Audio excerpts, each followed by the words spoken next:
It's a new episode. Not exactly. They pieced it together from old shows, and it seems new to the trusting eyes of impressionable youth. Really? Ren and Stimpy do it all the time. Yes, they do. And when was the last time you heard anyone talk about Ren and Stimpy?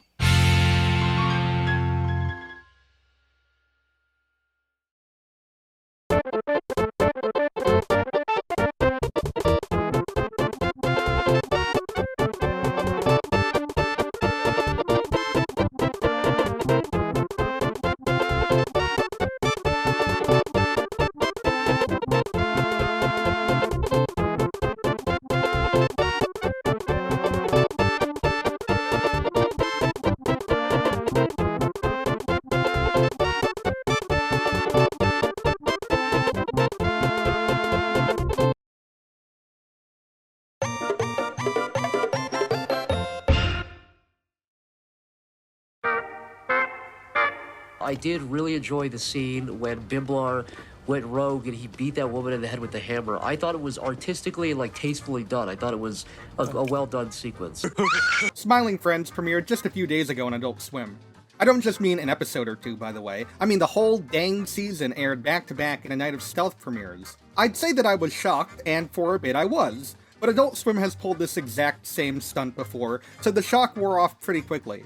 From midnight to 2 a.m., they ran through 7 new episodes and finished off with the pilot, which had itself stealth premiered on Adult Swim April Fool's Day in 2020. There was a lot riding on the series from the very get-go. With the already massive heavy hitter of Rick and Morty, and the announced acquisition and airing of the second season of Tuca and Birdie, Smiling Friends was slated to sort of finish this trifecta of heavy hitters for the network. In the 2 years between its pilot stealth premiere and the marathon of new episodes, the show garnered a lot of hype online. There was a lot of mystery as to when the show exactly was coming out, since Adult Swim was very quiet on the subject. They released a trailer in early 2021 saying that it was coming out that year, but obviously that never happened. Things were once again quiet until very, very recently, with confirmation of the premiere date coming at the tail end of 2021 for January 9th, 2022. Like I said, the whole season aired just a few days ago, and the big question on everyone's mind is, did it live up to the hype? And if I'm gonna be honest, yes, absolutely. In fact, I think it exceeded the hype that was built around it. At least in my opinion, the show definitely isn't for everyone. Actually, that's part of what makes it great. The show knows what it wants to be and who it's trying to appeal to, and because of that, it's able to focus on the most important thing the show has going for it. It's comedy. Comedy is subjective, I think we can agree on that much. So again, the kind of humor that I enjoy versus the kind of humor that you enjoy could be completely different or exactly the same. Smiling Friends relies primarily on a combination of surreal and black comedy, and lucky for me, that is exactly my cup of tea. Oh god, it's scalding hot! There's 2 surefire ways to pull off surreal black comedy. The first is to have a slow and awkward build-up to a shocking revelation and payoff. Shows like Arrested Development and It's Always Sunny thrive in this kind of atmosphere. The other way is basically the exact opposite. Actions and jokes that take place so quickly that you have to do a double take just to confirm what you just saw. And this is where Smiling Friends thrives. Well, that's a nice story and all, but it doesn't really answer my question. Pim, how did you understand any of that? What? The pacing and jokes are so fast that you're bound to miss some stuff on your first watch. Like you'll be watching a music video montage scene, and then in the middle, a bird will randomly scream for less than a second, and then it's right back to the montage. The visuals definitely entice the absurd humor. It's so snappy and janky.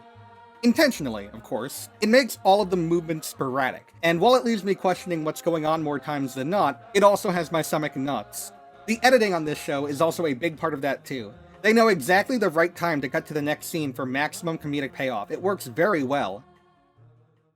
There's also some aspects of mixed media in a lot of these episodes too, like CGI, stop motion, and even some live action. They stick out like a sore thumb, but I think that works to the show's benefit. It helps sell this chaotic and disjointed world that these characters live in. Each episode being 11 minutes is actually a good thing in this case, since I feel like it would be difficult to fill a 22-minute time slot with this kind of humor for only one plot. The seemingly improvised, natural, and smooth character interactions also make the show shine, which, based on the creators of the show, I wouldn't doubt. But we'll get into that in a little bit. When the characters have a grounded conversation to question what crazy absurd event they just witnessed, it works as a great contrast. Paired with the snappy movements, it works better than when something like, say, Rick and Morty tries to pull off the same thing. Charlie, what was that? What just happened? Oh, the Renaissance men came into town finally. I literally told you at the beginning the Renaissance men were coming into town. He didn't believe me. Thanks to this, it's able to cover a lot of controversial topics without it feeling overbearing. Stuff like cancel culture. Whoa, is that blackface, dude? No, this isn't blackface. I'm an actual demon. Racism. Filthy.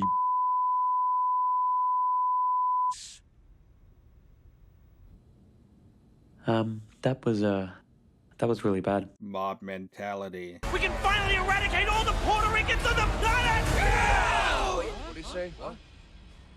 I mean, make everyone on the planet frown! Misinformation. Dude, I just looked up the helium thing he was talking about. That's true. That's like 100%. Everything he said was true. It's all gonna be gone. Workplace harassment.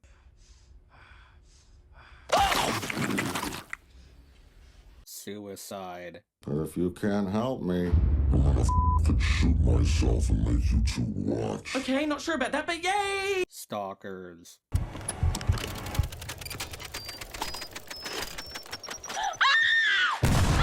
Oh my god, that was Bob the whole time? Discord mods.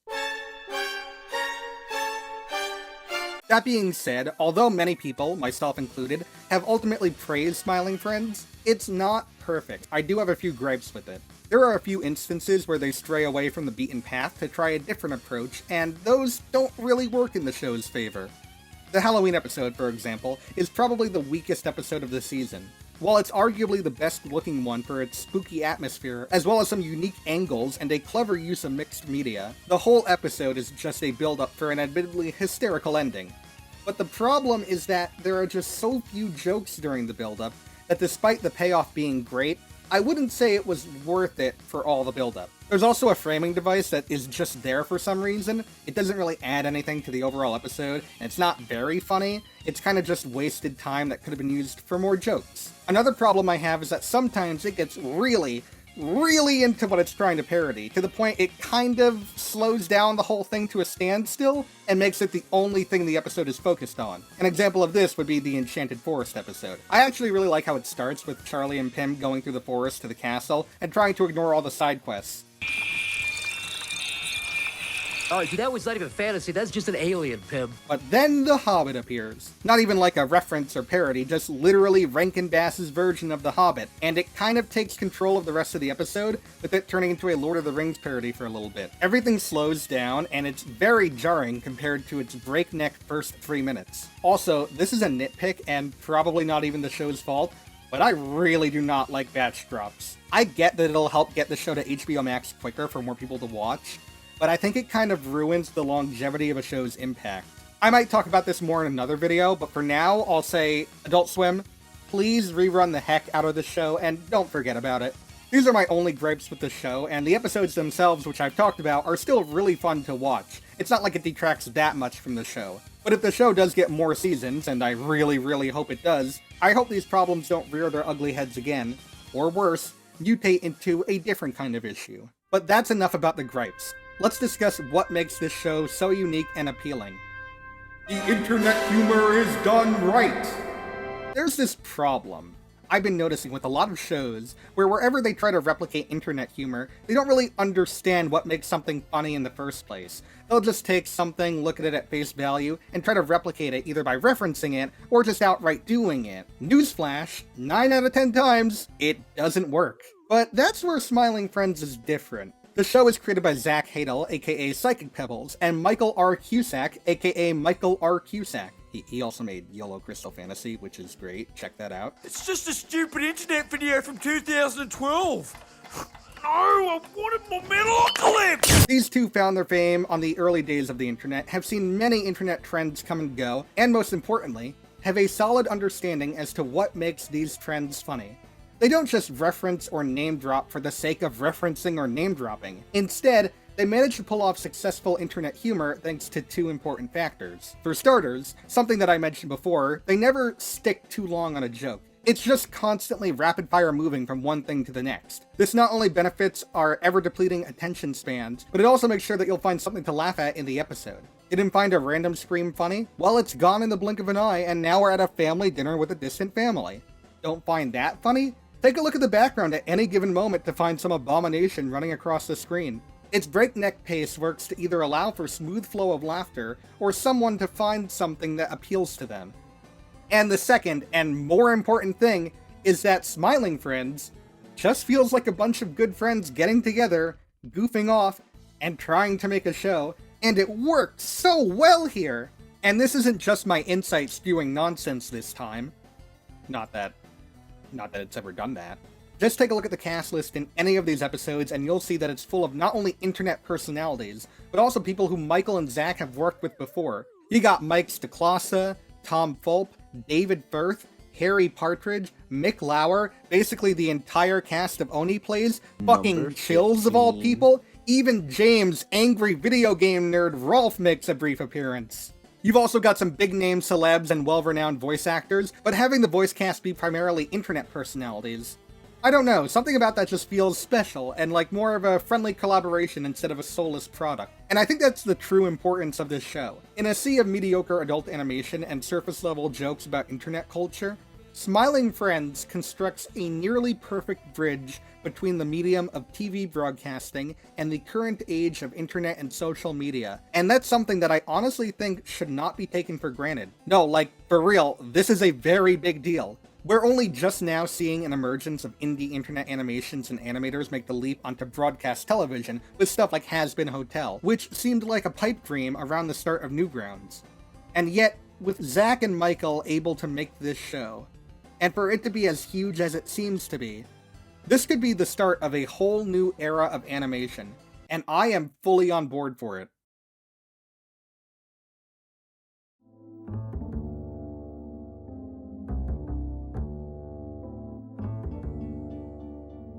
Charlie, how is this possible? Look, I could barely explain the nutty adventure I just went on, so I'm not going to. I don't want to talk about it.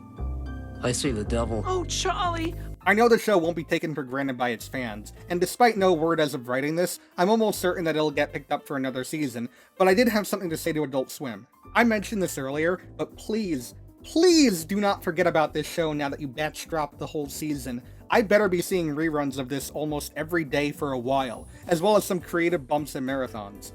And hey, while you're at it, how about some physical releases and some merch? You can't tell me that won't sell well because we both know that's a lie. Like I said, the show definitely won't appeal to everyone, but if you're a fan of adult animation, snappy movements, absurdly dark comedy, improvisational dialogue, fun character designs, actually thought out and smart internet humor, and internet personalities dating all the way back to the fruition of Newgrounds, then this show is definitely for you. And if that sounds like the exact opposite of what you're into, watch Joe Pera Talks With You. Just saying, it's pretty good.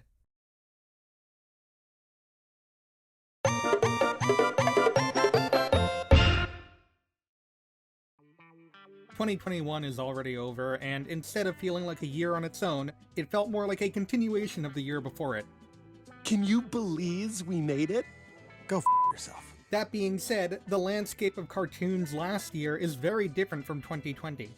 In 2021, we saw a plethora of premieres of great cartoons, as well as a plethora of premieres of just really, really bad ones. But for the sake of keeping positive, let's focus on the great.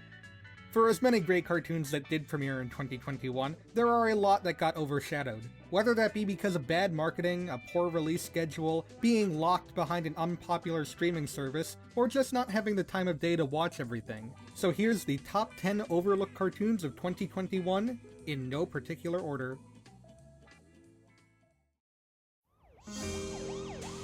No one's dreams come true in Ultra City. Chances are that you've heard at least of most, if not all of these cartoons at some point this year. However, I'd be shocked if many of you have heard of this one. As you can probably already see, the show is stop-motion animated, and it's done so by the current moguls of TV stop-motion animation, Stupid Buddy.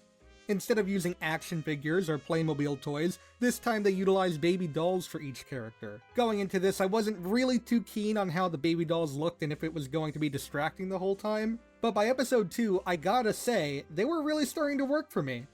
Despite the dolls having the same facial structure, they're able to make all the characters feel unique and interesting. I can understand if it's too distracting for some people, but for me, it works surprisingly well in contrast to the dark and dreary setting. Speaking of, this show looks and sounds absolutely phenomenal. This might just be Stupid Buddy's best looking show to date. The cinematography of the entire show is fantastic. You can see all the dirty little details that went into making this city as nasty as it's supposed to be, and there's always some unique work and angles from the camera so that no shot feels too dull, a lot of which involve mirrors and reflections. You might have noticed that I haven't even talked about the story of the show yet, and well, this is where things kind of get messy. At the core, the story follows a detective, new to town, trying to solve the case of the murder of the most famous and beloved man in Ultra City. That plot quickly devolves, however, and turns into a whole smorgasbord of smaller plots. This show, man, it just has way too many characters. There's like 20 actors mentioned in the opening credits alone, and 6 episodes at 18 minutes each to tell all of their stories. It just doesn't work. Despite the show being mostly eye candy, there's another bigger reason as to why this show went overlooked this past year. What the fuck is that? Marvel had a pretty interesting year in regards to their animation output. They actually made a deal with Hulu to produce some adult animated programs for them. A few were canned, including a Howard the Duck animated series that sounded very promising, but 2 were able to make it to the service in 2021. One of which was Hitmonkey, a show that I didn't have time to watch, but the other one is yet another Stupid Buddy production, MODOK. And do you know what MODOK stands for? Mental organism designed For killing. For killing. The story may seem a bit cliche when looking over it. It follows MODOK trying to run his evil-doing corporation AIM after being bought out by a millennial hipster with an ulterior motive. Austin, I should vaporize you for your— Ah, you vape? Dope! At the same time, he has to support his wife and children when his family life hits some rough patches. Cliche as it may be, MODOK is able to pull it off in a relatively entertaining way, partially thanks to the casting choice of Patton Oswalt as the titular character. I'm actually kind of shocked with how much liberty this show was given with the Marvel brand. At first, I thought they'd be restricted to only using characters that hadn't made an appearance in the MCU, and for the most part that is true. They utilize characters like Super Adaptoid and Arcade of all villains. Wow, that's a D-lister right there. But to my surprise, Iron Man plays a pretty major role in the series, and they do not portray him in the best light. Also, someone told me you called me a wet bitch? What does that even mean? That's what it means, you wet bitch. Oh my god, you're an actual clown. The show also has 2 storylines going on at once, and I'm gonna spoil something for you right now. One of them just kind of ends with no payoff or conclusion, so don't get attached to it. The other one, however, actually managed to surprise me in the turn that it took in the final episode. I can honestly say that I didn't see it coming. I definitely recommend checking this one out if you're a Marvel fan. It's only 10 episodes, so it won't consume your whole day. Just pay him. I can't. I donated it to PBS. You're an illiterate who loves PBS? I'm Tenpin. Oh, Jesus. On the topic of superhero-related content, DC graced us this year with only one new animated TV show. And I wouldn't even call it a TV show at that.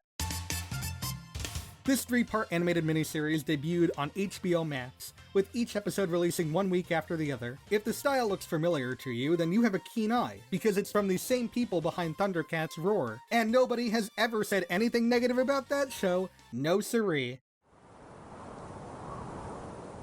Jokes aside, I think this show is actually pretty well suited for its style. The character designs for the fish look intentionally ugly, and while this might be a bit of a hot take, I actually like Aquaman's design in the show.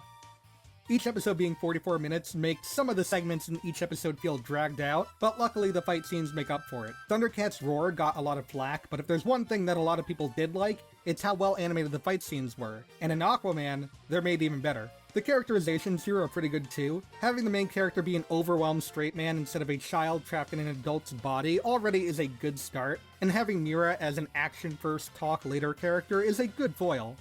Also, Ocean Master is voiced by Dana Snyder. I don't think I need to say anything else, just watch it. Oh, hail me! Oh, hail! Aquaman has defeated King Ocean Master! All hail King Aquaman! Disney Plus has had quite a year in regards to releasing series that coincided with Pixar movies. One such series, Monsters at Work, sees what happens to Mike and Sully, as well as the entire Monsters Inc. company, right after the first movie. I actually really liked what I saw. And then I watched it again and I liked it a little less. But another one of those series that just kinda came and went was Doug Days, which took place shortly after the ending of Up. The series follows, as you can probably guess from the title of the show, Doug as he explores his new suburban life. It seems like a risky move to focus a series entirely on a character as divisive as Doug, but I think it works here thanks to the down-to-earth and grounded stories. It also helps that the show looks surprisingly really good for a Disney Plus cartoon. You can actually make out the detailed liver spots on Carl's face now. The show is 5 episodes, and although it starts out just fine, it actually gets pretty dang good by the last 2 episodes. We see returning characters and plot points from the Up movie, and we get a lot more of Carl. The series unfortunately had the timing of being released right after Ed Asner had passed away, so seeing him interact with Doug in a kind, caring, and patient manner is nice to see. And that ending monologue in the last episode. I'd be lying if I said that I didn't tear up a little bit. You are my pet, but you are also my best friend. You're a good boy, Doug.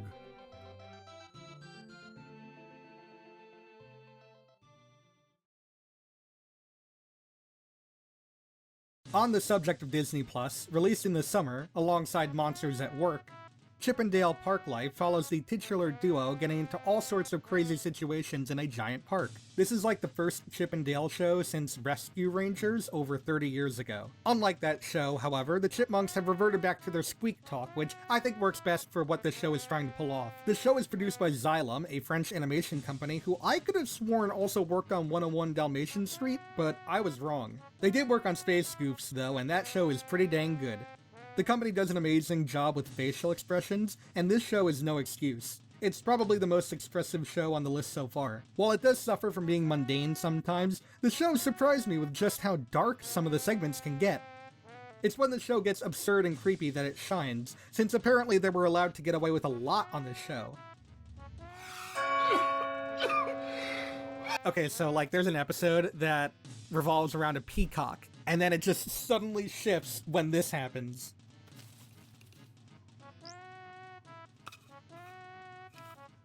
Yo, holy shit, he dead! Oh, he dead for sure! I seriously can't recommend this one enough. It's very, very funny, and I hope that a second season is in the works.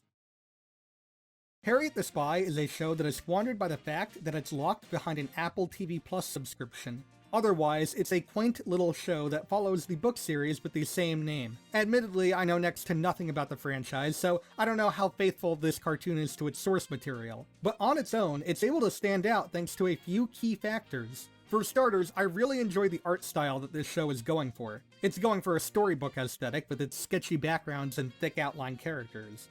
It isn't trying to emulate the source material though, it's really going for its own thing. The other thing is Harriet herself. We spent a lot of time with her, seeing as she is the main character, but she's also the narrator. So I'm happy to report that Beanie Feldstein does a great job bringing the character to the small screen. At first, I was a bit put off by Harriet's selfish attitude towards her family and friends, but it's clear that she does care for them, but can't always see the best way to support them. And I think that that's a good trait for a child character to have. Also, this girl here is voiced by Lacey Chabert. I don't know why I mentioned that, I found it interesting. Who said you could look at me? She's a whiny little runt, isn't she? I said runt. You probably noticed a trend by now that all the shows that I've talked about so far on this list are streaming exclusives. Well, I'm about to break that streak by talking about Adult Swim's animated outputs for the past year. Not including anime, because who does, am I right? 2 cartoons were released by the adult-oriented network last year. Bird Girl acts as a spin-off spiritual successor to the classic Harvey Birdman series, and it's okay. I watched it 3 times now, and my views on it are constantly fluctuating. Upon the 3rd rewatch, I think it's not as great as the first time I watched it, but Who knows what I'll think by the time I rewatch it the 4th time. The other show is called Teenage Euthanasia, and let me tell you, I was not expecting this one to be as good as it was. Hidden behind an admittedly generic-looking style is an enticing narrative about a deadbeat mother brought back to life by her daughter's tear, and them trying to reconnect. Of course, it's a comedy first, and it's definitely not going to be for everyone, but I found this show to be pretty funny, actually. Where the show really shines is the characters and how they grow and progress during the whole season. These characters play off each other very well, and while they don't always see eye to eye, they make a very unique family structure. One of my favorite episodes has a B-plot where Annie, the daughter, is unable to cry due to the fact that the last time she cried, she accidentally brought her mom back to life, and she's unable to produce a single tear without immense help from her Uncle Pete. And then when they do succeed, her torrential flow is so powerful that she's basically forced to never cry again. It was silly of me to take up space with my emotions. Yeah, and pretty messy, too. That's actually fucking heartbreaking, and I love it. I really do hope we get more of this show in the future.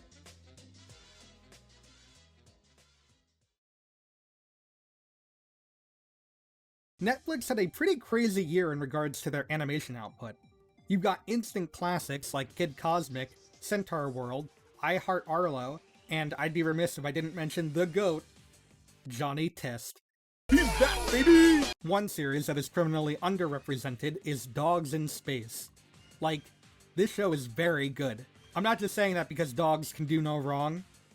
Well, okay, that might be part of the reason why I'm saying that, but I digress. Dogs in Space follows Captain Garbage and his crew on a mission to find a suitable home for humans. Along the way, they meet interesting friends and foes to help and hinder them. In all honesty, the show's greatness is boiled down to its characters. Every one of them brings something unique to the table, and none of them overstay their welcome. It's also nice that, for a crew of 7, they're all given some time to develop over the season and become their own characters. Captain Garbage is an impulsive yet caring leader of his team, who is loyal to his mission. Although he starts to doubt the cause over the season thanks to Kira, a dog that his crew picked up that was abandoned on an alien planet. You've also got Stella, the tactical officer, who wants to prove that she's Captain Material, Ed, the crew's ambassador, who's less of a team player and more of a con man, Chonies, the technical officer who values his friendships above all else, Loaf, the skirmish surveillance officer who just wants to be safe, and my personal favorite, Nomi, the ship's pilot, who... she's just so cute, holy fuck. Anyways, give this one a watch. It's definitely the best overlooked cartoon of 2021 on Netflix. Or is it?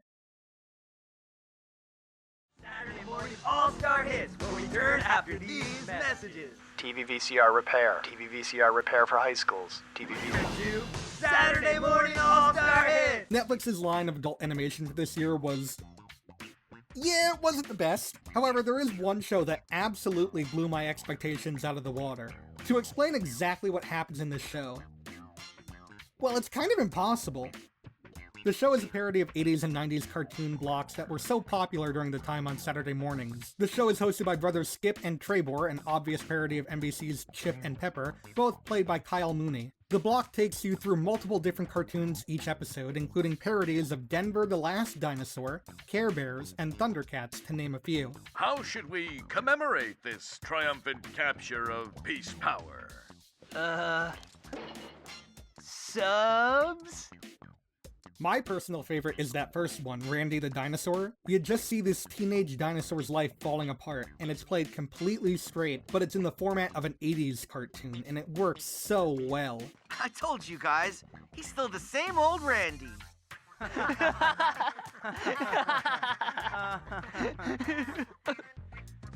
Oh.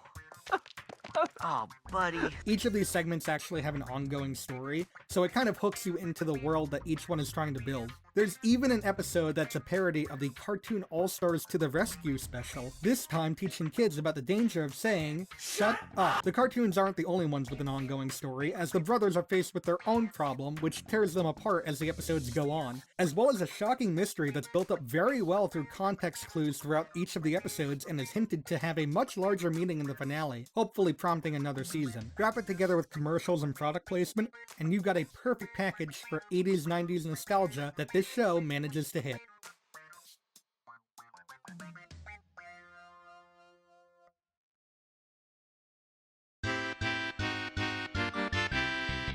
I would have definitely talked about Q-Force if I didn't want to include Ultra City Smiths. The show is actually pretty good, but it unfortunately gave a very bad first impression with its announcement trailer. High Guardian Space is in a very similar boat as Q-Force, with an initial trailer that did not do the show any favor, but unlike Q-Force, I don't know, I just didn't like this one as much. I understand that the crew faced budgetary problems, but that doesn't make me like or hate the show any more or less. The Ghost and Molly McGee is an excellent show that has Dana Snyder voicing one of the main characters, so you can't go wrong with that. Felt like it was a little too popular to include on this list, but please check that one out. It's very good. The Snoopy Show is everything I could want from a Peanuts 30-minute show that is once again locked behind the paywall of an Apple TV Plus subscription. God damn it. The Harper House is the latest animated show from the mind of Brad Neely.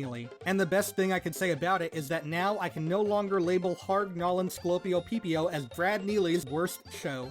And I didn't have a chance to watch Maya and the Three, Star Trek Prodigy, or Tear Along the Dotted Line, but I've heard great things about all of them. That's it for honorable mentions, but before we get to number 1, I feel like I'm forgetting something. Hey yo, Tune for Thought here. Oh yeah, this is actually a collab. In case I didn't cover something that you really liked, check out Tune for Thought's video on underrated cartoons of 2021, which should be out around the same time as mine. I already know what he chose, and I gotta say, there's some really good stuff there. Okay, on to number 1. You want dumb kids on the spelling bee team? No, not like super dumb, just like, average dumb. Like a little sprinkle of dumbness on a regular kid. Like Tom Dumb. Tom Dumb. It's strange because going into this, I definitely thought that this show was very good, but that was it. Just the best of a bunch of overlooked cartoons. Upon rewatch, however, I can safely say that it is also my favorite new cartoon of 2021. At face value, a show like 10-Year-Old Tom, well, it doesn't look very good. It looks crude and boring, and I couldn't blame you for giving this one a pass. But watching episode 1 of the show, it's legitimately one of the funniest shows that I've watched in a long time. The show revolves around a 10-year-old named Tom just trying to live his life when situations happen around him that are out of his control thanks to his friends and family, and he somehow manages to be tangled up in all of it, despite not wanting anything to do with it. It can get pretty funny with where it goes and how out of hand it gets. There's one episode where he scrapes his knee during gym class, and the school nurse convinces him to make his injury seem like a bigger deal so that the nursing department can get a bigger budget, and that turns into this crazy escapade of the gym teacher getting sued. It's very funny. Another reason why the show is so funny is the dialogue. So, are you on the insurance side or the beautiful lady side? A little of this, a little of like woo woo woo woo, hi. You know what? We don't have to make small talk. It gives off a very home movies-esque vibe, wherein every line of dialogue feels like it was improv, and that greatly improves the characters and their interactions. Looking at the creator, Steve Dildarian, he created a show just like this back in the early 2000s called Life and Times of Tim, with a very similar vibe. Based on the one episode I saw, however, I'm not the biggest fan. The biggest difference between Tim and Tom is that Tim does stupid, horrible things that get him into crazy situations, and then makes everyone else's lives miserable as a result. Whereas Tom is sort of dragged into these things by other people and is forced to help them, which more often than not, actually makes the problem worse. He's a much more endearing character. I don't want to give away too much. I definitely think you should check it out on your own. I will say not every episode is a banger, but you'll absolutely get more than you bargained for if you check out 10-Year-Old Tom. Trust me, you will not regret it. Now, if you'll excuse me, I need to cancel my AMC Plus subscription before it charges me again. Fuck!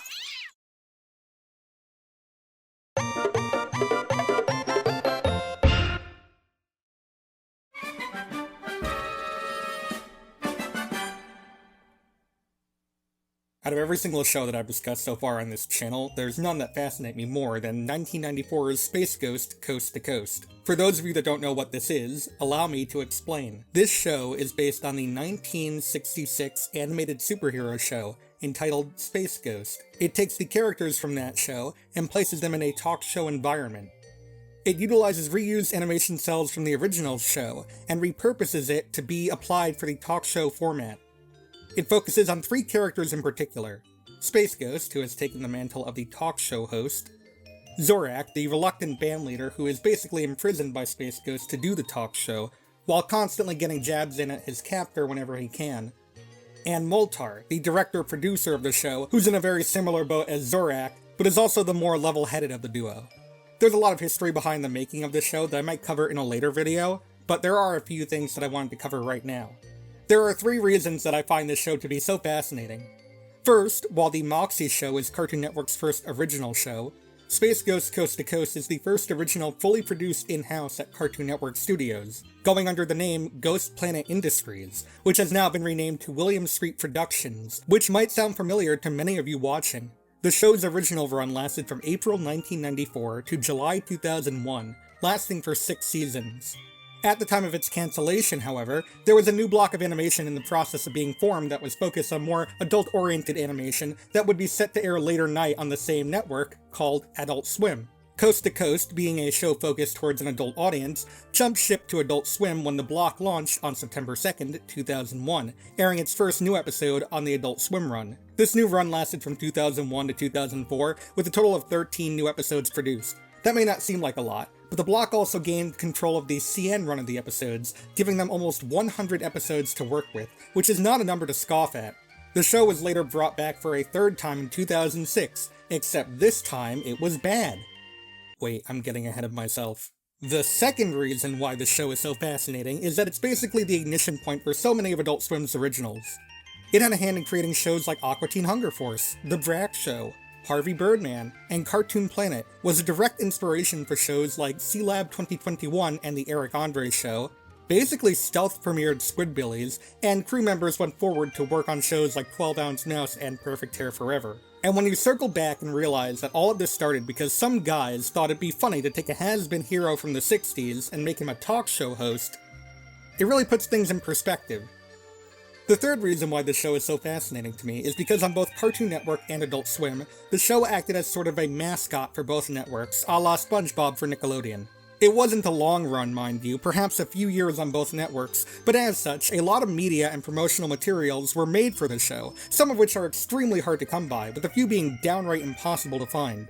And that's where I come in. Despite the cult following the show has nowadays, there's a lot of good material that's just lost to the sands of time, so I've taken it upon myself to scour the internet, dig through archives, and even commit the cardinal sin of talking to strangers, to dig up as much information as I could on Coast to Coast and everything related to it. And I've decided to present my findings to you in the most efficient way I know how. A format that is already outdated and overplayed. Before we begin though, I just wanted to give a huge shout out to the people who helped me with this project, because it was quite an undertaking. For starters, I want to thank Hammerman and Captain BZ, who have been an immense help.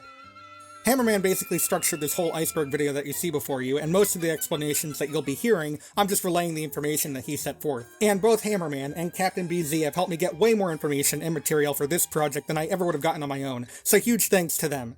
I also wanted to thank the Swimpedia Discord server, both the admins and the members, who have helped me in getting the necessary information and a few miscellaneous pieces of information here and there to make this as extensive as possible. So, without further ado, let's dive on in.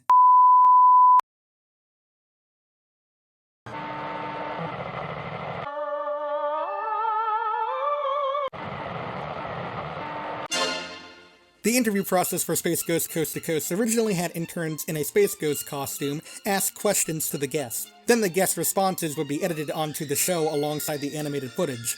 This process didn't always work as intended, with some guests laughing uncontrollably at the costumed interns, one of notice being, "It's the blasted Bee Gees."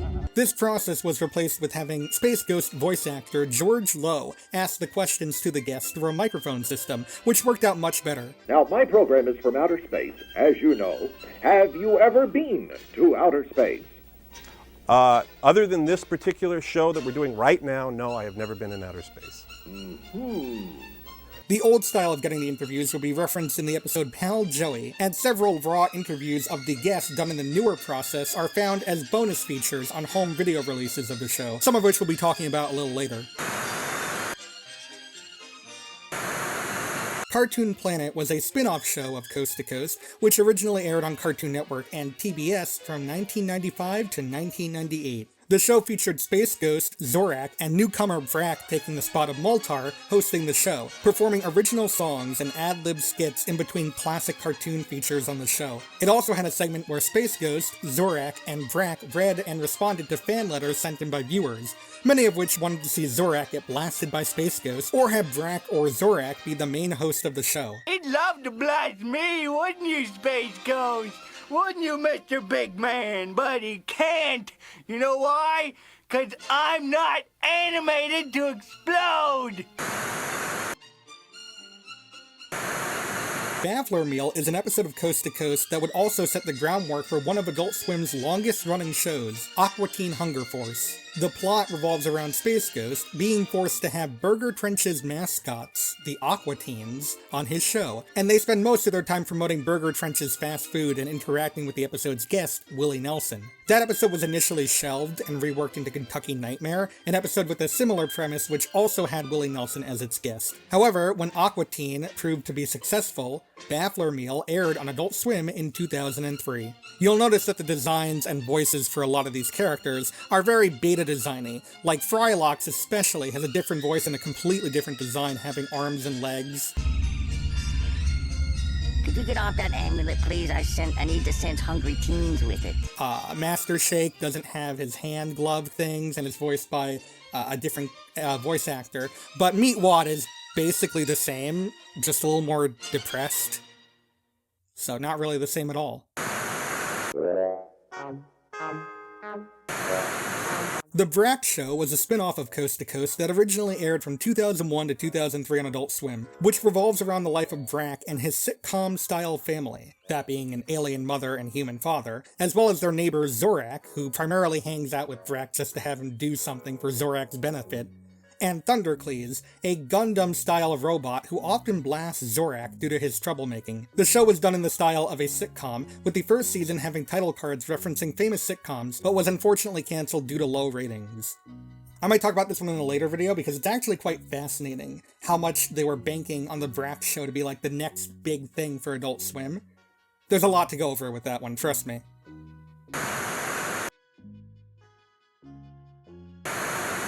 Woody Allen's Fall Project is a unique episode of Coast to Coast, which showcases live-action reenactments of well-known moments from earlier Coast to Coast episodes. The episode is hosted by James Kirkconnell, who also hosted a previous Coast to Coast episode, Storybook House, and Andy Merrill portrays Space Ghost in the live-action reenactments featured in this episode. But, no Woody Allen, in case you were wondering.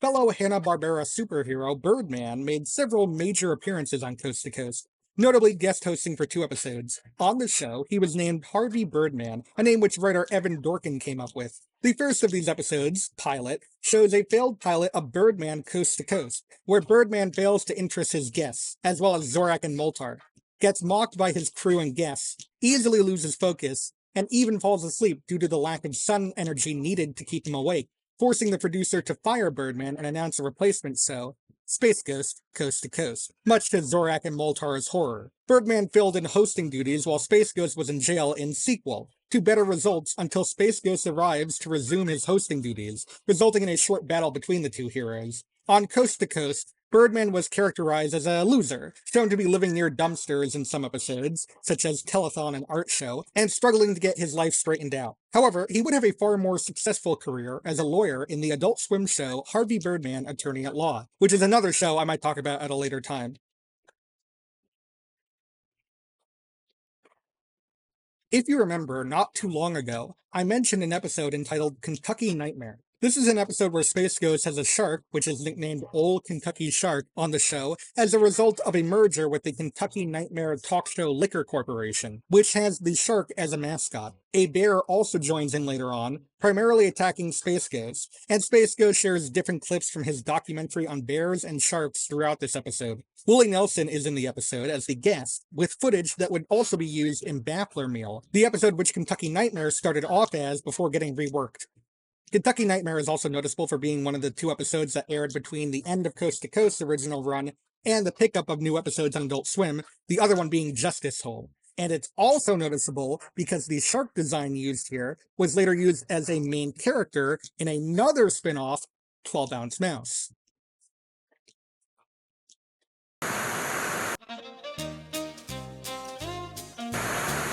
Another episode that I mentioned earlier, Storybook House, was an episode done in a unique manner.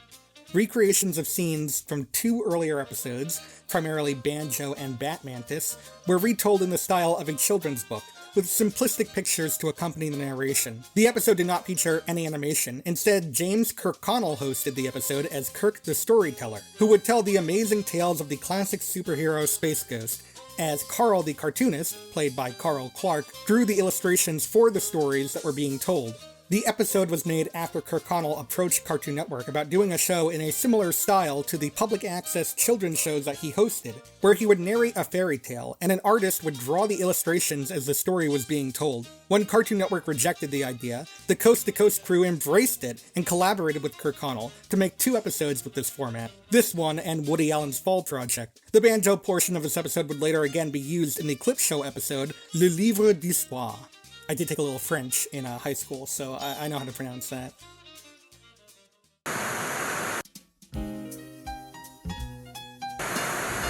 Elevator is the first episode produced for Space Ghost Coast to Coast, but was actually the 3rd episode to air during the show's run.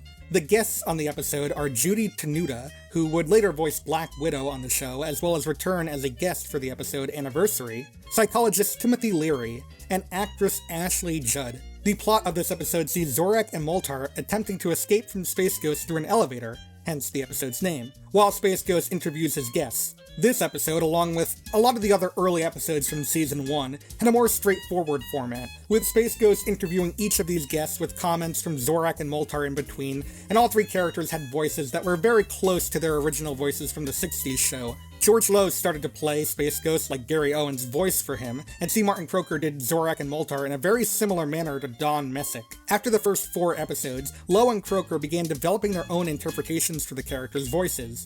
The first 2 episodes that aired for the show were Spanish translation, with guests Kevin Meaney, Susan Powder, and the Bee Gees, and Gilligan, with guests Bob Denver, Dawn Wells, and Russell Johnson, all actors from the classic TV show Gilligan's Island, with Elevator following these 2.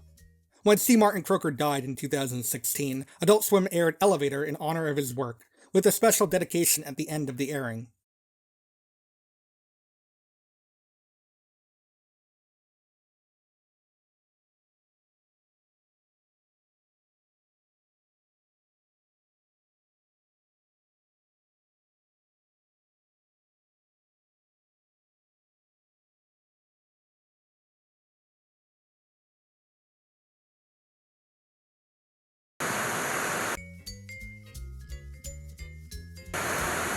This is one of my favorite episodes to talk about, so I might geek out a little bit, I'm letting you know. President's Day Nightmare, also known as the world premiere Tune-In, was a special episode of Coast to Coast where Space Ghost interviewed various cartoonists, including Craig McCracken and Gendy Tartakovsky, and showed off clips from the shorts they created, while the Council of Doom scored each short.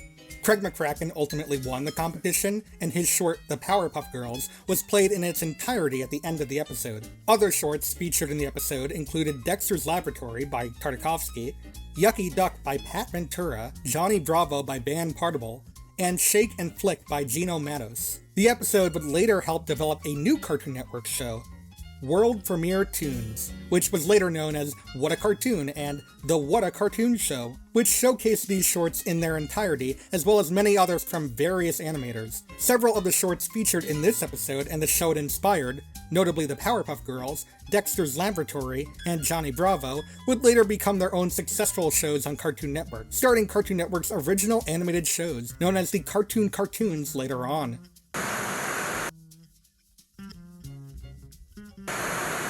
Space Ghost and Dino Boy was a Hanna-Barbera superhero cartoon show, which originally aired from 1966 to 1967. It featured the adventures of Space Ghost and his sidekicks, Jan, Jace, and Blip, as they fought intergalactic villains, including Zorak and Moltar. The other portion of the show, Dino Boy in the Lost Valley, focused on a prehistoric superhero who meets dinosaurs and cavemen, and protects them from various monsters. This show is where many of the animation found on Coast to Coast originated from. A good majority of Space Ghost animation comes from various shots from many episodes in the series. Some of Zorak's animations are taken from the episodes The Challenge, The Meeting, and The Deadly Trap, and almost all of Moltar's animation originates from the episode The Molten Monsters of Moltar. Additionally, clips from the episode Zorak are used in the Coast to Coast episode named Zorak, which are used to show off highlights of Zorak's life, notably the first time he encountered Space Ghost.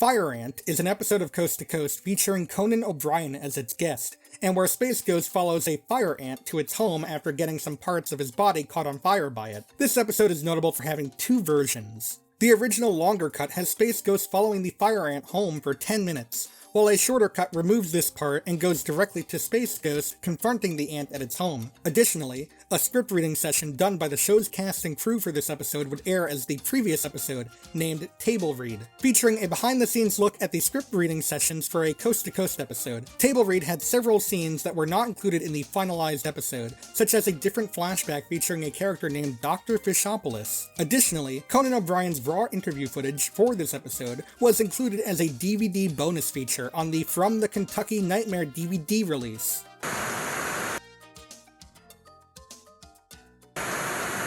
Warren is an episode where Space Ghost, Zorak, and Moltar visit Warren, a talking plant, after a replicant of Space Ghost, later named Gary, and voiced by Gary Owens, Space Ghost's original voice actor, which is, I just think that's pretty cool, appears on Warren's show. Later on, the Ghost Planet crew talk to Gary, who first takes the form of Space Ghost, and gradually shifts to the image of Gary Owens himself. Eventually, Space Ghost destroys both Gary and Warren for replicating him on Warren's show, and for Warren briefly taking over Space Ghost's show. Like Fire Ant, this episode also aired in two forms. The original episode was 30 minutes long, with the main episode playing 3 times, with the last line changed each time. When you see 'em in Conyers.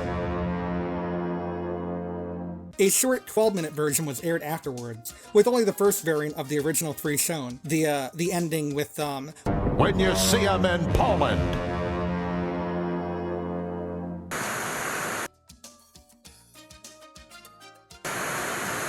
Joshua is an episode of Coast to Coast which had a similar style to an infomercial, with the highlight of the episode being a fake infomercial playing for the majority of the episode called Space Ghost 2000, Rocketing into the Future. This gives an in-universe behind-the-scenes look at the production behind a Space Ghost episode, including writing jokes, recruiting guest stars, and recording dialogue.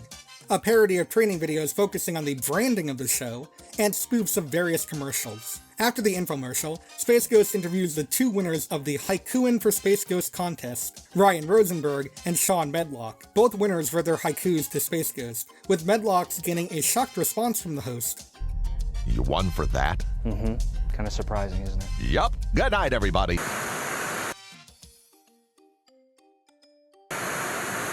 Brilliant Number 1 was an episode of Coast to Coast unique for utilizing a different aspect ratio and style. It's presented in widescreen and black and white as opposed to the standard full screen aspect ratio and being in color. The episode's guests are actor Peter Fonda and astronaut Buzz Aldrin. Throughout the episode, different subtitles appear on the bottom of the screen, changing with each scene. Space Ghost also has eyes and huge buttocks drawn on him in the episode, and is briefly drawn in the style of Dr. Katz. And at one point, Zorak makes a sad face, similar to characters from Japanese anime shows. A second variant of the episode, named Brilliant Number 2, would air later on, keeping the same interviews and dialogue, but having different subtitles at the bottom of the screen.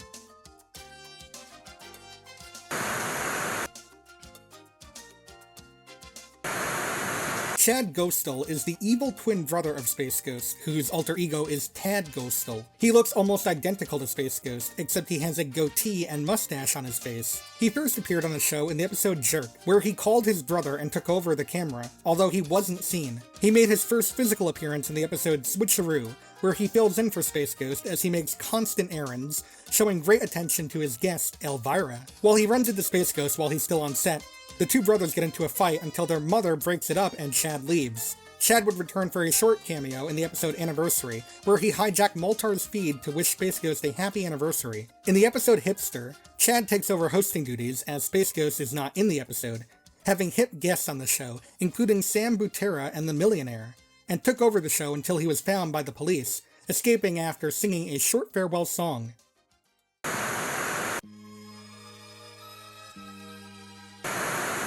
For the VHS release of The Mask, special Space Ghost interviews were included after the movie as a bonus feature, with Space Ghost interviewing the film's star Jim Carrey and the film's director Charles Russell, all while self-promoting his show and commenting on the film. These interviews would be reused in the clip show episode Le Livre d'Histoire, alongside a few other Space Ghost interviews. Footage from an unused interview with Cameron Diaz, also originally for The Mask, does appear in the episode Surprise, where it is used among one of the many guest Zorak blasts on the monitor.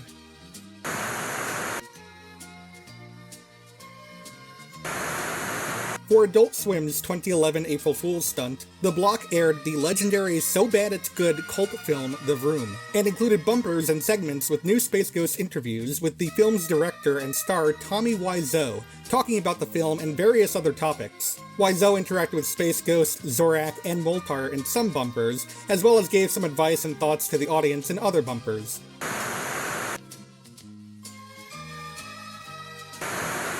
The video game Cartoon Network Punch Time Explosion has an announcer who is heavily implied to be Space Ghost, and is even voiced by Space Ghost voice actor George Lowe.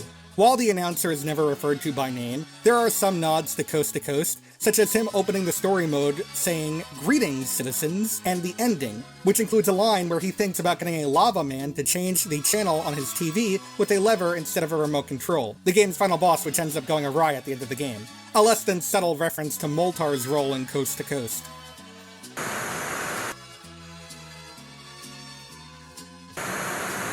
From 2012 to 2014, a revival of Cartoon Planet aired on Cartoon Network, with Zorak and Vrak hosting the block and doing some skits and songs in between the shows that aired on there. Notably classic Cartoon Network shows such as Johnny Bravo, The Powerpuff Girls, and Dexter's Laboratory. This time, Zorak and Vrak hosted without Space Ghost, and Zorak was often spotted playing video games and getting annoyed at Vrak for causing him to lose the games. The reasoning behind Cartoon Planet only being Vrak and Zorak is because Andy Merrill, the voice of Vrak, was basically given the option between George Lowe as Space Ghost and Croker as Zorak, and they just didn't have enough in the budget for both of them, and ultimately he chose Croker, and he didn't regret it because of his untimely death a few years later.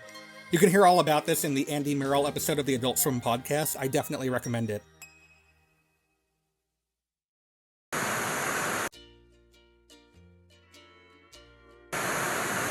When Cartoon Network began its anime and action cartoon programming block Toonami in 1997, Moltar was the block's original host, introducing each show that aired on the block. There were also segments where Moltar would give short speeches related to the shows featured on the block, as well as provide several video game reviews. In 1999, a new Toonami host, Tom, was introduced and had the same duties as Moltar, continuing them throughout the block's run. When C. Martin Croker, Moltar's voice actor, died in 2016, Toonami, now under the Adult Swim umbrella, ran a special tribute bumper, where Moltar communicated to Tom one last time.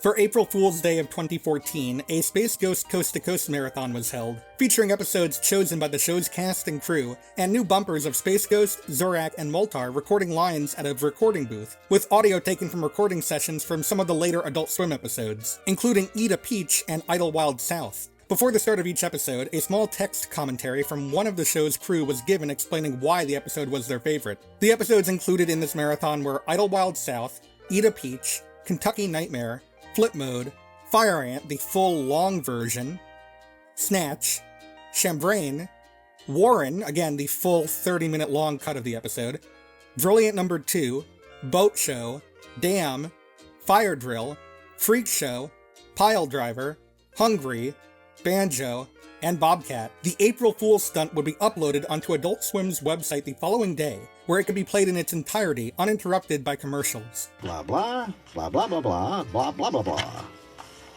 And Zorak says, No canoeing. We have a foundation to run.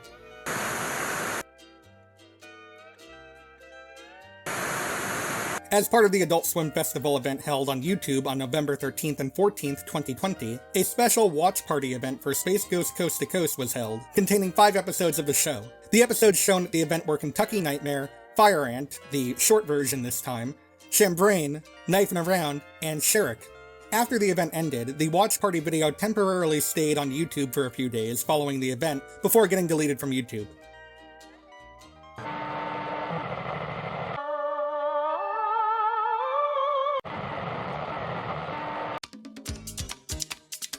Live at the Fillmore is the final episode of Coast to Coast Run on Adult Swim. The plot revolves around Zorak and Moltar bailing space ghosts out of jail using the show's budget, resulting in the Ghost Planet crew attempting to find ways to make the show without a budget, including reusing old interviews, Zorak and Moltar punching space ghosts in the crotch, and space ghosts performing a one-man show called Racism is Bad. St. Louis, 1872. A riverboat makes its way down the river towards, you know, it was on PBS. Ireland. Was it Ireland? The episode was aired and completed in an unfinished state and was nicknamed by the show's crew as Unfinished POS.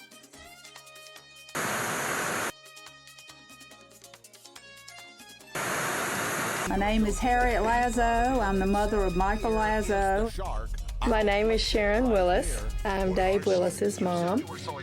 I'm Rachel Malero. My son is Matt Malero. Momentary was a special Coast to Coast episode where the mothers of the show's producers gave their commentary and thoughts on the episode Kentucky Nightmare. And this is where things get a little weird. Are we supposed to introduce ourselves? Yeah. I'm Matt. I'm Mike. My name is Harriet Lazo. I'm the mother of That's Dave over there. 2 more versions of the episode were released with commentary from the producers, Mike Lazo, Matt Malero, and Dave Willis, commenting on their mother's commentary, both of which aired on the same day. So, there was a regular commentary episode named Momentary Creators Commentary, and then there was a commentary episode where the producers ate jelly beans while providing commentary, appropriately named Momentary Jelly Bean. Anybody want a jelly bean? Yes. I wonder where they went. My name is Sharon They're not getting Willis. black ones. I'm Want one of Dave these, Dave? Willis's mom.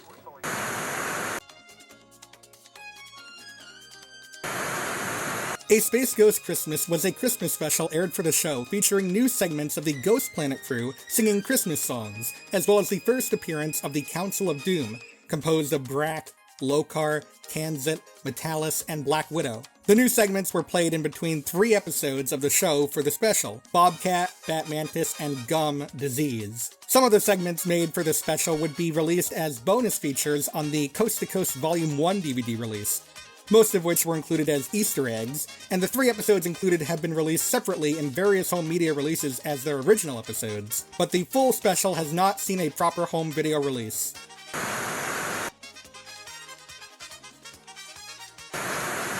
Space Ghost made his one and only appearance on the big screen through a cameo appearance in Aqua Teen Hunger Force : movie film for theaters. In the movie, he gets struck by a missile launched by Meatwad and explodes, shortly after commenting that he smells a missile approaching. Zorak also makes a brief appearance in the scene, looking at Space Ghost before looking away from him. Also, Space Ghost is watching 12 Ounce Mouse in the cameo, and I think that's pretty cool.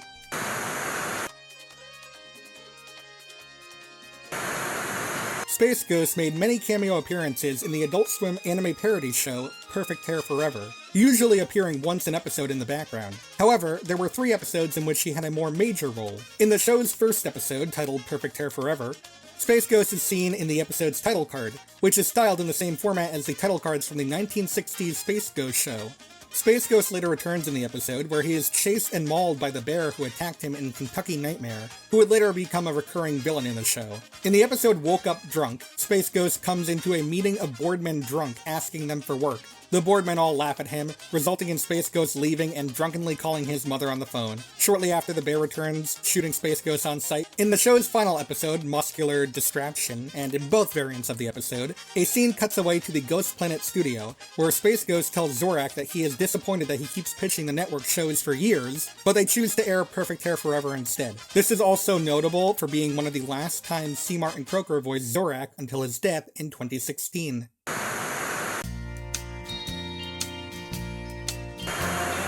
In a special Esurance commercial, Space Ghost has Erin Esurance as a guest, as she talks about the benefits of using Esurance for car insurance. Space Ghost doesn't pay attention to this and instead, in a very prophetic way, thinks about how hot Erin is to himself, until Erin yells at him and asks if he's paying attention. This commercial is notable for predicting the fanbase Erin Esurance would get, with many commenting how hot she was in a similar manner. So much so that Esurance retired Erin when the fans' work went off the rails.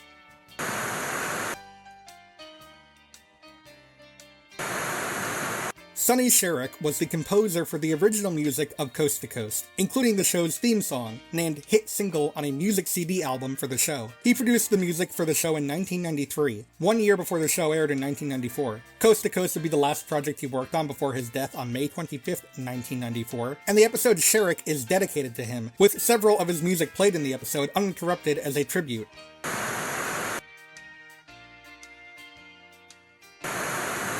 A soundtrack album for Space Ghost Coast to Coast was produced by the show's composer Sonny Sherrick in 1993. The songs were produced and composed before the show aired, and released in 1994 after Sherrick's death later that year. It features the show's theme song, as well as several improvised jazz compositions, including Out to Launch and Ghost Planet National Anthem, and even a remix of the theme song named Cinnamon Ghost. A second version of the album was released in 1996, including a bonus track which was a remix version of Ghost Planet National Anthem. The episode Sherrick contains several of these tracks in their entirety and uninterrupted in memory of Sherrick.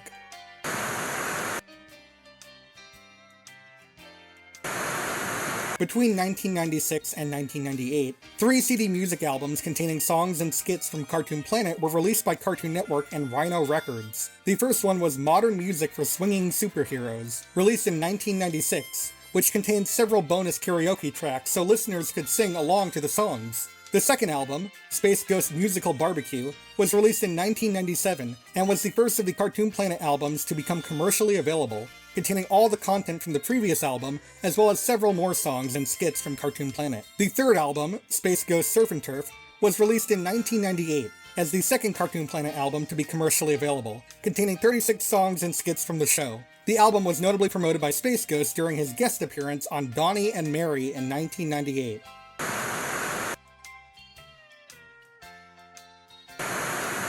In the episode Sweet for Brack, Space Ghost ends up meeting Satan near the end of the episode, who turns out to be Yogi Bear with a crown of bones on his head. In one of the most notable Hanna-Barbera character guest appearances on the show, Satan agrees to have Space Ghost star in a sitcom, but this sitcom ends up being Zorak's show, Blood Dumpster, much to Space Ghost's disappointment and confusion. Yogi has a deep, sinister voice here, unlike his other shows, where his voice sounds significantly friendlier in contrast.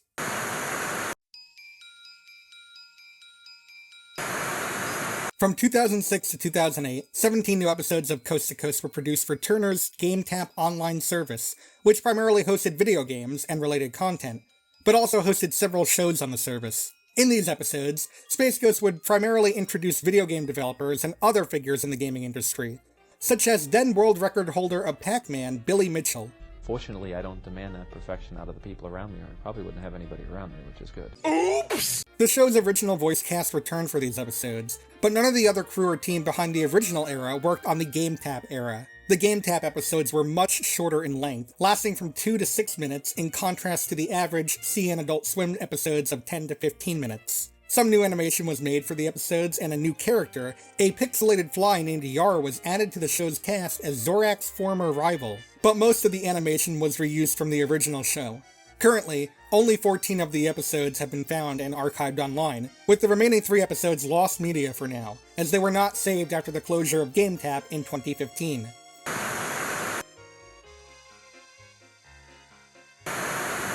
Leave It to Drac was the second pilot for The Drac Show, which originally aired in 2000 on Cartoon Network. The episode sees Drac and Zorak steal their school mascot, a chicken, causing trouble along the way.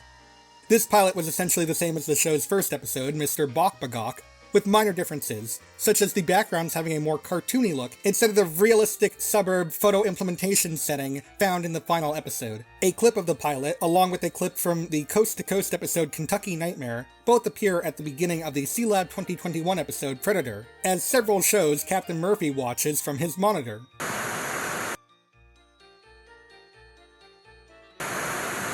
In 2010, Adult Swim collaborated with Vitamin Water to produce a new coast-to-coast interview with basketball star Steve Nash, as well as several other commercials where Space Ghost and Steve Nash advertised Vitamin Water. The interview and commercials were featured on a special website made by Adult Swim and Vitamin Water, alongside a timeline which connects Space Ghost with Steve Nash, and a quiz game for users to determine which Space Ghost character they connect with, that being either Space Ghost, Zorak, Moltar, or Vrak.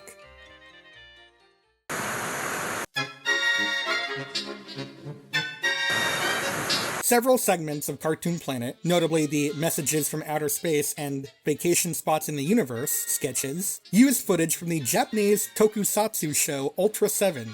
Turner, which owned Cartoon Network, produced an English dub for Ultra 7 in 1985, and that English dub version would air after the Monster Vision block on TNT, another channel owned by Turner. A small clip from an episode of Ultra 7 was used in the Coast to Coast episode, $20.01, which, just to go off script for a second, that's one of my favorite episodes of the show. You can't go wrong with that one, it's great. As footage for Space Ghost and his guest Joel Hodgson, creator and star of Mystery Science Theater 3000, to mock. Additionally, the last segment of Cartoon Planet's last episode is a skit where Space Ghost gives a speech about Ultra 7, and how great the show was, and is disappointed in its cancellation, as well as Cartoon Planet's cancellation. So they gave Ultra 7 his own TV show, and it was a good TV show. But the ratings were not so good. Since Turner's contract to use Ultra 7 expired in 2001, it's a contributing factor to why Cartoon Planet has not seen a proper home video release, as there would be hefty licensing fees for the Ultra 7 footage and some of the cartoon footage used in the show, such as footage from Looney Tunes and Tom and Jerry shorts.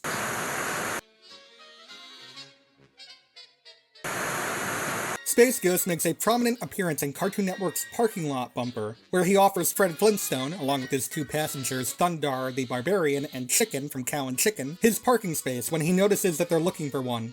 Fred calls him a true hero, then Space Ghost remembers that he flew to work after trying to figure out where he parked, then flies away embarrassed. Fred and the passengers don't find a parking space, but they do get to laugh at a confrontation between Speed Racer and Judy Jetson at the end of the bumper.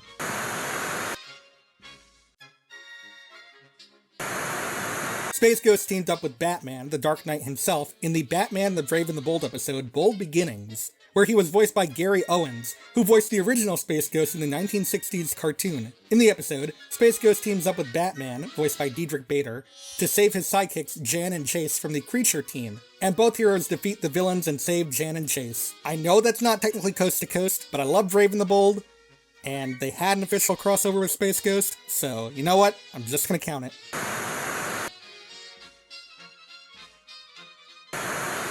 The comic book Scooby-Doo Team-Up number 20, entitled Space Case, featured Mystery Inc. teaming up with Space Ghost to stop Zorak and Moltar from conquering Earth. Here, the Ghost Planet crew is characterized like their 1960s cartoon counterparts, although a little nod is given to Coast to Coast near the end of the comic. The comic itself was dedicated to both C. Martin Croker, the voice actor of Zorak and Moltar in Coast to Coast, and Don Messick, the original voice actor of Scooby-Doo, as well as the voice of Zorak and Moltar in the 1960s show.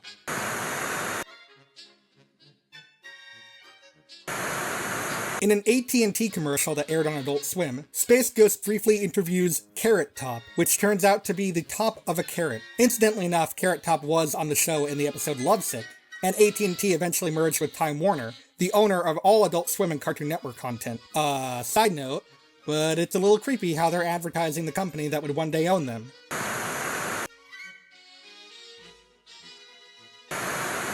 In a brief scene from the episode Gum Disease, Space Ghost plays Sonic and Knuckles on his monitor before switching back to interviewing his first guest for the episode, Branford Marsalis. During this scene, Zorak can be seen rocking out to the Sonic and Knuckles title screen theme while Space Ghost plays the game. Sega, the company behind the game, and the Sega Genesis, the console the game was made for, sponsored Coast to Coast in its early years, with a bumper for the show stating that it's sponsored by Sega being found on YouTube. Some later airings of the episode removed the moment with Sonic and Knuckles, but HBO Max has the moment intact. And that means I can technically put Sonic in the thumbnail and get more views. That's the American way, baby.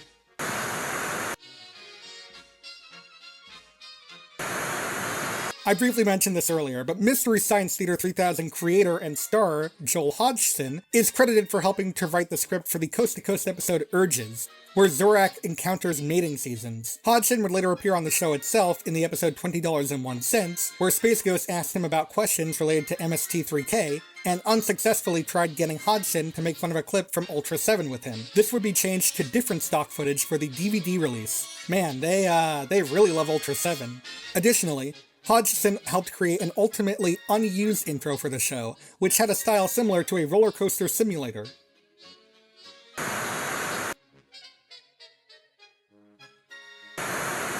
Coast to Coast has been dubbed into several foreign languages, most notably in Spanish, where the dubbed version is named, just bear with me on this, I apologize if I don't pronounce this correctly, Fantasma del Espacio de Costa a Costa.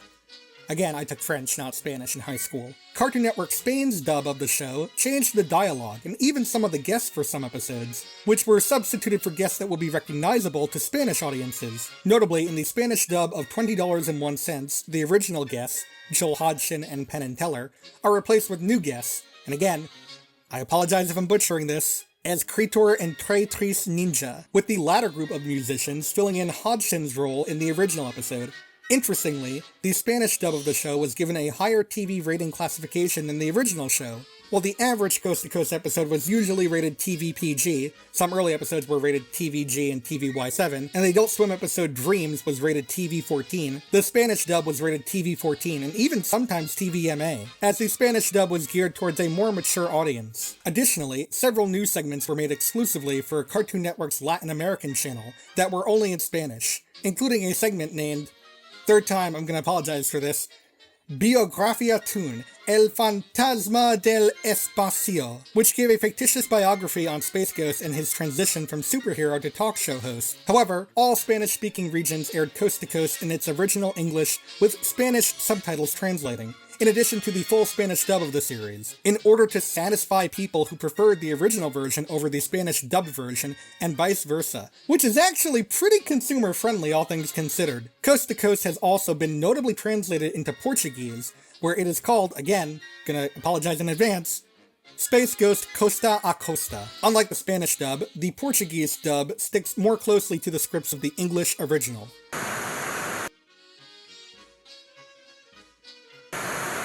When Coast to Coast was released onto DVD, several episodes had to be edited or altered due to licensing issues with some of the content originally on them, or failing to obtain the rights to include the content on it. Some notable changes include the following. In Hipster, Sam Butera singing I'm a Gigolo was dubbed over with a noticeably different singer and song. I'm just a gigolo, everywhere I go, people know the part I'm playing. She said, you got a problem because you drink too much. In Glenn Campbell, the audio of the Simpsons episode Space Ghost is watching is muted, as is a line from Mr. Burns at the end of the credits. A line about Space Ghost asking which one of the Simpsons is Homer is also cut out. Going to say grace first. Rub-a-dub-dub, thanks for the grub. I don't get it.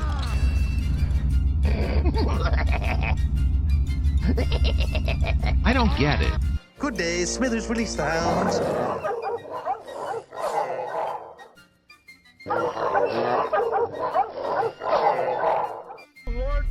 Which one's Homer again? The baby?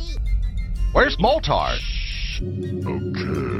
In $20.01, the footage from Ultra 7 that was originally used from Space Ghost and Joel Hodgson to mock was replaced with different stock footage. As I mentioned before, Turner had lost the rights to use and air Ultra 7. In Shambrain, George Lowe, which was Space Ghost's voice actor, replaces Al Roker in the beginning of the episode, and is referred to as Al. In Switcheroo 2, the opening crawl parodying Star Wars is removed from the DVD version. All of the cartoon shorts, including the full Powerpuff Girls short, included on President's Day Nightmare, were removed when the episode was released onto DVD. William, the King of Imagination's appearance in Joshua, was removed in the DVD release. In Explode, the ending announcement saying that the ghost planet will explode is removed on the DVD release. And to round this entry out, the DVD version of Baffler Meal adds a previously unused opening sequence featuring Space Ghost eating at Burger Trench and meeting with the Colonial Man from Snatch, played by Dave Willis, to find a compromise to pay his bill.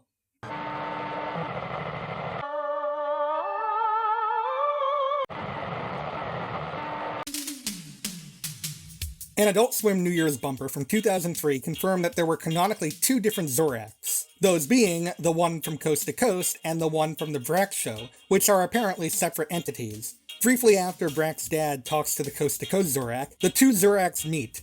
Then the Coast to Coast Zorak exclaims that there can be only one, before getting crushed to death by Thundercleese. In a later bumper, Space Ghost hires the Brack Show Zorak to fill in the role of his evil Mantis sidekick as a result of the Coast to Coast Zorak's untimely demise. And, to replace Brack's Zorak, they didn't do that, because, well, they were canceled. This was the last thing that aired for, Brack, so... They canceled the Brack Show, and since it's not April 1st, I guess it's not a joke. I'm pretty depressed about it, folks. Yep. Bye-bye, Brack.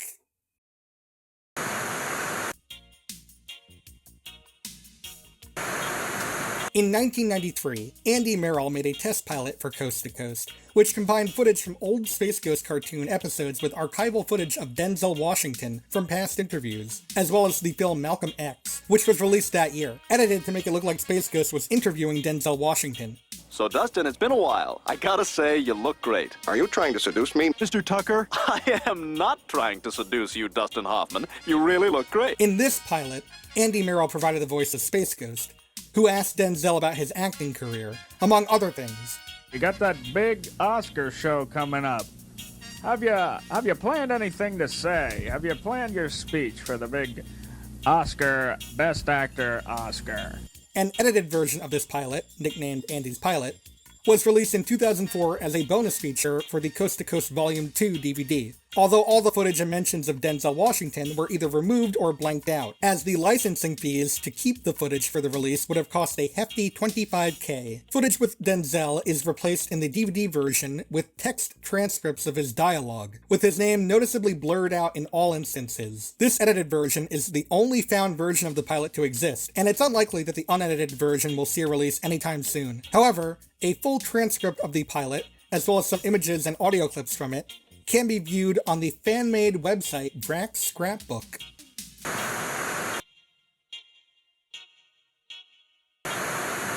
Dinner with Steven was an unused and unfinished episode where Space Ghost interviewed Stephen Wright from a restaurant. The episode was a parody of the film My Dinner with Andre, sharing a similar premise to that movie. However, Stephen Wright's interview would be used for the episode Snatch, an episode which parodied the classic horror B-movie Invasion of the Body Snatchers. Dinner with Steven would be released on the 1998 episode's DVD release as a bonus feature, referred to as a bonus value episode on the DVD.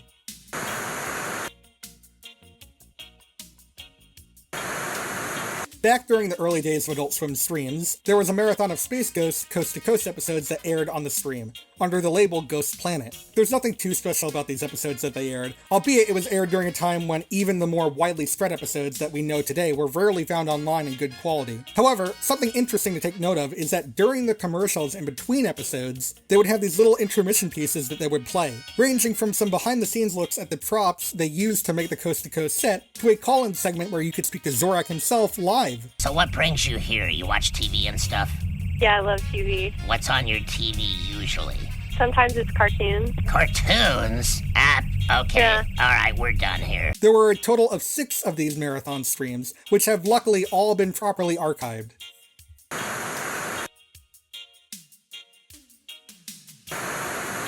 For the Copatoon event hosted by Cartoon Network's Latin American stations in 2001, Several new Space Ghost interviews were made with several famous soccer players, notably Hugo Sanchez and Ronaldinho. While these episodes originally aired in Spanish, they were dubbed into English by the original voice cast of Coast to Coast, although the guest dialogue remained in Spanish with English subtitles translating. Aside from Zorak and Moltar, Space Ghost was accompanied by a few guest co-hosts for these segments. Eustace Bagg from Courage the Cowardly Dog helped interview Ronaldinho, and the Powerpuff Girls' nemesis Mojo Jojo helped interview Hugo Sanchez. While the Hugo Sanchez interview segment was all original, the Ronaldinho segment borrowed its plot and dialogue heavily from the Coast to Coast episode Urges, with some lines and scenes being done almost exclusively as they were in that episode.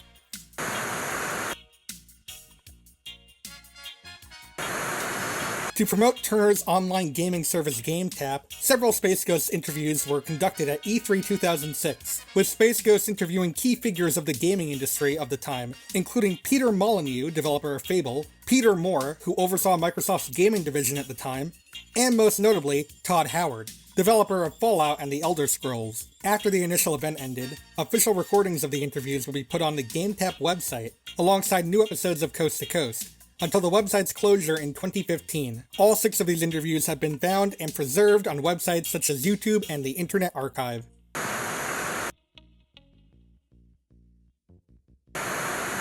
Yeah, whatever. Was a spoken word CD featuring Space Ghost, voiced by George Lowe, giving comedic and nonsensical daily affirmations, which was intended to be aired over radio stations. I regret to inform you that today has been cancelled. Stop here and go to tomorrow. As such, the CD was not released commercially, and is rare to find on websites such as eBay in terms of obtaining a physical copy. However, the entire album was uploaded to YouTube and the Internet Archive by user Uncle Sporkums for preservation.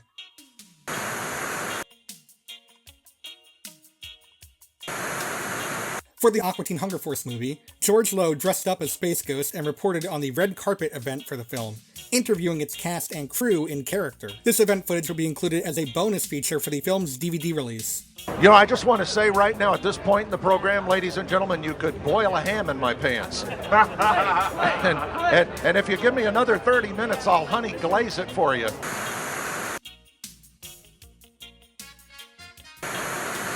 Brak Presents the Brak Show starring Brak was a TV special that aired in 2000 on Cartoon Network as a pilot for what would become the Brak Show. Brak hosts a musical variety show alongside Zorak, who attempts to sabotage it, Wally Gator, who announces each act, and several celebrity guests, including Freddie Prinze Jr., Diamond Dallas Page, Monica, and the Chieftains. The songs from the special would later be released as an album in 2000 named Brak Presents the Brak Album starring Brak. At least they were consistent.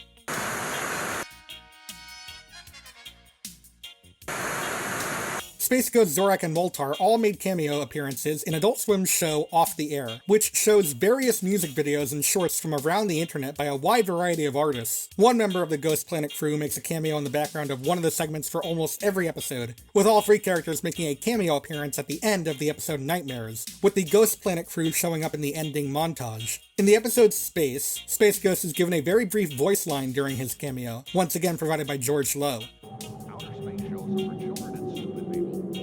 This is a quote that originated from the Coast to Coast episode In Memory of Elizabeth Reed. The only episode of Off the Air where none of the Ghost Planet crew appear is in Hair. Instead, Gerald, the main character from Perfect Hair Forever, makes a cameo in that episode, fittingly enough.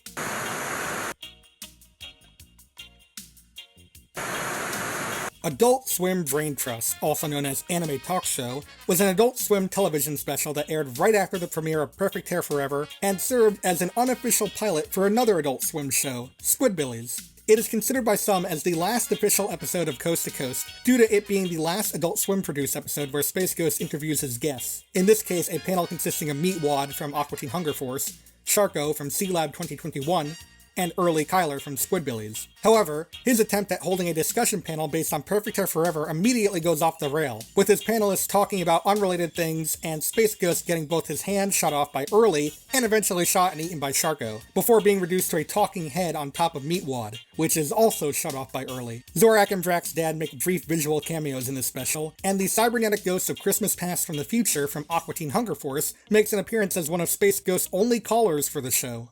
Hello? Hey, turn on your TV. You on TV right now. Turn it on. I am? Hold on, let me turn it on. That is, I am on the television. Hello, Mother, I'm on TV. I hope that you can see me because thousands of years ago...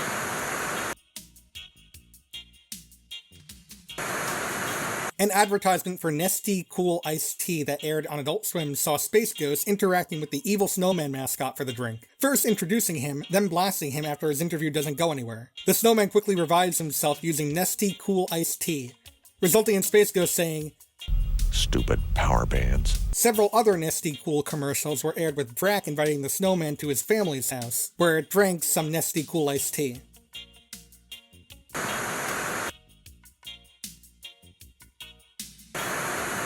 An advertisement for Quiznos fast food that aired on Adult Swim has Space Ghost interviewing a Quiznos sandwich and trying, and failing, to get it into his mouth. In this specific commercial, Space Ghost looks like he's animated using flash animation instead of the traditional reused animation that the show used.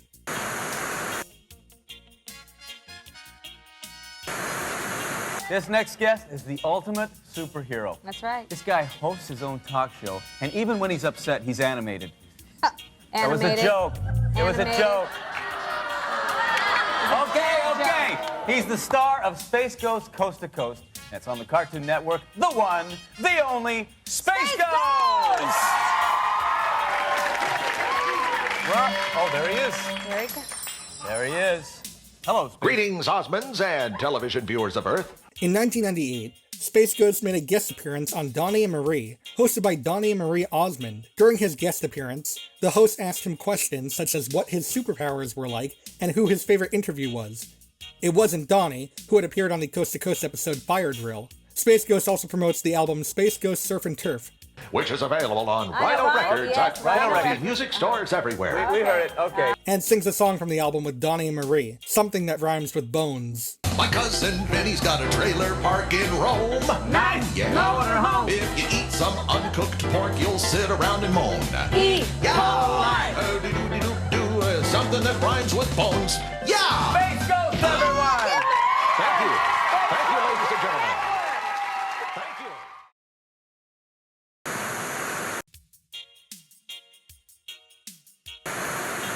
Space Stars was a Hanna-Barbera cartoon series which aired from 81 to 82, and featured 22 new Space Ghost episodes, with 2 Space Ghost segments being shown per episode. Gary Owens returned as the voice of Space Ghost for the show, and Space Ghost was once again aided by his sidekicks Jan, Chase, and Blip.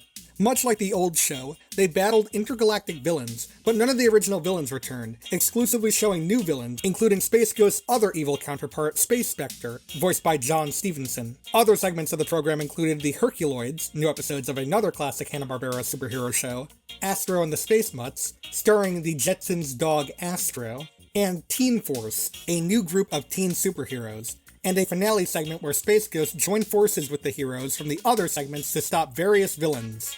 The Space Ghost segments, as well as all the other segments except the Teen Force segments, have all been subsequently shown on Cartoon Network and Boomerang as time filler between other shows, but the show has never been rebroadcasted in its full length since its original airing. It would eventually see a home video release in 2013, with the whole unedited series included on DVD as part of the Hanna-Barbera Classics collection, alongside the 1960s Space Ghost cartoon.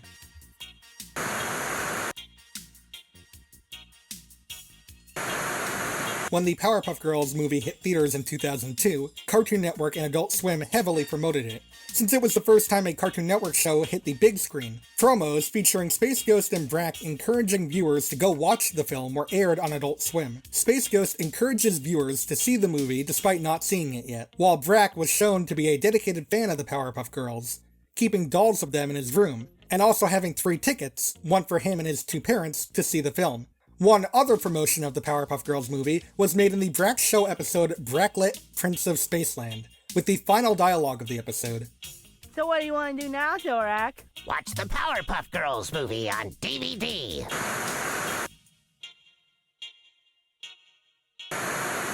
Although the Brak Show was cancelled on Adult Swim in 2003, it got a bonus website-exclusive episode in 2007 named Space Adventure. It features Brak and his dad taking a trip to the moon through a rocket, while Zorak spends some time with Brak's mother. Brak, there's something I want.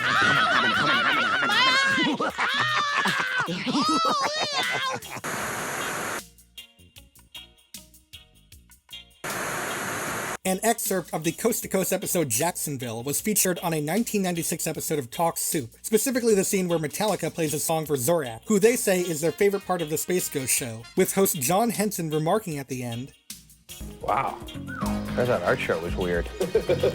1 year later, John Henson would be a guest on Coast to Coast in the episode Suck Up, where Space Ghost tries to impress Henson with his show. It doesn't go well. My tongue ever get sore? Yeah, you know, What kind of question is that? What kind of a person do you think I am? Does my tongue get sore? Did I say something wrong? Yeah. Backpedal, rephrase question. Hey, John, want to see my tongue? No. Henson made one more guest appearance on Coast to Coast, this time hosting an end segment with a similar format to Talk Soup, introducing the clip of the week, which turns out to be Zorak on Jerry Springer, right before Space Ghost arrives to give his evil Mantis bandleader a beating.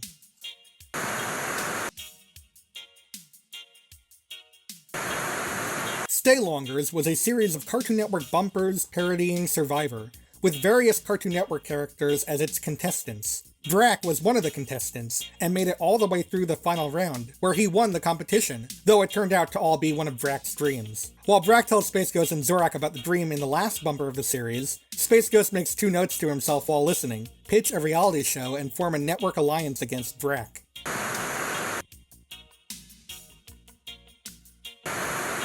There are some people who just didn't get it. Oh, I see what you're doing. Paul Westerberg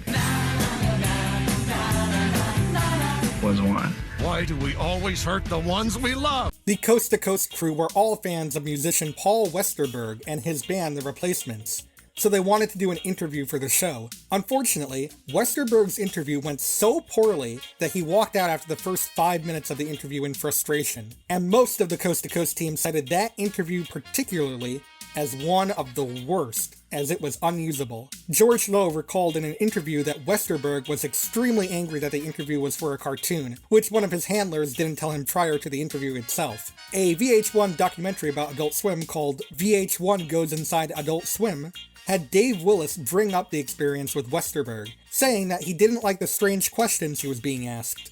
I think his words were, F you ass. That's enough to get you on this show. I hear at his concert that night he did a little song called Space Ghost, so aces. Thank you, stupid idiot. Kind of a badge of honor there, I think. You probably think that's cool.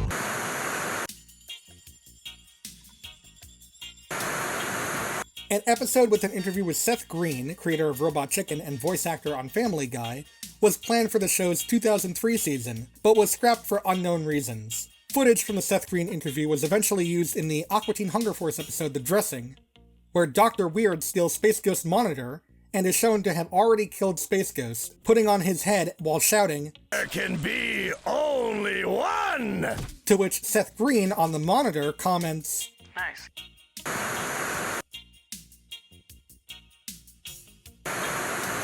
An episode interviewing Seth MacFarlane, creator and voice actor on Family Guy, American Dad, and The Cleveland Show, was planned for Coast to Coast 2003 season as well, but was scrapped alongside the Seth Green interview for unknown reasons. Unlike the Seth Green interview, the interview footage for MacFarlane's interview was never used.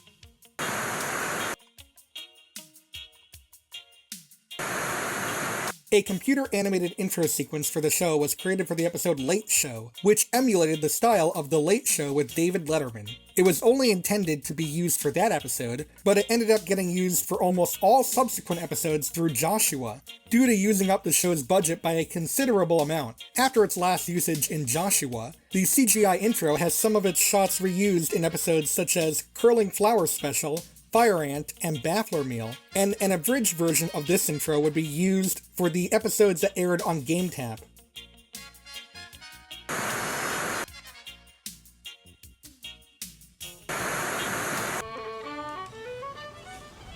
Oh, hello there!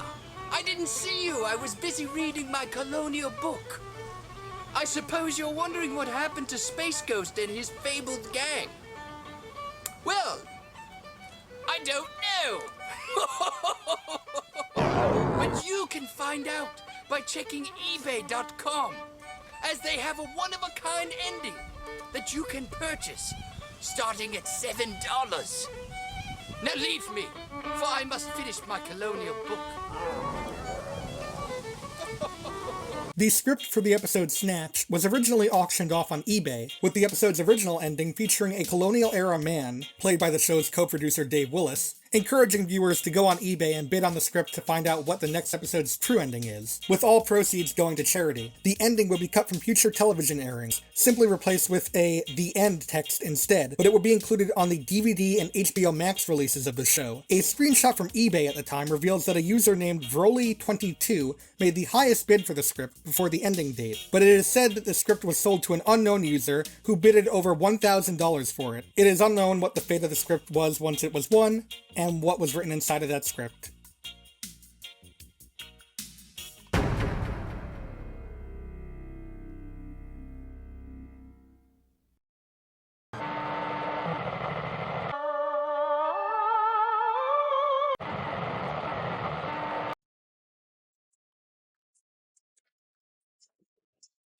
Blast Zorak was an old Flash game from Cartoon Network's website that allowed players to be in Space Ghost shoes and blast Zorak as many times as possible, with higher blast counts equaling a higher score.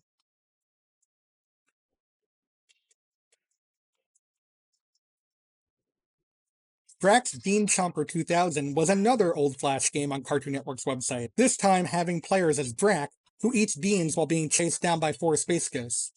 The gameplay of this game is identical to that of Pac-Man, down to the style of the mazes and characters of the game.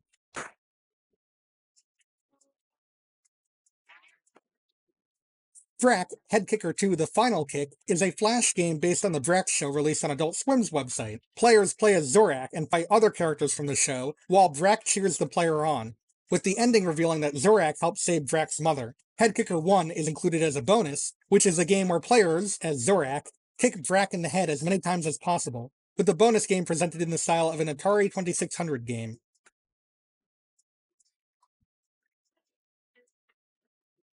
The Planetarium Tour was a special produced by Cartoon Network featuring episodes of Space Ghost Coast to Coast and music videos, alongside new segments of Space Ghost, Zorak, and Moltar introducing each segment, as well as an interview with guest Krustin Moore, who would later be a guest on the show in the episode Sherik. The special included the Coast to Coast episodes $20.01, Transcript, and Explode, plus 2 episodes from the 1960s Space Ghost cartoon, Zorak, and The Molten Monsters of Moltar. Also featured were several music videos including Vow by Garbage, Diamond Sea by Sonic Youth, Tickling by Loud Lucy, and Camel Walk by Southern Culture on the Skids, plus a Cartoon Planet music video, Don't Touch Me.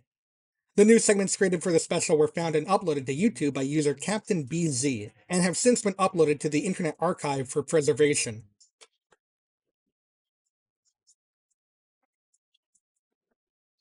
Count Floyd is a fictitious horror movie host played by comedian Joe Flaherty, who originally appeared on the Canadian sketch show SCTV as the host of SCTV's Monster Chiller Horror Theater, a parody of similar low-budget, public-access TV shows that showed low-budget horror movies. Floyd's mannerisms and voice were based off of Bela Lugosi's Count Dracula, although he would start each show by howling like a werewolf, which quickly diminished into a weak chuckle.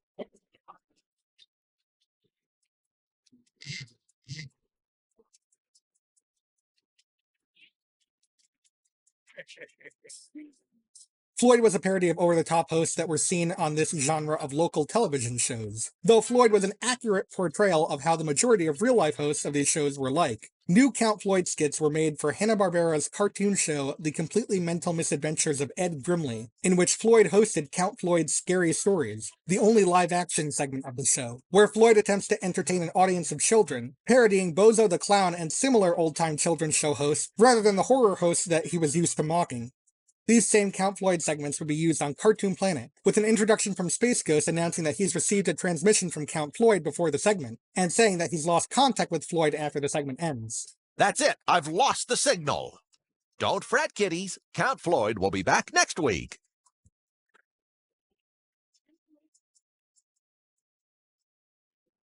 The Quest is a 1995 PC game released by AOL, where players play as 3 cartoon characters on a quest to solve 20 riddles hidden throughout the content of the game. Several TV channels sponsored and had their content included in the game, including Discovery Channel, Kids WB, which included Animaniacs content in the game, and Cartoon Network. CN included several minigames based on Coast to Coast in the game, which included taking a look around Moltar's control room, listening to Zorak and the original Way Outs play several songs, and asking Space Ghost several questions, such as, what are your superpowers, and what do you eat? The game itself was elusive lost media for years, until it was found in 2019 by a Twitter user named AlexMCG.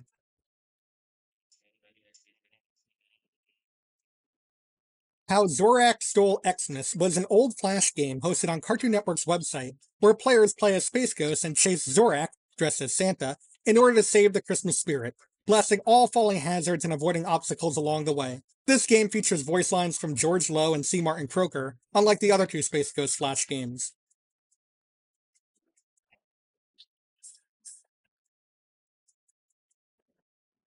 To help promote Turner Home Entertainment's VHS releases of Johnny Quest, a special Space Ghost Coast to Coast interview was made for that purpose, with Space Ghost interviewing Johnny Quest and showing clips from the cartoons that would be featured on the tapes it was promoting, plus some commercials advertising these tapes. This was primarily shown on Johnny Quest VHS tapes, though other cartoons released on VHS by Turner also had this promotional interview featured.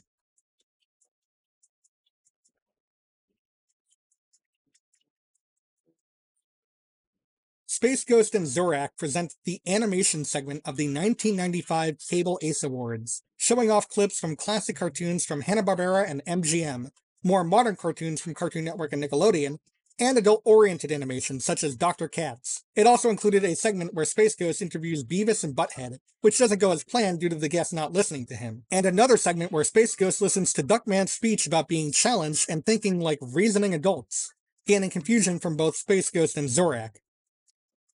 Huh? Did you understand any of that? No. At the end of the last montage featuring adult-oriented animation, Space Ghost asks Zorak, Makes cartoons like that? Where are all the happy cats and dogs beating each other to a pulp? resulting in Zorak shooting him with his laser gun, followed by Space Ghost blasting Zorak with his power bands, ending the segment.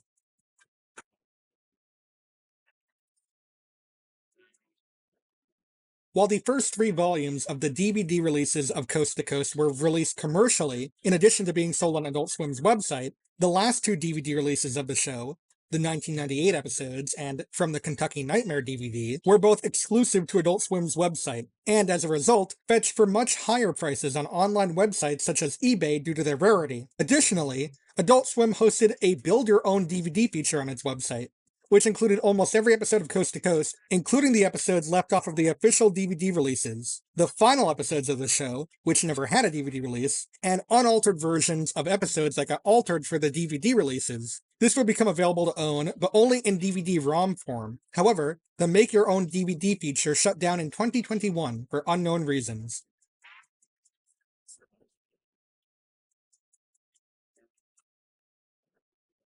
The Haikuin for Space Ghost contest was a competition held by Cartoon Network for its viewers to submit a haiku they wrote and win various prizes, with the grand prize being to get featured on an episode of Coast to Coast. The 2 winners of the contest, Ryan Rosenberg and Sean Medlock, were featured in the episode Joshua, where they read their haikus to Space Ghost at the end of the episode. Medlock's haiku got a surprise response from Space Ghost. I hope I don't win. The rules say to bring a friend. I don't have any. One for that.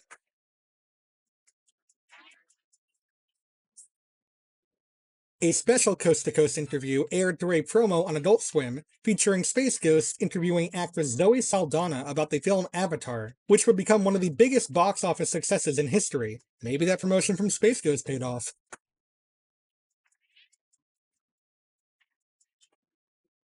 For a special event on Adult Swim that had episodes of Coast to Coast and Tom Goes to the Mayor, Space Ghost interviewed Tom and the Mayor from Tom Goes to the Mayor in a very brief promo for the event.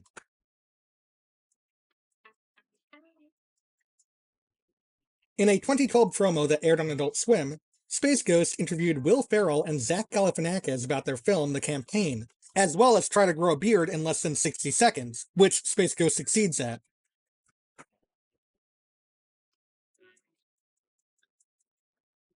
NASA named 4 rocks on the planet Mars after the Space Ghost crew. Space Ghost, Zorak, Moltar, and Drac. I know that one's a short one to end off this layer, I think that one's the coolest one of the layer, I'm not gonna lie.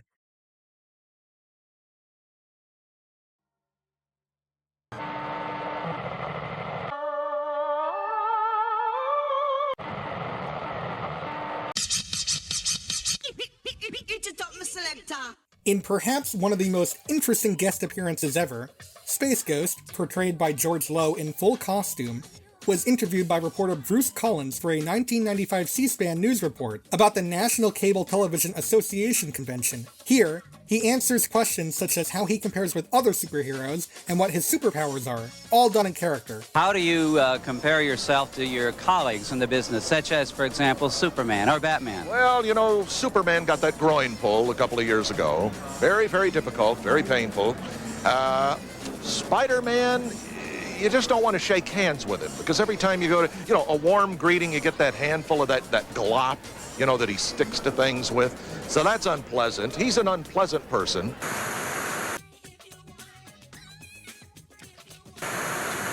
A second pilot was produced for Coast to Coast, this time with Gary Owens, which was Space Ghost's original voice actor in the 1960s show, reprising his role as Space Ghost and actor Emma Thompson as his guest, alongside Chris Gore in a cameo appearance. This pilot was presented in the style of a Coming Attractions movie trailer, and even had a small segment where Space Ghost answered fan letters, something that would be featured prominently in the spin-off show Cartoon Planet. Unlike Andy's pilot, this pilot has never been released in any way, and no video footage of it has been found. However, images and audio files from the pilot, as well as a full transcript of it, can be found on the fan-made website Vrack's Scrapbook. Dear Space Ghost, the other kids in school don't understand me, and the really big kids beat me up all the time.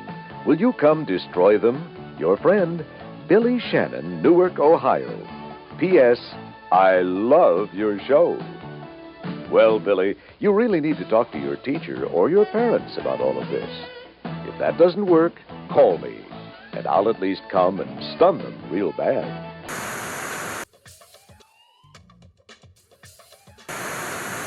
Renegade Chicken was a fan-made website hosting various Space Ghost-themed Flash animations, including one where the Ghost Planet crew invades Doctor Who, an interactive tour of the Ghost Planet TV studio, and an animation where visitors could simulate being blasted by Space Ghost himself. It also featured bonus animations of the show's main characters, as well as a Flash game, jigsaw puzzles, and several videos of the Spanish dub of Coast to Coast, among other things.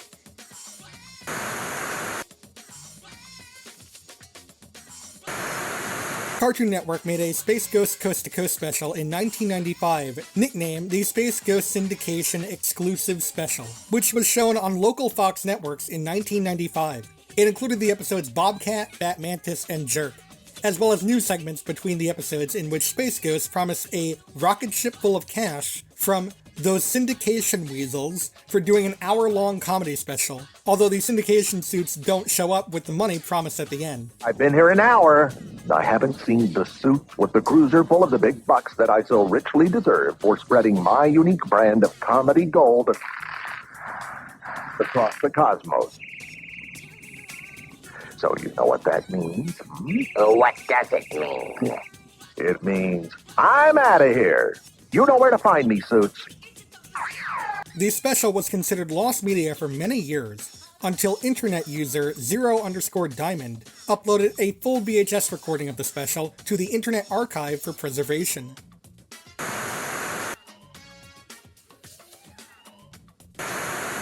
Earth Ghost was a pilot aired on Adult Swim in 2011, showing the daily life of Space Ghost on Earth. This was originally produced as a live-action pilot called Low Country, but when the pilot was rejected, the audio from it was reused and incorporated into this special, which was done in computer animation as opposed to the traditional animation of Coast to Coast. Both Earth Ghost and Low Country can be found and viewed on the Adult Swim website.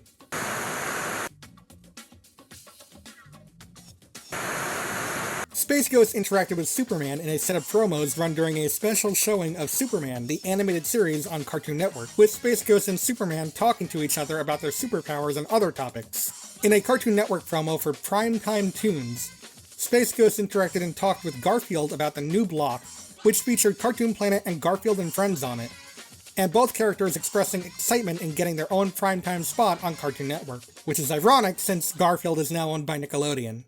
Every weeknight on Cartoon Network. The new home of Garfield. The established home of Space Ghost. Scooby-Dooby-Doo. Who invited him? Beats me.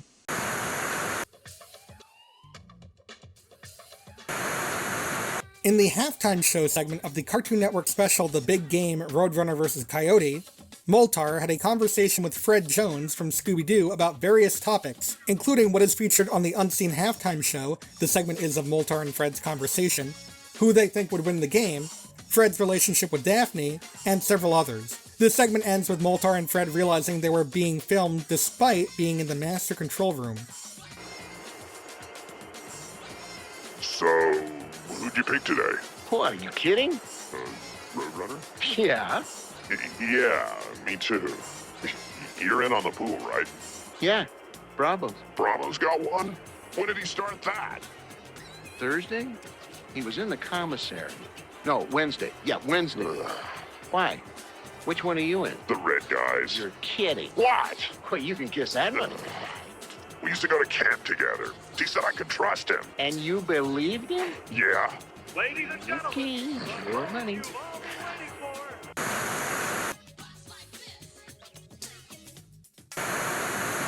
Brak Presents the Brak album starring Brak is an album released in 2000 by Cartoon Network and Rhino Records, containing the songs from the special Brak Presents the Brak Show starring Brak. If I have to say Brak one more time, I'm gonna get a brain aneurysm.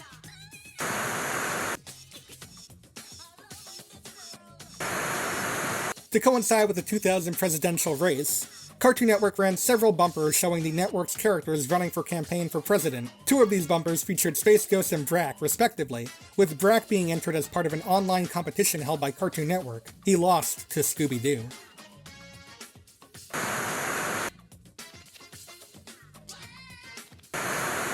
Space Host, Roast to Roast, was a fan-made animated parody of Coast to Coast, which was created by Camel Moon Studios and uploaded to YouTube. The series of videos combines audio from a YouTube show by Ethan Van Sciver called Comic Artist Pro Secrets, with newly animated versions of Space Ghost, Zorak, Moltar, and Brak, who all have their designs altered to have facial hair, much like Space Ghost's evil twin brother Chad Ghostal, and realistic human lips for Space Ghost and Brak, much like Synchrovox cartoon shows such as Clutch Cargo, among other minor details. This series of videos was aimed at a more mature audience than Coast to Coast, often having subjects discussed that would never be on Coast to Coast. The story behind this parody got more interesting in February 2020, when Camel Moon posted a link from its Twitter account to a campaign on Indiegogo to purchase merchandise related to the parody, including t-shirts, posters, animation cells, and even potential DVD release of it.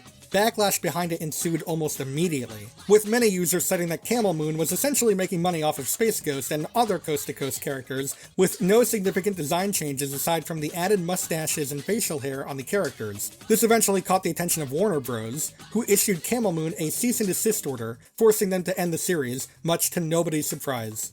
Because of this, it is notable for being the only parody work of Coast to Coast to catch the legal attention of Warner Bros.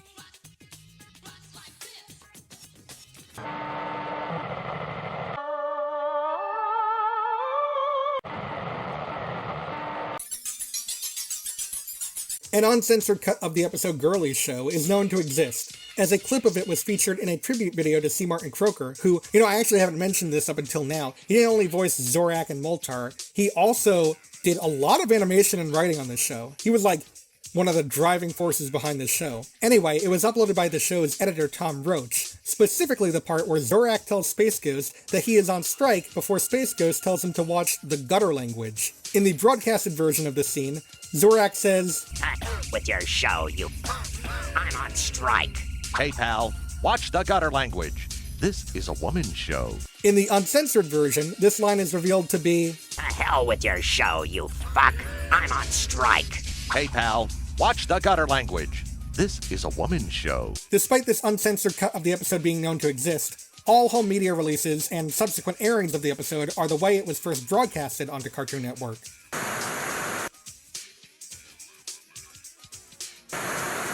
There's two backmasked messages in Coast to Coast, both of which are said by Zorak. Backmasking, for those that don't know, is when a message meant to be heard normally is deliberately played backwards, so the listener can reverse the audio to decipher it. The first of the two backmasked messages is in the episode The Justice Hole, in which Zorak comments after Space Ghost starts teaching guest Dave Thomas how to fire lasers with his power bands.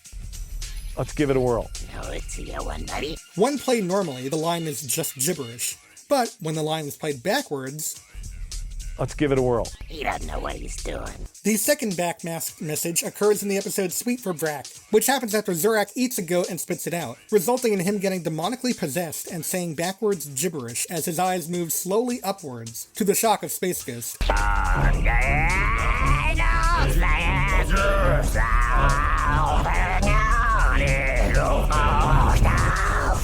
What's that mean? When this moment is played backwards, Zorak can be heard saying,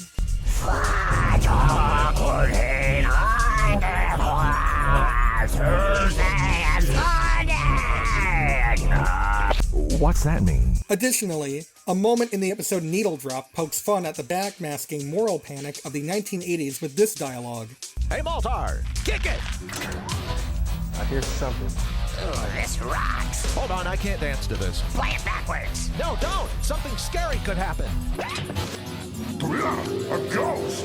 A small white ghost emerges from Moltar's monitor as a result of the rock music being played backwards, and haunts Space Ghost, Zorak, Moltar, and the guests for the rest of the episode until Space Ghost finally destroys the other ghost.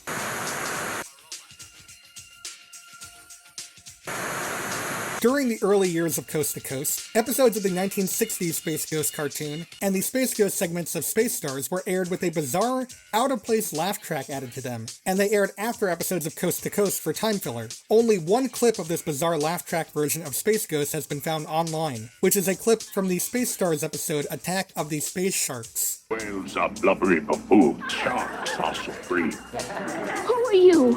I am Remora from the water planet of liquid. And now, you are my prisoners. Looks like there's only one way in, through the front door. Knock, knock. Well, very little is known, outside of their existence, of these laugh track versions, and they were dropped from airing once Cartoon Network had enough episodes of Space Ghost Coast to Coast to air for a full 30-minute time slot.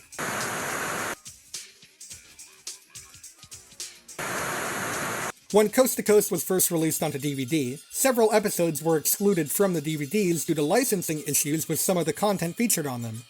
As a result, Adult Swim held a special Bootleggers Marathon, which ran the episodes that were excluded from the DVDs uncut, allowing fans and viewers to save and record episodes for future preservation. The episodes that aired during this marathon were Self-Help, Gum Disease, President's Day Nightmare, and Le Livre d'Histoire, with the original segments from A Space Ghost Christmas also being shown in between the 4 episodes.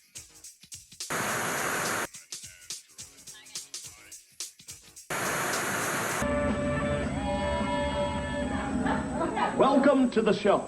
I'm David Allen Greer, filling in for the vacationing Space Ghost. A clip from a comedy sketch show features David Allen Greer as Space Ghost, with his head superimposed over Space Ghost's body to make it look like he's filling in for him. The footage used for this sketch is taken from a promotional segment made for promoting Johnny Quest VHS tapes, which featured Johnny Quest as Space Ghost's guests. While the clip was a part of a sketch where David Allen Greer filled in for various talk show hosts, it is unknown which show it originated from, and the Space Ghost clip is the only known clip of that particular sketch that has been found.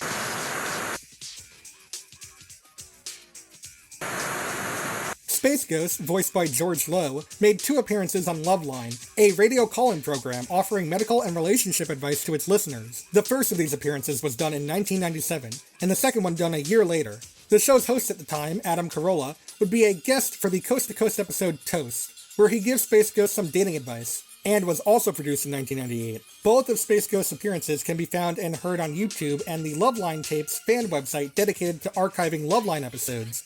And these appearances remain by far the most bizarre Space Ghost guest appearances done. There's a reason she's crying in the middle of it. At the very least, you sort of think of it as she uses her sexuality, and that's what she did to begin with.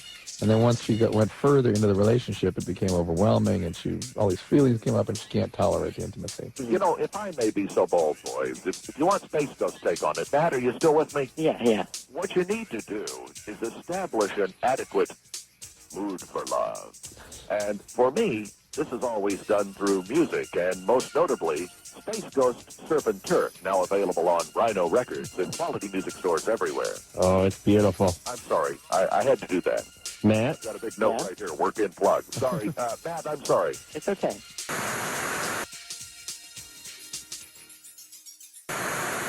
As part of the Cartoon Network NBA All-Star Slam, a special interview segment was made with Space Ghost being interviewed by Los Angeles Clippers player Elton Brand for a series of interviews where NBA basketball players interviewed their favorite cartoon characters. While the Space Ghost interview, and many others, are lost media, other interviews made for the event have been found and uploaded online, including a Bugs Bunny interview animated by C. Martin Croker, Coast to Coast's lead animator.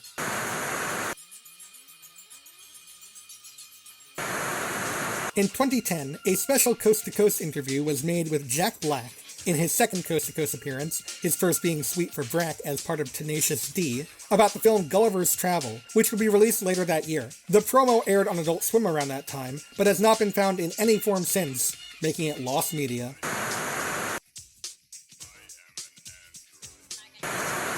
Fellow cartoon superhero The Tick, voiced by Townsend Coleman, was going to be interviewed by Space Ghost for the episode Damn, through newly edited footage. However, this idea was scrapped due to Charlton Heston's interview for the episode being long enough to use for the entire runtime of the episode, and it would have been too costly to animate the new footage of The Tick for the interview.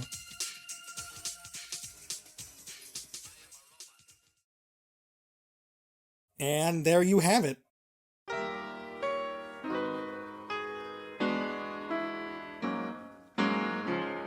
Where does the courage come from? The little red light on top of that camera. Over 100 items have been covered for this Iceberg video, and I'm pretty sure that I missed a few things as well, given my track record. But now that this video is out to the public, I hope you've taken something away from this. Of course, I'm referring to the impressive legacy that Coast to Coast has garnered for itself. I think that goes without saying at this point. But looking at this in a wider scope, and the reason that the video is formatted like this in the first place, is that preservation of media of all kinds is a necessity. There's just so many things out there that are unable to be dissected and analyzed, because there's no copy in existence that we know of. Obviously, that's not the fault of the consumers, as it really shouldn't be our jobs to preserve this media in the first place. Instead, the responsibility falls into the laps of the producers of this content and those above them, who should make it as readily available as possible for as many people as possible. Otherwise, piracy will run rampant, and worse, media will be lost completely.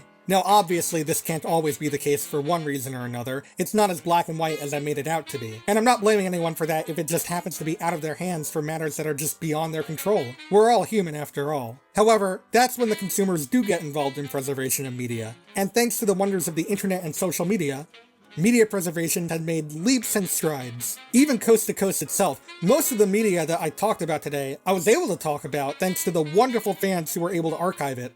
But even then, there's still a lot of media missing, some of which I haven't even talked about because there's literally not enough information out there. It'd basically be talking about something with a baseless foundation and not enough evidence or information to make a solid entry. Not everything online is safe. Something can be taken down in the blink of an eye. I mean, we've all used YouTube before, so I think we know that hard fact pretty well. So I urge you all to take media preservation seriously, and help out anyone who is looking to find some lost media to archive. If you have any information at all, share it with others and make more people know of it, so that it can be properly preserved. Because you never know when, out of nowhere, something, somewhere, will just disappear.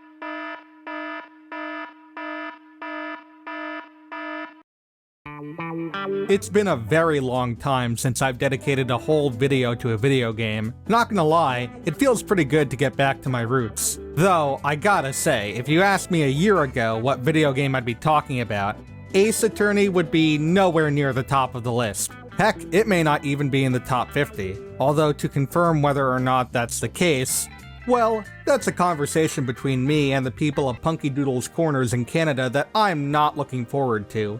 But that's besides the point. Not gonna lie, Ace Attorney did not seem like the kind of game series that I would be into. I've always been more of a platformer guy, or even a puzzle game guy. Oh, God. Oh, boy. I am not going to hear the end of this. You jackass! Now you've done it, idiot! I'm a very busy man, so I needed something that I could pick up and play and put down relatively on the fly. I had seen people talking about it from time to time, and Phoenix even appeared as a playable character in Marvel vs. Capcom 3 Ultimate, so it definitely piqued my interest. It was actually on sale on the Nintendo Switch eShop in December of 2020 for like $10. And I wasn't a broke person back then, so I said sure, why not? And I bought the game. I didn't start playing until January of 2021, thinking, okay, I've got nothing else to play right now, so let me give this a shot. Needless to say, that was the biggest mistake I've ever made in my life. I was hooked on this more than I was hooked on phonics. I immediately fell in love with the game. Everything just clicked with me. The story, the structure, the mysteries, the gameplay, the problem solving, the soundtrack, and especially the characters. There's just something about this that was drawing me in, and for a time I was completely hyperfixated on this franchise. I mean, I still kind of am, but back in early 2021, it was really bad. I wanted to find out what happened in the other games. I wanted to hear what people had to say. I wanted to listen to the soundtrack on repeat. I was a mess. Shut the fuck up. So I quickly played through the other two games in the trilogy, bought and played through most of the remaining mainline games I could on the 3DS, realized I forgot about the Investigations games, bought the first game on mobile because nope, realized I forgot about the Latent crossover, bought that digitally on 3DS because nope, bought the Great Ace Attorney Chronicles on Switch because at that time it had been localized, realized that I forgot about the second Investigations game, hacked my 3DS and downloaded a fan-translated ROM because nope, and here we are. I still wouldn't say the Ace Attorney franchise is my favorite series of all time, since that's a very high bar to cross, but it's definitely in my top 10, that's how committed I am. So, just to show you all how great this series is that you probably already knew about because this game franchise has been around for how long? I want to take you through my ranking of all the Ace Attorney cases from best to worst, and try to give a good explanation as to why I feel the way I do for each case. A few ground rules before we start. Alongside the mainline games, I'll also be counting the cases from the spin-off games. That includes both Investigations games, both Great Ace Attorney games, and even the Latent crossover. I will not be talking about the special episodes from the Latent crossover or the Great Ace Attorney games, since those are just more so story add-ons and nice little extras than actual cases. I also will not be talking about the Acidine Attorney cases from Spirit of Justice, since those are more so joke cases that kind of poke fun at the game than actual cases. I will, however, be talking about the DLC cases from both Dual Destinies and Spirit of Justice, since those are fully fledged cases and they add to stories of their respective games. I also won't be talking about the manga, since I don't even know where to begin with all of that, and admittedly, I haven't read all of it, since from what I can tell, it's not all in English. Finally, the anime will not affect how I rank these cases. This is primarily based on how they are in their respective games. However, I may bring up the anime every once in a while just to discuss a difference or something. Also, I may or may not have a surprise entry somewhere on this list, so be on the lookout for that. So with all of that, including the special entry that may or may not exist, we have 55 cases to cover. Oh dear God, what have I done? So sit back, relax, and be prepared to yell OBJECTION at your screen when you see a placement that you don't agree with, as we go through each and every case from worst to best, starting with...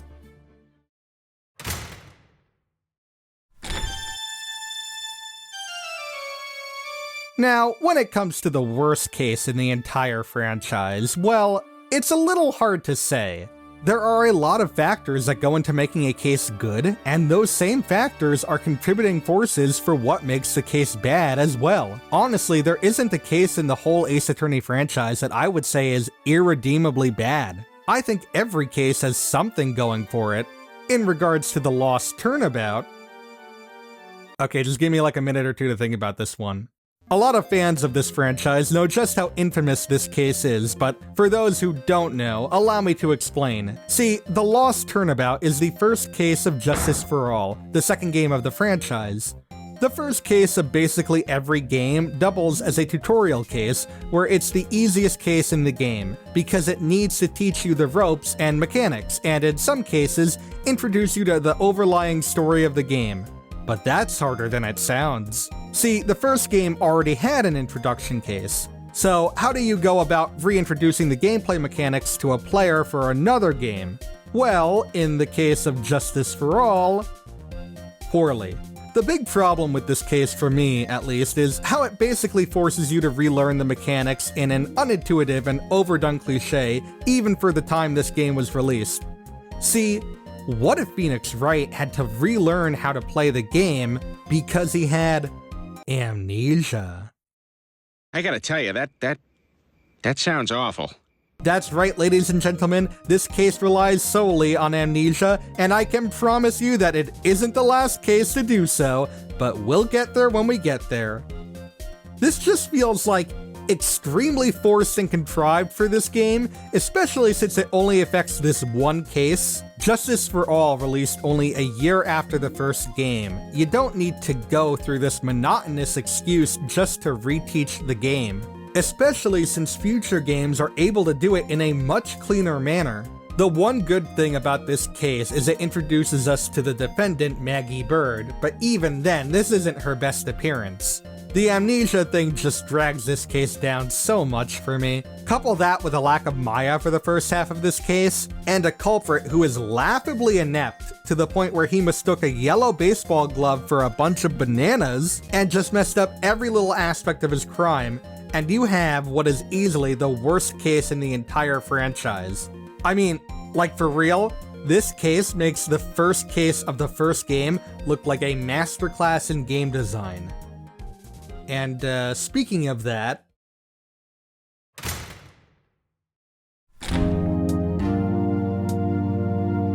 I don't know if it's fair to put the first case of the whole series this low on the list, but at the same time, it is a pretty bad case, all things considered. To its credit, it actually does a pretty good job introducing the characters and story for the game that's about to take place. It also sets the tone, not only for the game, but for the entire series. This is the first impression that everyone is going to have when playing the franchise for the first time, and it's a pretty good first impression, but at the cost of being a pretty lousy case. I don't have as much to say about the first Turnabout as I did with the Lost Turnabout. It suffers from a lot of the same problems. It's very short, laughably easy, and it has a villain that doesn't do a good job of covering its tracks. At the very least, though, Frank Sawit's plan is a little better than Richard Wellington's, and it makes sense why this case is so easy and short. This is the proper introduction to characters like Phoenix Wright, Mia Fey, Larry Butts, and even the Judge. And it does a good job of making you feel like a rookie, since this is also Phoenix Wright's first case. If anything, this first case set a precedent for the remaining first cases of the franchise. Let's just ignore the Lost Turnabout.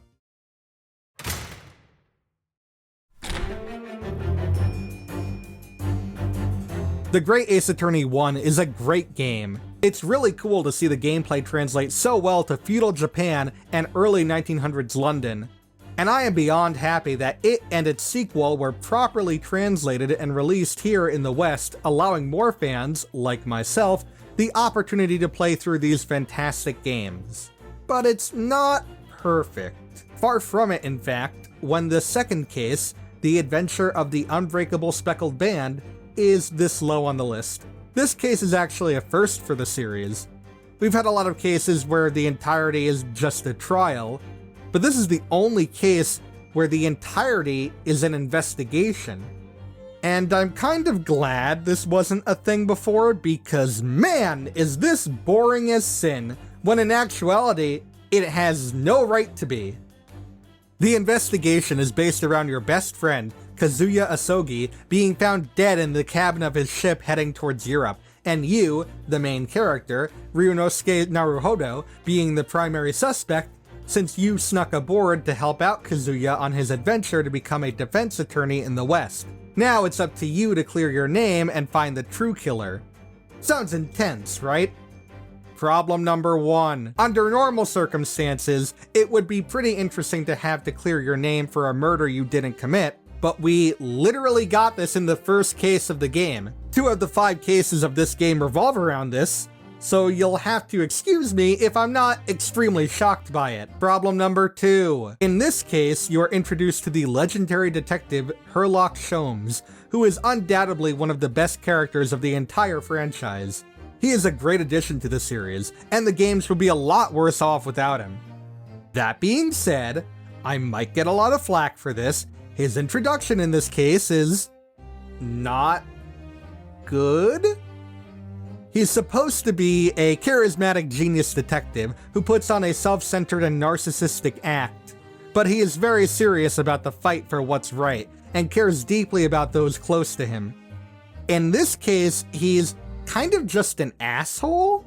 Like, yeah, he's supposed to be an asshole, but this case doesn't do a great job showing what else he has going for him. I know it's established later on in the game, but that doesn't mean they can't hint at it at all, or at the very least, tone down his more selfish side in this case. Problem number 3. This is undoubtedly the biggest problem with the case, at least in my opinion. You get to investigate a whopping 3 rooms. I didn't say 3T, I didn't say 3-teen, 3. It might not seem like that big a deal, and honestly it really shouldn't be, but the problem is that the 3 rooms that you're investigating are your room on the ship, the room next to yours on the ship, and the hallway connecting said rooms. You go to these 3 rooms so many times, these 3 rooms that all have a very similar and bland style, by the way, that this case just drags on so much longer than it needs to.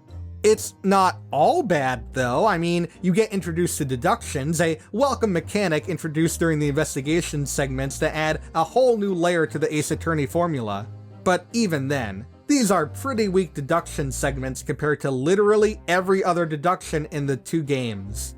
Barring the investigations games, I really hope they don't do investigation-only cases in the future, because if they're anything like this, I can already feel my eyelids getting heavy.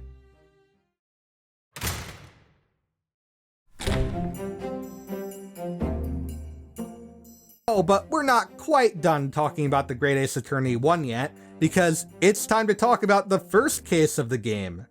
Like I said, the Great Ace Attorney 1 is a great game, but I'd be lying if I didn't say that these games leave a really bad first impression. The adventure of the Great Departure seems fine on paper.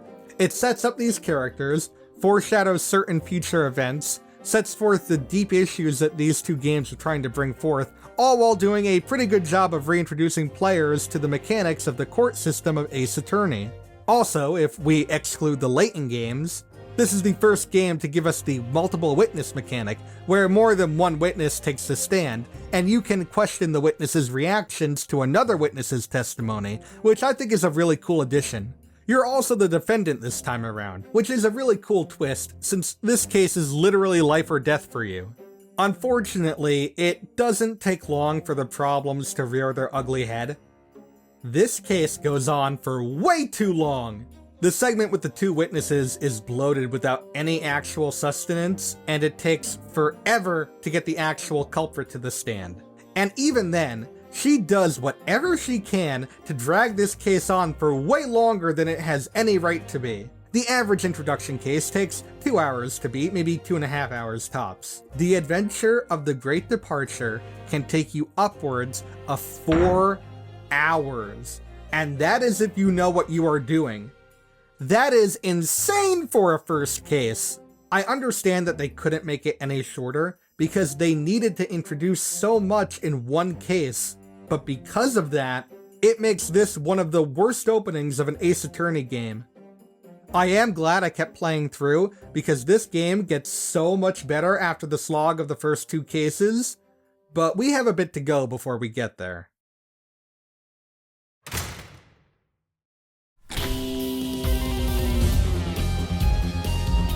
There's this term that gets thrown around in regards to the Ace Attorney games called third case syndrome.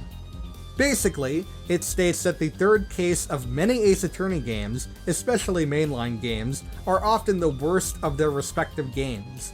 While this isn't the truth for a good amount of games, it definitely applies to enough of them for the term to hold some weight, as you're gonna see a lot of them towards the end of this list. And, hoo boy, are we starting with a doozy of a third case. I already have a lot of problems with Apollo Justice, the character, and for the sake of this entry, the game. I think it might be my least favorite mainline Ace Attorney game, which is kind of sad, because there's also a lot about Apollo Justice that I really enjoy. I think it's the best looking Ace Attorney game bar none. Clavier and Trucy are great additions to the cast, and while it's not my favorite in the series, the soundtrack for Apollo Justice is a damn banger. So you better believe that I was really excited when there was a whole case revolving around a murder at a rock concert. Like, that's a really cool idea right there.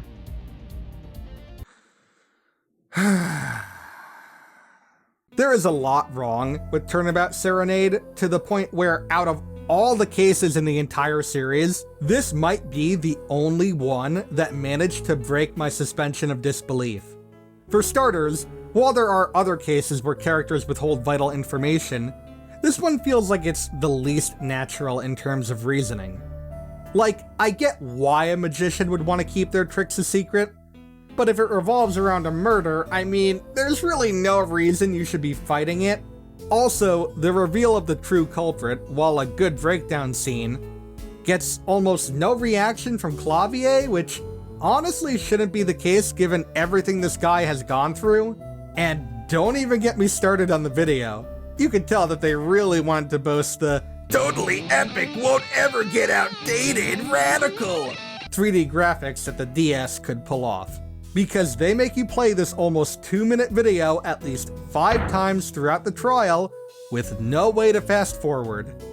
Every time I close my eyes now, 3D orange Clavier invades my mind.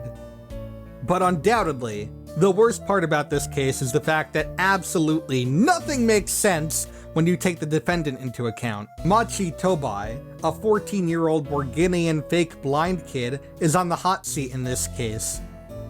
Which, I mean, based on the first testimony, should almost immediately rule him out. You see, the murder weapon is ruled to be a .45 caliber revolver very early on in this case. And something interesting about said revolver, something that's made extremely clear in this case, by the way, is that the gun has a very nasty recoil. It is so bad to the point where it could even cause a big guy's arm to be injured if he doesn't fire it properly. So then why does everyone think that it's possible that this tiny boy could possibly fire the gun and not have any injuries whatsoever? And twice for that matter! You're the smart one! How is this not extremely suspicious to you? The rest of this case doesn't fare much better in the logic department, unfortunately. See, not only does Machi get accused of killing a man with a gun that he absolutely should have been injured by, not only was he the prime suspect because he supposedly dragged this extremely tall, bulky, and heavy man's body to the stage, got him set up on the rising platform, and then knocked himself out next to him, but the case gets so complex that it gets to the point where this small 14-year-old boy was apparently responsible for this extremely convoluted illegal contraband smuggling scheme that results in burning Clavier's guitar at the exact moment that a lyric of a song is sung? Yeah, this is a bad one. It's really telling when the investigation scenes are infinitely better than the trial. 3D orange Clavier will never leave me alone.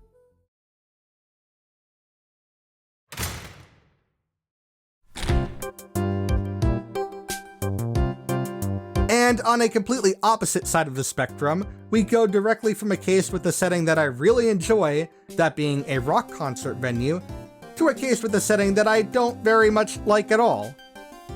A circus. Out of all the cases in the series, Turnabout Big Top is probably the case that most people outside the Ace Attorney ethos have heard of. And not for great reasons. This is another case of third case syndrome, and I bet a lot of people are probably shocked that I don't think it's the worst third case, let alone the worst case of the entire bunch. And while it's true that I did find some merit in this case that made it shine above 5 other cases, it just barely squeaked into the top 50, so clearly I'm not completely off my rocker. Only partially. There is a lot wrong with Turnabout Big Top, and honestly, I could just spend the rest of the runtime of this video going over each and every flaw that this circus disaster of a case has, but I'll just try and summarize my thoughts. Even the worst cases can be saved by enjoyable characters, as we'll see later on, but this definitely isn't the case here. Whether it be Max Galactica, the egotistical showboat defendant who will fold at the slightest bit of pressure, Regina Berry, the sheltered daughter of the victim whose sparkly personality is really quite frankly annoying, Mo Curls who... Oh, we'll get to Mo Curls soon enough. Hell, even the actual culprit of this case, the paraplegic acrobat Acro, isn't that great. While I do feel some sympathy towards his situation and understand his anger towards Regina Berry, who left his brother in a coma completely by accident, his plan was just way too over the top for his breakdown to land for me. The only characters that I don't mind are Ben and Trillo, the ventriloquist and his dummy. Or at least I would say that, if not for the fact that, for whatever reason, he's involved in a love triangle with Max Galactica and Regina Berry, whose ages respectively are 31, 21, and 16. If I'm a child, then you know what that makes you? And I'll be damned if I'm gonna stand here and be lectured by a pervert. And throughout the entire case, they play up this idea that Regina Berry is somewhat irresistible to guys, including Phoenix and even the judge. You know, maybe Acro had a good point after all. And I haven't even gotten to the meat of this case yet. If you ignore the fact that Acro's plan made no sense, that suspicion on Max was caused by a 1 in a million chance, the overuse of this one circus song that isn't good but they love to play it over and over again, oh boy, I sure do love this somber circus music, I hope it plays throughout the majority of the case, and the fact that the first half of the first part of this trial is dedicated solely to the really uncomfortable love triangle, oh god, please make it stop! This trial is decent. However, enter Mo Curls. I can forgive the unfunny jokes and humor, I mean, I'd be a hypocrite not to with how many times I've said awful puns, but I can't forgive his role in the trial. For whatever reason, in this single instance, in this one case for Justice for All, they implement a new rule where you can only press on the correct statement, or else you'll be penalized. All because everyone is tired of Mo's shtick and don't want to hear any more out of him other than what's necessary. This new rule comes completely out of nowhere, and while it isn't the only game to have it show up on a specific occasion, it's the one that makes the least amount of sense, and definitely negatively affects the case. Now, with all that ranting in mind, you're probably shocked that I ranked it as high as I did. Well, to be fair, I honestly go back and forth from time to time as to whether Turnabout Big Top or Turnabout Serenade is better, and I've come to the following conclusion. Whereas Turnabout Serenade had a really exciting premise and setting wasted by a contradicting story with literally nothing making sense, Turnabout Big Top had a setting I could really care less about and characters that really drag it down, but other than those nitpicks I mentioned, it still manages to be fairly competent with its logic and reasoning. Ask me again tomorrow, I'll probably switch them up again.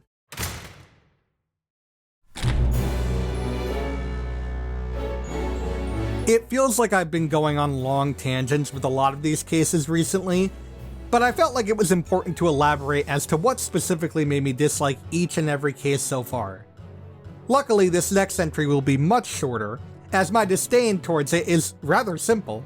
To be honest, I was debating whether or not to put the latent crossover cases in this ranking, since, while at its core, it's still the trials that we've come to know and love from the Ace Attorney series. There's really nothing else quite like it. Nevertheless, it still technically contains cases, so I guess it's time to talk about the final witch trials. A lot of people who have played this game might be shocked that I'm placing the final trial as the worst in the game, as there's quite a bit to enjoy about it, and honestly, I wouldn't blame you if you said otherwise. But, you see, there's this one little thing that absolutely just does away with everything not only this case had, but the entirety of the game as well. The ending. It is very rare for me to feel negative towards something primarily because of a sour ending, but there are some times when the ending just completely goes against everything that you just sat through and witnessed. And in my opinion, this is one of those times. And honestly, I'm not even going to tell you guys what the ending is.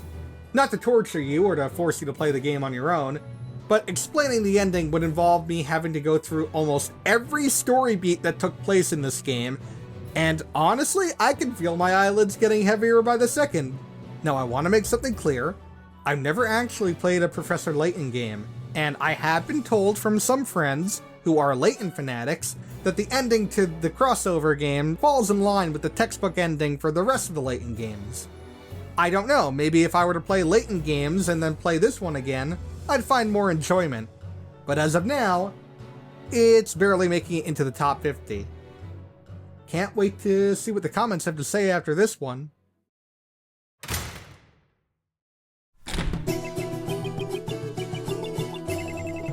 I don't know if this is a hot take or not, but I am really not a fan of Spirit of Justice. People seem to really like this one, but man, I just do not care about it.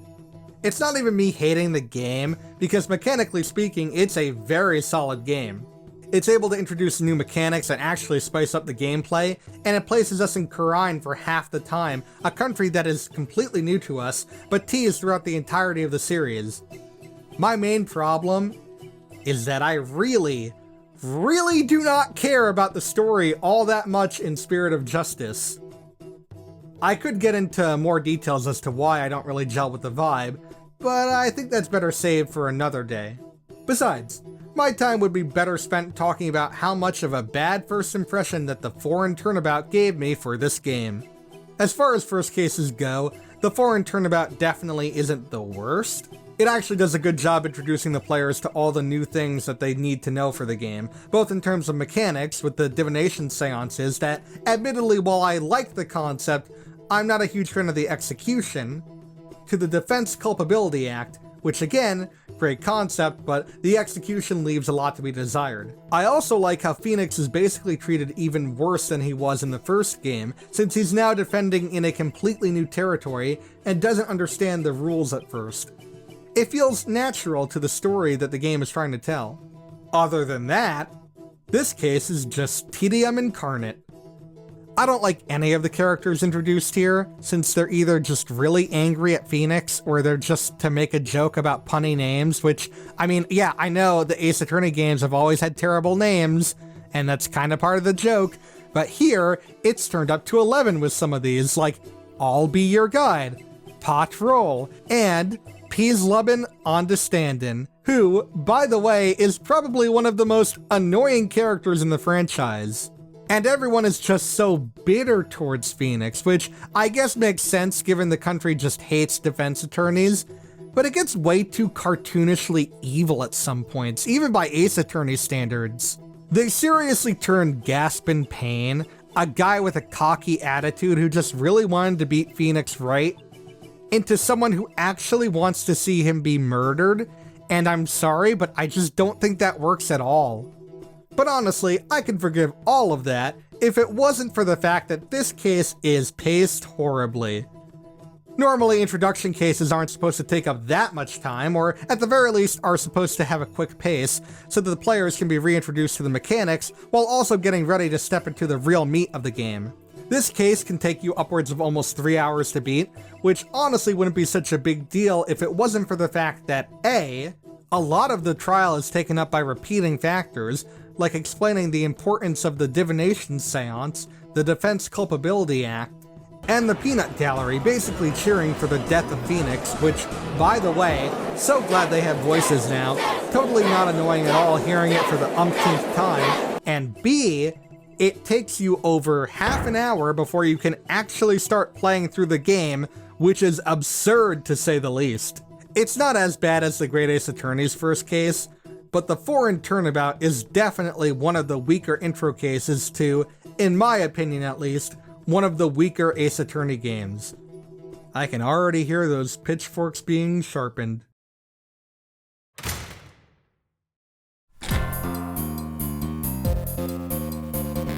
Speaking of weak Ace Attorney games, I still haven't talked about the first Ace Attorney Investigations game. Now, okay, that's not entirely fair. This is the first and arguably only side game in the franchise where it shakes up the story, characters, and most importantly, the gameplay drastically. This game has a distinct lack of Phoenix Wright, so in his place, you play as Miles Edgeworth, the rival prosecutor and friend of the defense attorney. Right off the bat, that's kind of crazy, but it gets even crazier when you realize that, as the title informs you, this is a game based entirely on investigations, and there's no trials at all. This may seem like a step backwards, since the investigations were always the weakest part of the game for me, but they actually managed to add a lot of new mechanics to these side games that make the investigation mechanics fun. It's also cool to see these new and returning characters in a sort of overworld, since you'll be exploring the areas on foot this time around. I'd say more, but I think you get the general idea at this point. Unfortunately, I really don't think the story holds up all that well in the first game. In a game where you play as Miles Edgeworth, you really could be playing as any other prosecutor, as his presence in this game really doesn't leave an impression, and this is doubly true for the final case of the game, Turnabout Ablaze. Admittedly, it is satisfying to put an end to the smuggling ring storyline, something that I honestly did not care for at all, and it's actually really cool to see the Yatagarasu mystery play out and reach its natural conclusion, and it's a nice little bow on both Shilong Lang and Tyrell Bad's stories. I also really like the character of Callias Poleno, who seems like he's being set up as the culprit, but in actuality he's just like a really nice dude. Other than that, though, I mean, yeah, I don't really like this case all that much. A lot of my problems with the final case really stem from the second half of it, but that doesn't mean the first half is flawless. While in concept, the embassy offices seem like a really cool place to have an investigation, in actuality, it gets really boring seeing the same areas over and over again. They also just really had to bring back Larry Butts and Wendy Oldbag for the final case of the game, which, I mean, I can tolerate each on their own, but together I just think they really sour the mood. But really, the big problem does come from the latter half of this case, and it's all because of the true culprit, Quercus Alba, the final boss of the game, if you will. And they really love to rub that in this case. What seems to be a feeble ambassador of Alabast turns out to be the commanding leader of the smuggling ring that has been the centralized focus of this case. This is all fine and dandy. What isn't so fine and dandy is the fact that from the reveal of Alba's true identity to his final breakdown, it can take over an hour and a half. Over 90 minutes of this back and forth arguing. The Investigations 1 gameplay already doesn't lend itself well to long and drawn-out cases, but the worst part is that a majority of the gameplay can be boiled down to Edgeworth accusing Alba being like, okay, but do you have evidence? Edgeworth presenting the evidence, and then Alba either having some insane counters to said evidence, or repeating the, okay, but extraterritorial rights bit.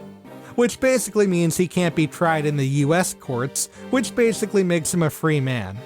This goes on over and over and over again so many times that the final 3 parts of this game are almost entirely dedicated to Alba's questioning.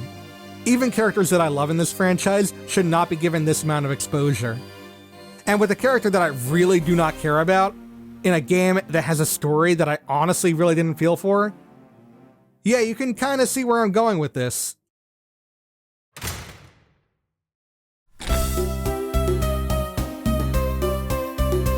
Hey, so I feel like I didn't talk long enough about the first Ace Attorney Investigations game in the last entry. Luckily, we have another case from that game taking the spot right after it. That should give you an idea of how I feel about the game. In my defense, the Kidnap Turnabout isn't the most popular case in the Ace Attorney series, so I definitely feel justified in its placement here. That being said, it's not all bad. For starters, it introduces us to two great characters. Kay Faraday, the sidekick to Miles Edgeworth in the Investigations games, who is training to become the world's greatest thief, and Shilong Lang, an Interpol agent from the Republic of Zhang Fa, who acts as sort of a rival towards Edgeworth. These two are sort of mainstays in their spin-off series, and they're very welcome additions. Another cool thing about this case is the setting. This might be one of the coolest settings in all of Ace Attorney. Seeing the different areas of an amusement park, such as the haunted house in the western area, almost makes up for all the problems this case has. Also, this case does a pretty good job of playing off the fact that, while in-universe they're apparently beloved characters, the Blue Badger's characters are very creepy and unwelcoming.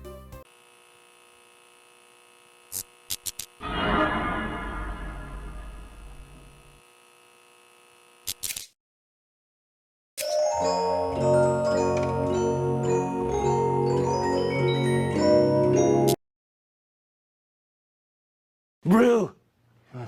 Gotcha, scared you. This case has a lot going for it. Or it would if it weren't for the fact that every character in this case is just really badly written. I mentioned how I like Kay and Lang, but honestly, they really don't make lasting impressions in this case, simply being introduced as troublemaking sidekick and thorn-in-your-side rival with no other characteristics. Ace Attorney not only has a problem with first impressions for cases, but also character introductions, and while this isn't the worst case that exemplifies this problem, it definitely isn't the best either. We also have a slew of returning characters, and their contributions range from being undercooked and underutilized, in the case of Emma Skye, to an annoying obstacle to overcome, with Mike Meekins and That's not to mention that their characters are tied heavily with the Blue Badger, a character I already wasn't very fond of, so you can kind of guess how I feel about them here. And the other new characters they introduce here are probably worse. Lauren Pops is fine, I guess. I understand she's supposed to be hammy and overdramatic in her dialogue, and sort of a red herring, but she's really just like one-dimensional, so I really don't care. Ernest Amano apparently has ties to both Edgeworth and Manfred von Karma, but they don't go anywhere with this plot, and then he's reduced to the secondary villain in this case. The main culprit, Lance Amano, this might just be the worst culprit in the series. See, he's actually the reason that we're at the amusement park in the first place, since Edgeworth is here to exchange money for his ransom, since he was kidnapped. However, the whole kidnapping scheme was staged by Lance to pay back his debt. This isn't the first staged kidnapping in this series, however, here's where things fall flat. Lance is a little bitch boy. I mean, that's really it. He's a spoiled, whiny rich boy who thinks he's privileged and is completely out of his league with what he's getting wrapped up in. The twist can be seen from a mile away, and it's the least shocking reveal I think I've ever seen. So yeah, that's the Kidnap Turnabout. Wow, 2 investigations, 1 cases in a row. Hopefully that's it for a bit. I mean, there's no chance that there's another investigations, 1 case next in the ranking, right? Right?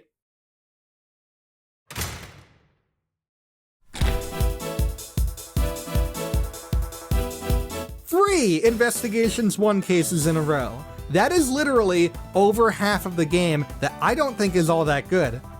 Honestly though, Turnabout Visitor really isn't that bad a case. It's the first case of the entire investigation spin-off, and for what it is, it's fine. It does a good job of showcasing everything that's different about the series compared to the mainline games. I mean that in both an artistic standpoint, seeing the full-body pixelated sprites having full movement to investigate areas, and 3/4 turned artwork showcased in the dialogue, as well as a gameplay standpoint, introducing logic, the main gimmick of the game. Side note, but I've always found it kind of funny that it's treated as like this special power akin to Apollo's bracelet or Phoenix's Magatama, and it's just like, Edgeworth using logic. It's very funny. I like that you're able to explore Edgeworth's office and the prosecutor's building in a whole new perspective. It is a mercifully short case, which after the previous cases I just talked about, I'm totally okay with. And the new characters they introduce are fine, I guess. There's like nothing wrong with them, and I actually really like their designs, but that's about it. And I think that's the big thing. There's nothing downright bad about Turnabout Visitor, but there's really nothing that makes it stand out either. I'd say that this case is definitely a turning point going forward. The previous 10 cases, I would say the negatives definitely outweigh the positives, making them some of the worst cases, but going forward, I don't think that there are many more cases that have that problem, or at the very least, the bad things that the cases have are, sort of neutralized by something good. I don't know, man. I mean, honestly, I'm just really, really tired of talking about Investigations 1. I just want to be done with it for the time being, and I really hope that we're in the clear for a bit. Please?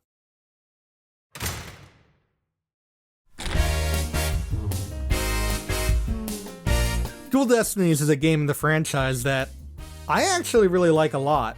It's definitely not my favorite game of the series. I think it has a few overlying problems that drag it down. It's effectively a reboot of the mainline games that, if you didn't know, could be very confusing for a lot of people. Yet, for some reason, they continue building up the Dark Age of the Law from Apollo Justice, which I don't think anybody who plays these games likes, or even at the very least, nobody takes seriously. This also marks the game where they effectively sideline Trucy Wright and Clavier Gavin, and I don't think I can ever forgive them for that transgression. The game also marks a transition from 2D to 3D, and while I think the anime cutscenes are a nice addition, the 3D models for this game are... they're bad. They're really bad. I don't like them. I have good things to say about the game too, trust me, but we'll save that for a little later. For now, however, let's talk about the game's second case, the Monstrous Turnabout. There are a few things that this case does that I actually enjoy. I mentioned how Ace Attorney has a hard time with first impressions of characters, but I'm happy to report that in the case of Simon Blackwell and Bobby Fulbright, that definitely isn't the case. Right from the start, you get a great look as to what to expect from these two, and it's just exemplified even more throughout the other cases. I also like how Apollo and Athena meet, it's very cute. And the defendant, Damien Tenma, is probably the best part of this case, adding some much needed humor, while being equally intimidating and heartwarming. Other than that, though, yeah, this case is just kinda really boring. And that's really sad when the premise is based around a mixture of a political murder, masked wrestlers, and a fucking yokai fight. I mean, how could they possibly make that boring? Well, it's quite simple, really. For starters, this investigation drags on, and it really gets boring examining the same places over and over again.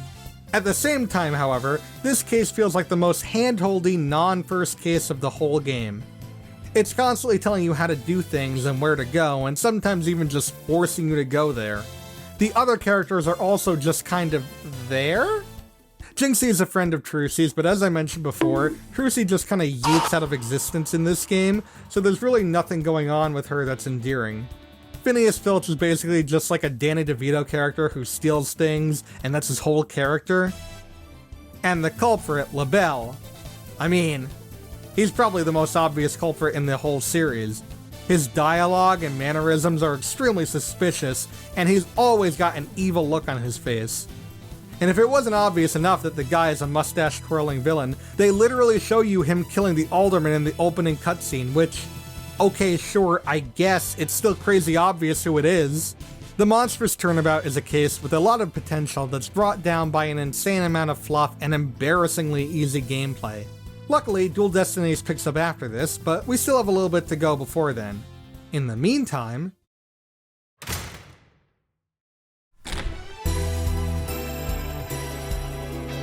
Man, poor Athena.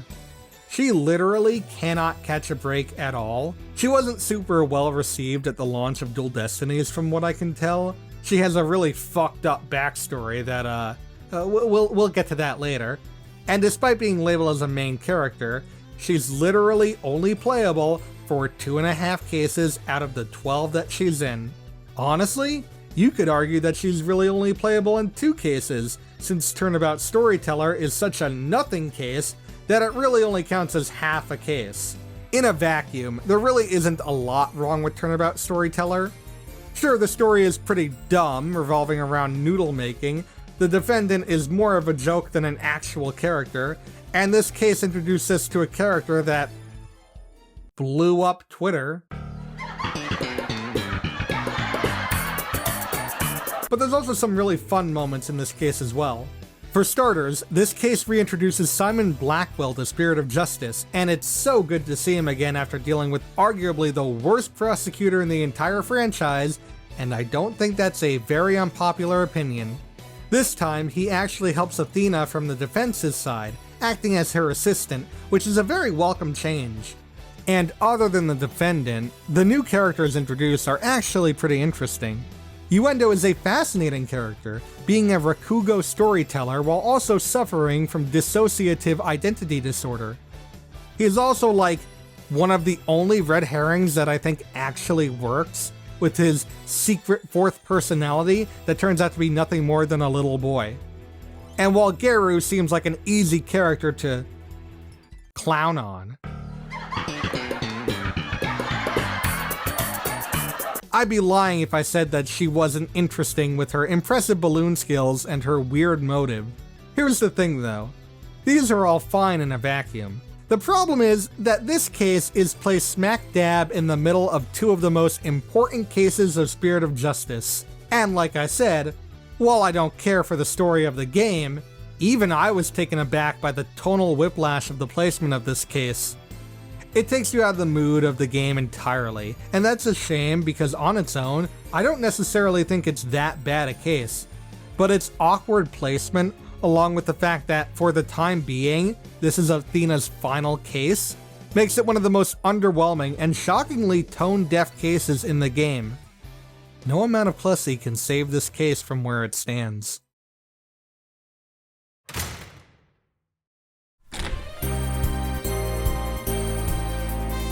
Remember not too long ago, when I said that Athena really only has 2.5 cases where she's playable?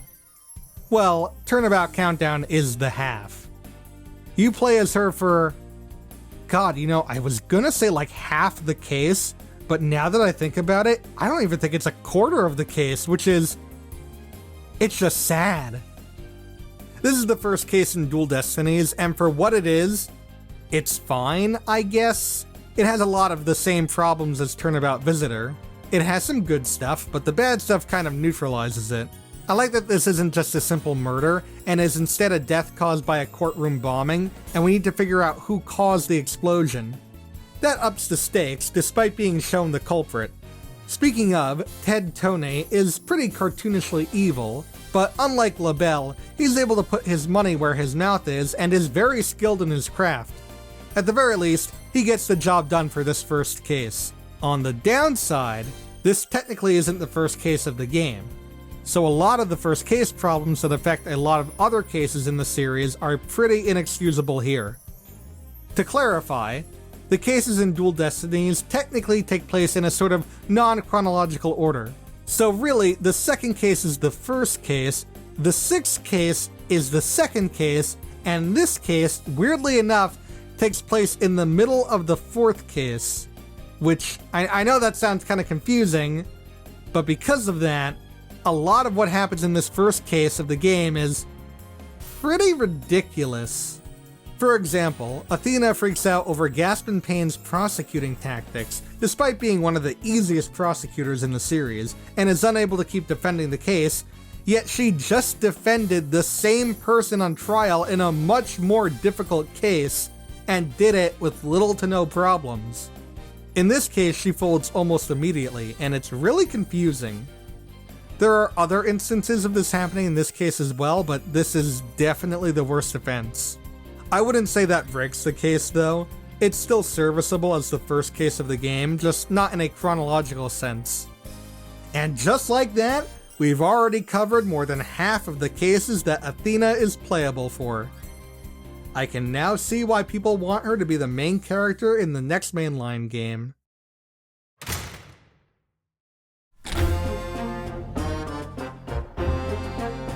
It's interesting to examine the parallels between the first case of the first Great Ace Attorney game and the first case of the second Great Ace Attorney game.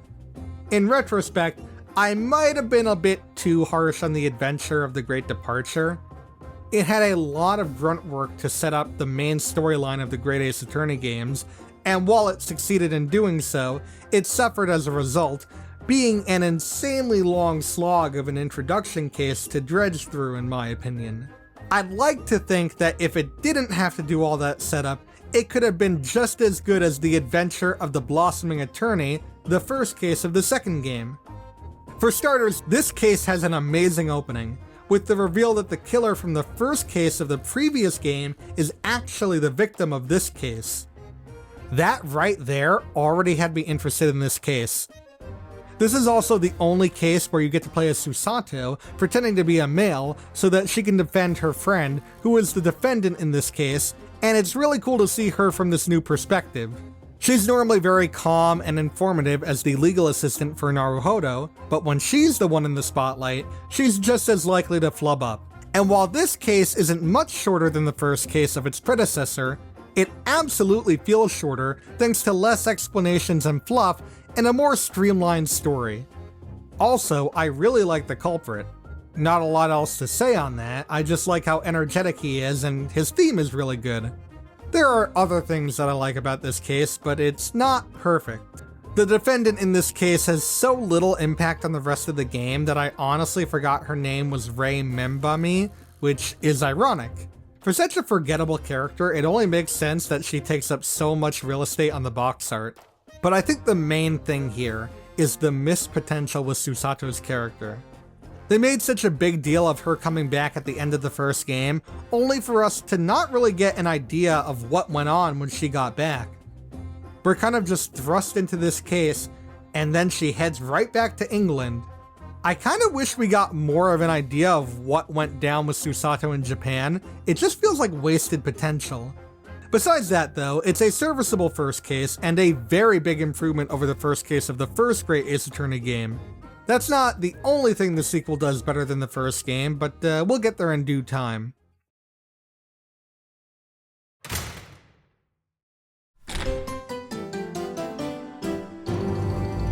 I actually don't have much else to say about the Layton vs. Wright game. The witch trials are a really cool idea that was squandered by only having 2 of them. And the Fire Witch trial isn't that bad, but it's not that good either. It does a good job explaining the mechanics of the witch trials, but at the same time, it's very obvious who did it, so it kind of feels like a waste of time. I don't like Espella Cantabella at all, and other than the final case, this is probably her at her worst. This case also introduces the prosecutor for this game, Inquisitor Barnum, and I mean, he's cool I guess, but we barely get to know him. And they just dropped the ball with him for the last case of the game, so I kinda don't really care upon replaying the game. The other witnesses are funny, I guess. There's this guy whose name is Emir Punchenbog, and I think that's pretty funny, too. And, yeah, that's pretty much all I have to say about the Fire Witch trial. Not good, not bad. Let's just move on.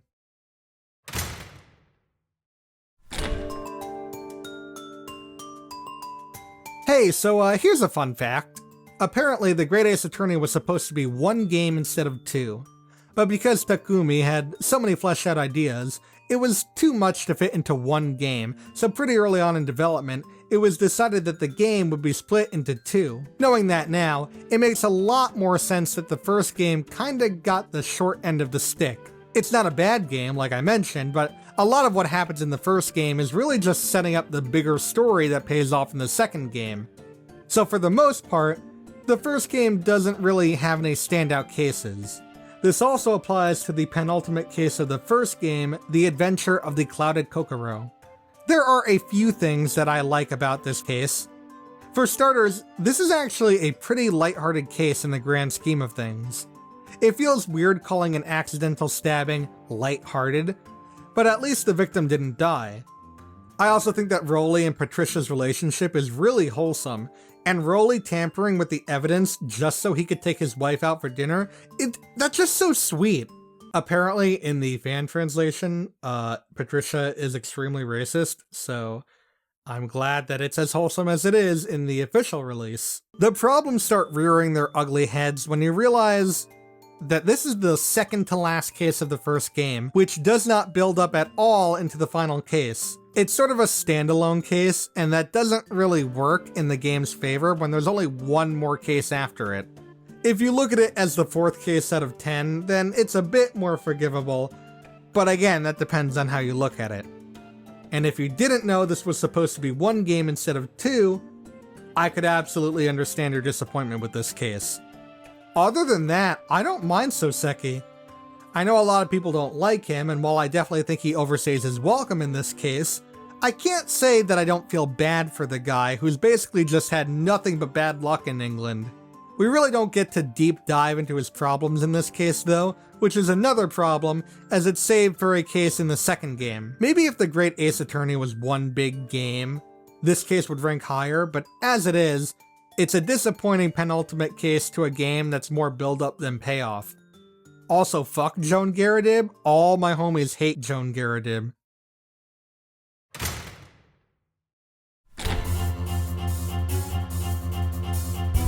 Another latent crossover case, this one being the first case of the game, the English Turnabout.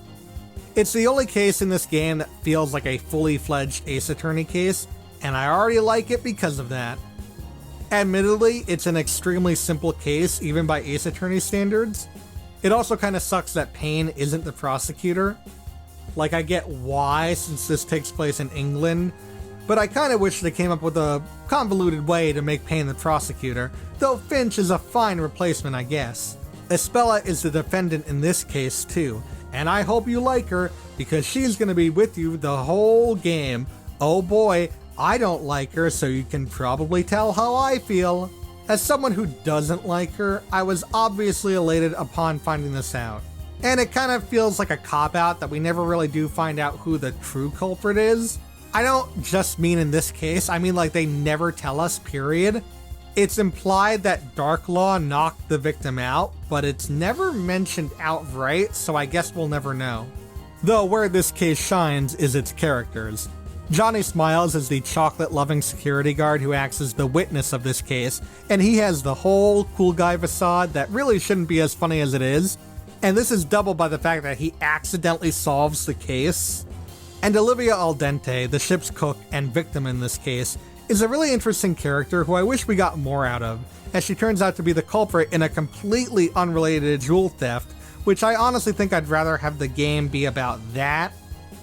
It's kind of criminal that these characters, both design-wise and personality-wise, are wasted on a one-off case of a spin-off crossover, as I would have loved to see much more of them. Maybe in another timeline.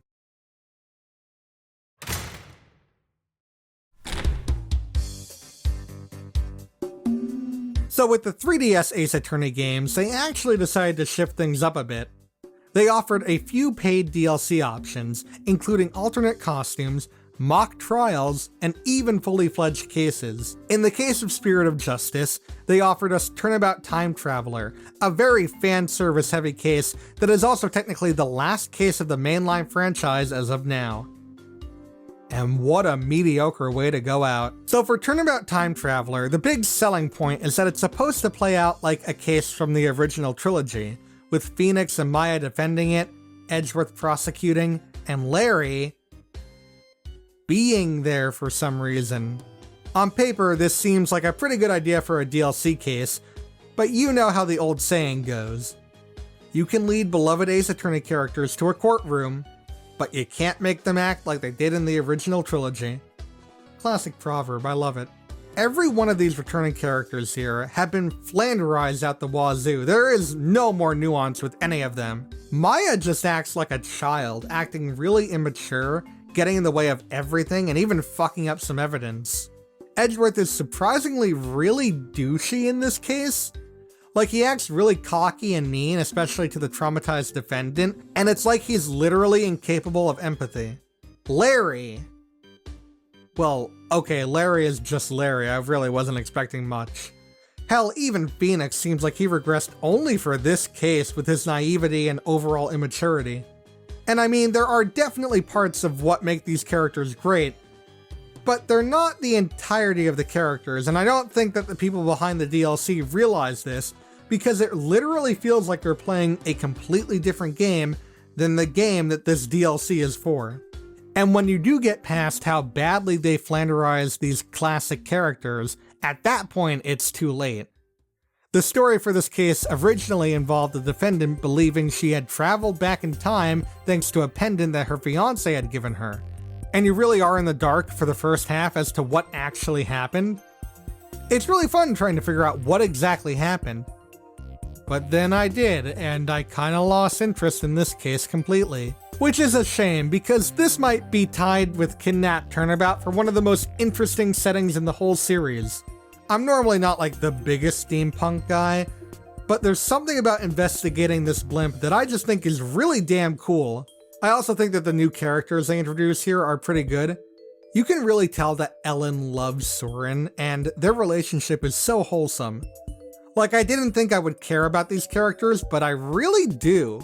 That's why finding out what happened to Soren was so heart-wrenching to me, like it might be one of the most tragic stories in the whole series. And while it's kind of obvious that Pierce is the culprit, and all in all, he's not that great of a character, at the very least, his motive makes sense, and it actually is pretty damn sad what happened to him as well. But I think the big nail in the coffin is that, like I said, as of now, this is the final case of the mainline games. And honestly, I don't think it has enough good for it to be ranked any higher. Ace Attorney 7 can't get here fast enough.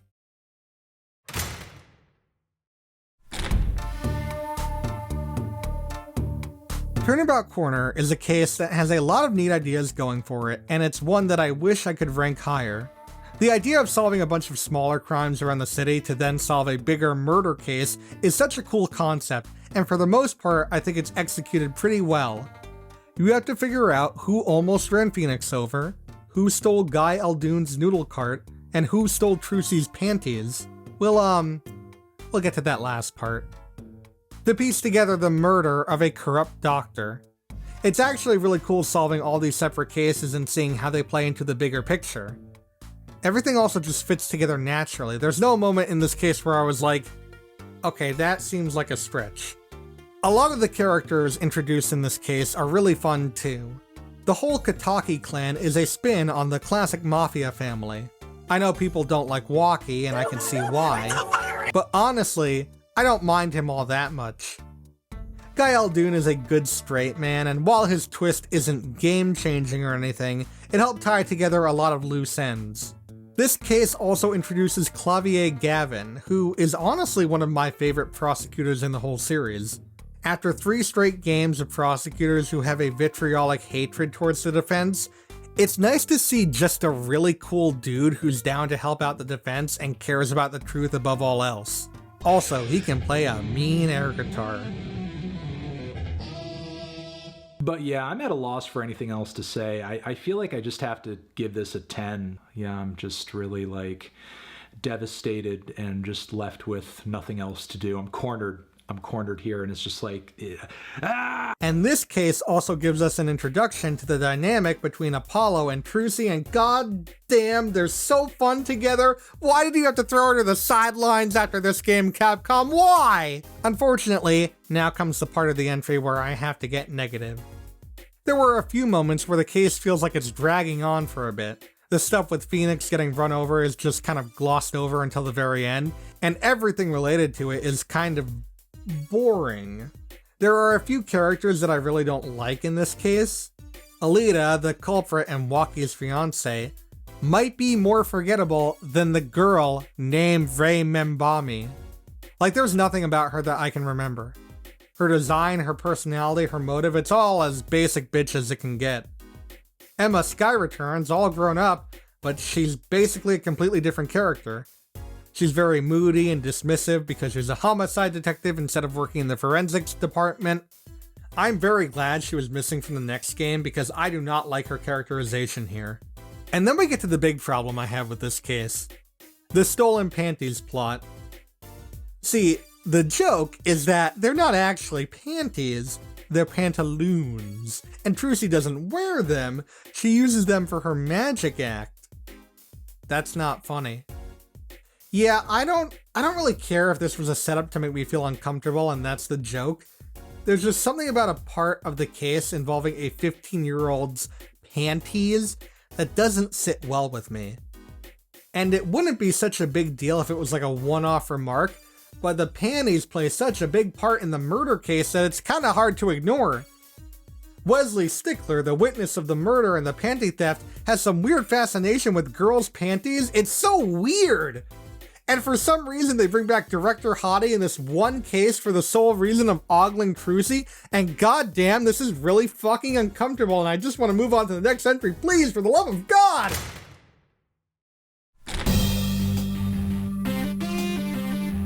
I feel like we need a palate cleanser after the way that last entry ended. So, hey, it's been about 10 entries since we last talked about the first Investigations game. I mean, I think enough time has passed for us to get back to it. I know I've been shit-talking the game a lot for having a story that doesn't really interest me and Edgeworth's involvement feeling unnecessary. But I'd be lying if I said that Turnabout Reminiscence doesn't make me rethink that stance. The case takes place in the past, like even before the first Ace Attorney game. We get to play as a young Edgeworth, still under the tutelage and mentorship of Manfred von Karma.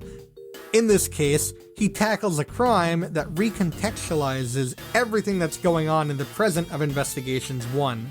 We finally begin to unravel the mystery of the Yatagarasu, which is ironic given that this takes place in the past, and the more we uncover, the more questions start to pop up. It's also cool to see a bunch of returning characters like Von Karma and the Judge, as well as younger versions of Edgeworth, Franziska, and even a young Kay Faraday, which is technically her first appearance. And she actually plays an important role, since we need to find the culprit responsible for the double homicide of her father and Mac Rell. Okay, come on, that wasn't even clever, guys. And I think that the culprit does a really good job of not only setting up the next case, but also further explains the mystery of the Yatagarasu. That's not even to mention that her plan is so complex, and yet she's able to constantly have the upper hand. It constantly had me on the edge of my seat. I mean, to be fair, it's kind of obvious who the culprit is, but honestly, with Ace Attorney, the enjoyment isn't always from finding out who did the crime, but instead finding out why they did it and how they pulled it off, and being able to back that with evidence. And I think this is one of the best examples. With that being said, it's even harder for me to ignore the case's falters, albeit this is more of a case of lining up with the game's narrative rather than the fault of the singular case itself. What I mean by that is, for example, Edgeworth's characterization in this case. While it definitely falls in line with how he's portrayed in the rest of the game, it really shouldn't?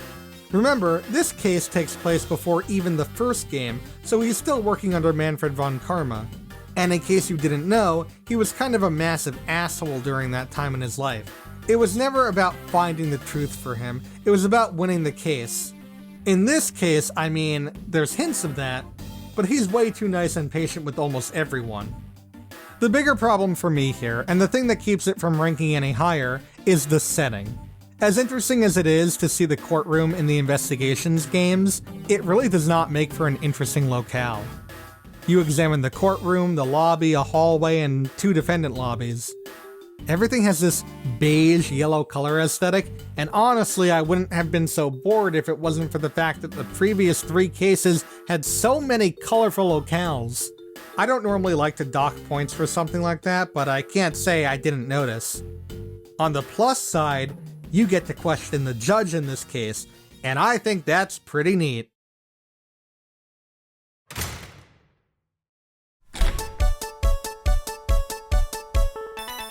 Okay, so like, this next entry is gonna go in a bit of a different direction, and I'm just gonna ask that you follow me on this one. The third case for Trials and Tribulations, Recipe for Turnabout, it's a real stinker. There's just so much wrong with this case that I don't even know where to begin.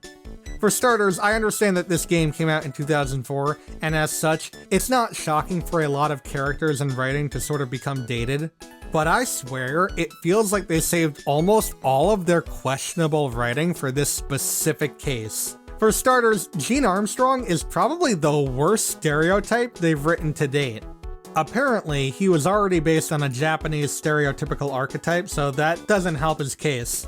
He's kind of unnecessary in this case, unlike the other problematic character.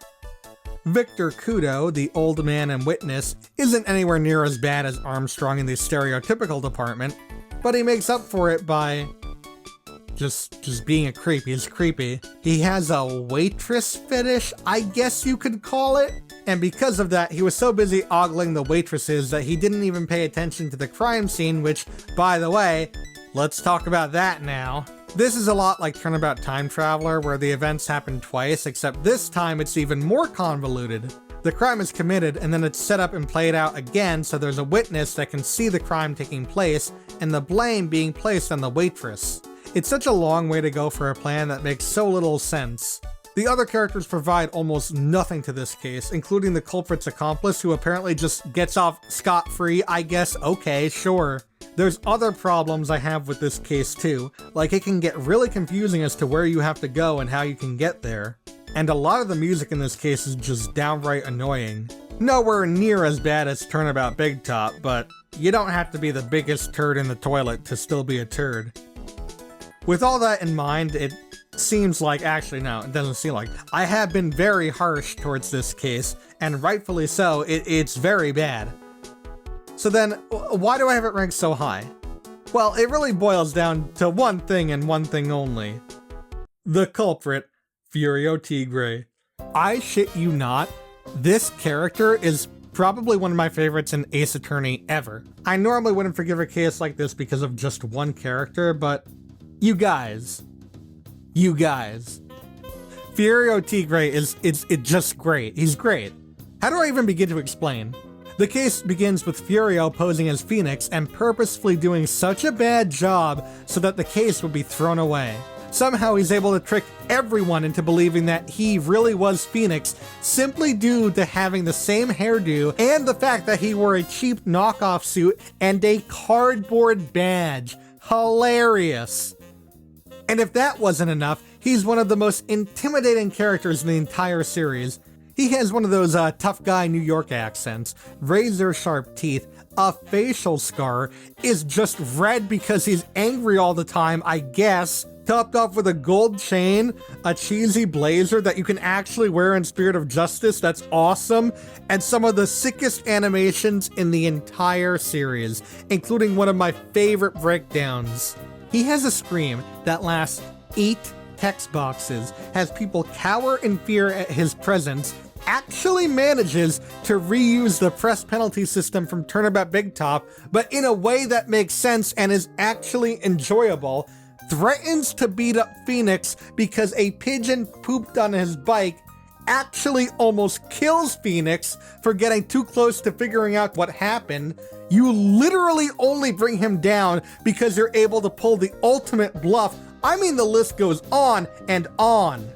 He also has a fucking banger of a theme that, fun fact, when I looked it up, the channel that uploaded it had removed Phoenix's name from just the title of that one song, whereas his name appears on every other song, which is a fantastic attention to detail. Furio is such an amazing character, and I'm kind of glad that he's like a one and done kind of guy, because they literally perfected his character. I swear, this is the only time I'm going to have a whole character be the reasoning for a replacement, but he honestly deserves some kudos after being able to carry the entirety of this case. Without him, it would have been one of the weakest cases in the game, let alone the franchise. With him, it's still not great, but I'll never forget Furio Tigre. It's a damn shame how much they botched him up in the anime, though.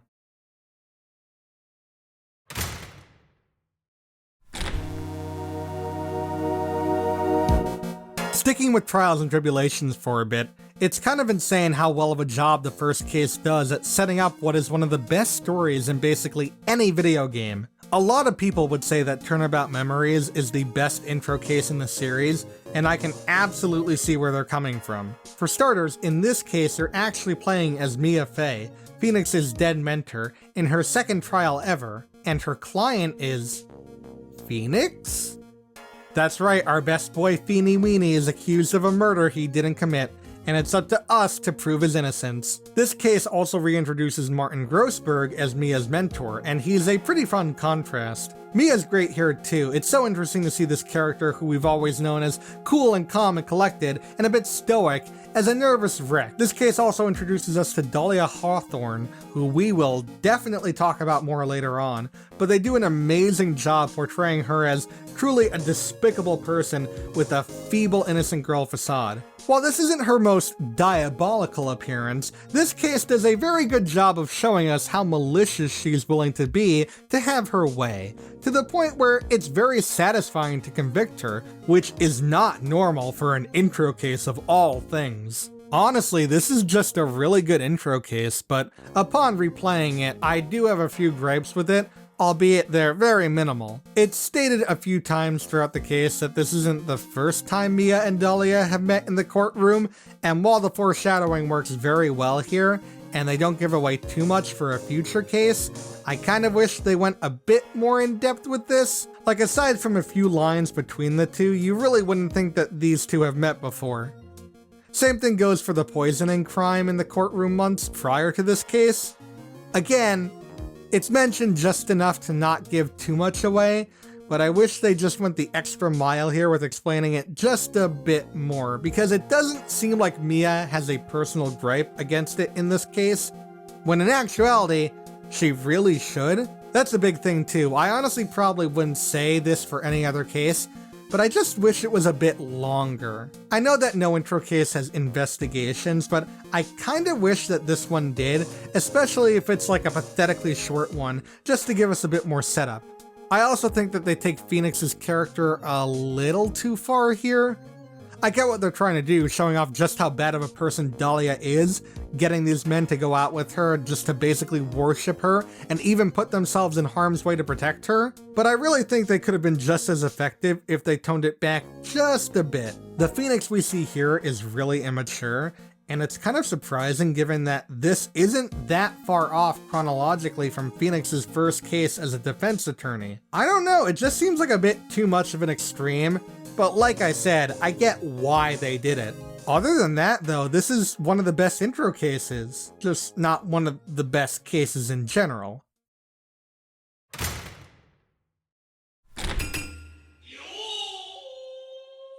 Turnabout Samurai is another one of those cases that doesn't really have a lot going for it. The pacing can really slog, especially in the investigation sections. Like, I know that the first Ace Attorney game had this really fucking weird boner for extending these cases out for 3 days, had to be 3 days, 3 full days, but especially here in this case in particular, it really did not have to be drawn out for 3 days in the investigation. It's also very confusing trying to figure out where you need to go, again because of how awkward the map layout is. The characters they introduce here are some of the most unliked in the whole series, whether it be one-offs like the annoying Kid Cody or the creepy Salmonella who, I don't think I'm very fond of the way he's looking at Maya. To mainstays like nobody's favorite character, Wendy Oldbag. Whoopee. Hooray. Alright. Okay. That being said, I do think this case gets a lot of undeserved hate. For starters, while I think the middle portion of the case is pretty tedious, albeit I'd say, yeah, no, it's pretty horrendous, the beginning and end are actually paced pretty well, and do a good job having me care for the client. Will Powers, by the way, is just one of the nicest clients in the entire series, and I love that he's a recurring character. And for how much I don't like the investigation segments in Turnabout Samurai, we get a good idea of the kind of banter to expect between Phoenix and Maya throughout the trilogy, and it's very enjoyable to say the least. This is also where the ladder versus stepladder debate started, a recurring joke present in almost every game. But the real reason that this is up so high in the ranking is because it introduced us to the world of the Steel Samurai, an in-universe TV franchise about a samurai who fights for the power of good against the evil magistrate. To be honest, when I was playing this game for the first time, I really didn't think much of this. However, it's very clear later on just how big of an impact Steel Samurai has on not only future cases, but the characters we know and love. Obviously, Maya is a huge fan, and it's so cool to see that even when she's all grown up in Spirit of Justice, her fascination with the samurai is still intact and stronger than ever. Maya changed Phoenix's ringtone to the Steel Samurai theme in the first game, a show that Phoenix doesn't even like all that much, and yet he's kept that as his ringtone throughout all the mainline games.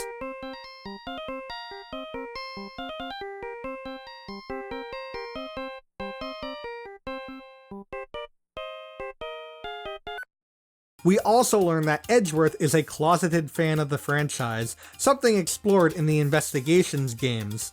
And this isn't just a TV show, mind you, they expand the Steel Samurai brand constantly throughout the series. In the second game, there's a contest with a bunch of other TV-based samurais. In the first Investigations game, the Steel Samurai is the entertainment at the embassy.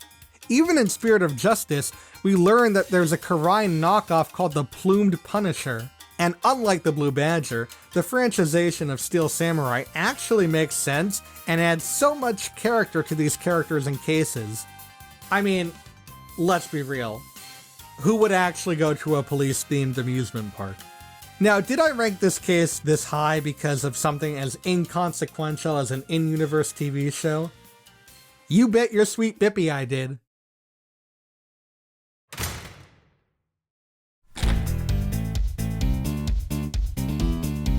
Looking back now, it's kind of crazy that we're almost halfway through this list and I've already knocked out about 4 out of the 5 Investigations 1 cases. That's almost as shocking as the fact that given that information, I have yet to talk about a single Investigations 2 case, and you can probably see where I'm going from here. The leap in quality from Investigations 1 to 2 is honestly something that I am still shocked by. I've already mentioned that Investigations 1 is one of my least favorite games in this series due to its uninteresting story, poorly written characters, and lack of relevance to Miles Edgeworth. To counter that, we have Investigations 2, which is one of my absolute favorite games of the series. The story is so much more gripping and promising, while also tying in some aspects from Investigations 1 for those that like the game. The characters introduced here are infinitely more tightly written and enjoyable, and the whole premise of the game lies on Miles Edgeworth, who, under the scrutiny of the prosecutor's board and witnessing the corruption within, debates whether he wants to continue fighting crime as a prosecutor or saving people as a defense attorney, and I absolutely adore this. Honestly, you'd be hard-pressed to find a bad case in this game, but if you really want to try hard, I could see you making a case for the imprisoned turnabout. Compared to a lot of other cases, this is still a really cool case. The whole thing takes place inside of a prison, where you have to find out who killed the culprit from the previous case. You then experience firsthand how crazy the interior of the prison is, with prisoners being paired up with animals, and giant cells filled with doodads, and hey look, it's the guy from the first case of the first game. Kinda shocked that he's still alive. You're also introduced to a lot of big characters in this case, such as Ray Shields, the defense attorney for Miles's dad's agency and his former assistant, Justine Courtney, a judge and highly ranked member of the Prosecutorial Investigation Committee, and Sebastian DeBest, a self-proclaimed prodigal attorney who really doesn't know any better. And I love them all. With all that said, it's disappointing how badly the flaws in this case rear their ugly heads. I'd say the biggest sin is that the pacing is just really bad, which is kind of crazy given that except arguably maybe one other case in this game, the other cases have fantastic pacing. You just spend a lot of time chasing dead ends and a red herring that kind of goes on way too long. Like, it's weird how close they are to just going with the guy they have until the true culprit is revealed. There's really a problem with natural flow in this case. And while I love Justine and Sebastian, I'm not a big fan of how they're introduced. Like, yeah, it makes sense given what happened in the previous case that they'd have to intervene, but they're kind of just really unnecessarily nosy and rude here. It lightens up quite a bit later, honestly.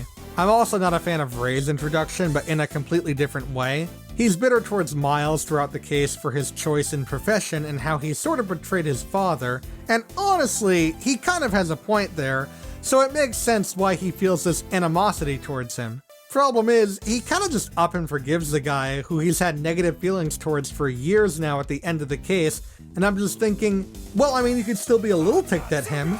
Like I said, it's still a very cool case, but it's undoubtedly the weakest case in an excellent game. Man, I'm so glad this one never made it to the US. Great job on that one, Capcom. I'm really proud of you.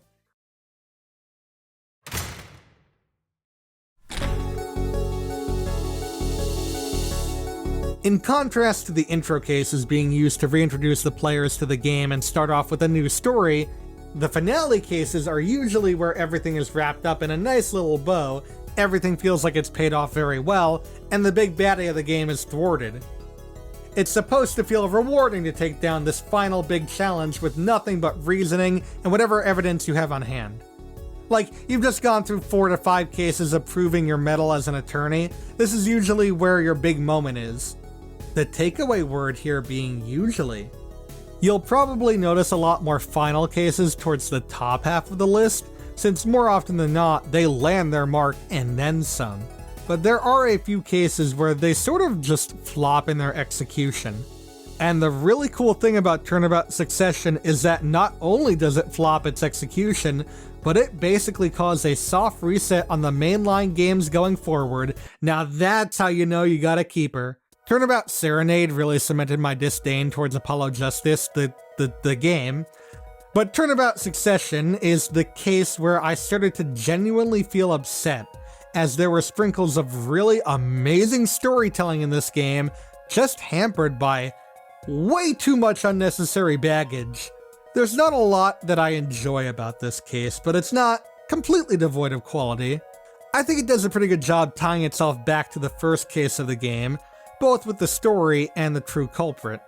And I do like the first half of this case, with a painter being poisoned and his recluse daughter being the suspect. It was sad finding out how Phoenix started taking care of Trucy in the first place, basically being abandoned in the courtroom by his client. And while I'm not a huge fan of the Mason system, which I'll be getting into very soon, it's very fun playing as Phoenix pre-debarment. It actually feels like a case from the original trilogy. They even brought Gumshoe back for a cameo. That's where my praise for this case ends, because it's time to talk about the biggest problems with the disappointing finale to this underwhelming game. Oh boy! On a lesser note, I like Christophe Gavin, former mentor of Apollo and brother of Clavier, as the big bad guy of this case. I like how extremely convoluted his plan is, yet at the same time, the steps to execute his plan are explained so well that it makes sense. And his breakdown at the end is one of the best in the entire series, but like, he really didn't earn that breakdown. He doesn't even show up in court until the very end of the last trial for the case. You have one cross-examination with him, and then the trial is over. And that's pretty lame, but considering his motive for all of this boiled down to him losing a card game and not being chosen to defend someone over Phoenix Wright, that actually kinda lines up. Lame motive, lame execution, everything's lame. And the reason that Christoph even breaks down in the first place is because the outcome of the trial is actually being decided by a jury instead of the judge, which I guess takes me to my next problem, that being the Mason system. It's a game program that showcases exactly what happened 7 years prior when Phoenix was disbarred. We actually go back and forth between then and the present, with current day Phoenix collecting more information and evidence from all those involved in the current case. Where things start to falter is that this is supposed to help the jury decide whether to vote innocent or guilty, but this game program literally makes no sense given that A, you're able to take evidence from the future and present it in the past, which should automatically discredit the Mason system as a deciding factor in this murder trial. B, one of the jurors is literally Apollo's mom, making this a biased choice. And C, this whole thing was orchestrated by Phoenix Wright, someone who was literally disbarred for showing forged evidence and is trying to utilize a system where certain events actually didn't happen as a legitimate way of enforcing the law. And that right there, that's the big problem, not only with this case, but also the game. For a game literally titled Apollo Justice Ace Attorney, Apollo barely does anything in the most important case of the game. Literally everything that he has, all the evidence, all the facts, all the testimony, hell, even the jury's decision, it's all thanks to Phoenix. Apollo doesn't even dish the final blow. Really, it's Clavier and the judge that do that, while Apollo just stands there twiddling his thumbs. Mind you, this is the last case of the game, and yet that feeling of accomplishment for overcoming impossible odds is completely removed from this. I'm only ranking it this high because it's a pretty standard Phoenix Wright case, but it's an absolutely awful Apollo Justice case. Really hope they don't mess up his character more in the future games. Hint, hint, hint.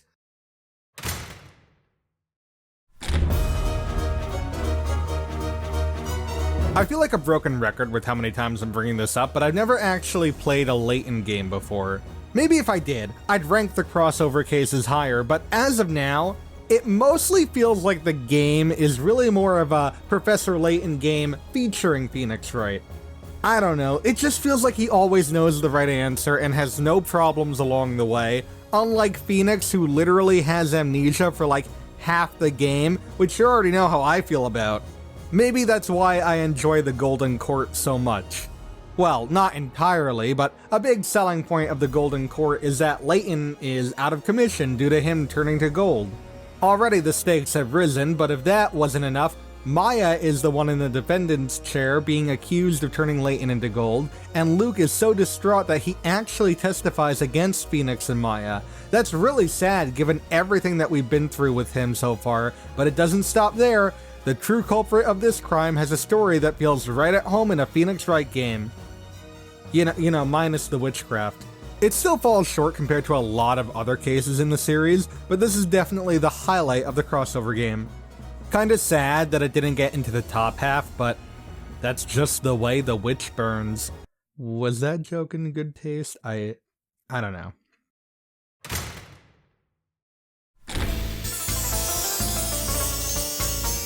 Speaking of kinda sad, let's talk about the final Ace Attorney Investigations 1 case for this video. Some people might be shocked that I'm placing Turnabout Airlines as the best Investigations 1 case over even Turnabout Reminiscence. But honestly, I think that just boils down to the case being more fun overall. As the name might clue you in, this case takes place almost exclusively on an airplane, which is already a very unique setting that hasn't been replicated in an Ace Attorney game since. This isn't just any plane though, this is like some sort of luxury plane with an elevator and a massive cargo hold and a lounge with a bar and a gift shop for some reason. They even have their own cute mascot, which I mean, getting some Blue Badger vibes here. Needless to say, the setting here is great. The characters fare pretty well too. Francisca returns in this case, continuing her investigation of an international smuggling ring, and she's a welcome return. We got some great new characters too. Rhoda Tenero is such a good character, and it's a sin she's literally in this case and nothing else. Throughout the case, we get to see sort of a mini arc for this character. She goes from being the first person to accuse Edgeworth for the crime, to siding with him and acting as sort of a one-time assistant for the case, to herself being accused as well, and a sort of role reversal with Edgeworth having to be the only one to defend her.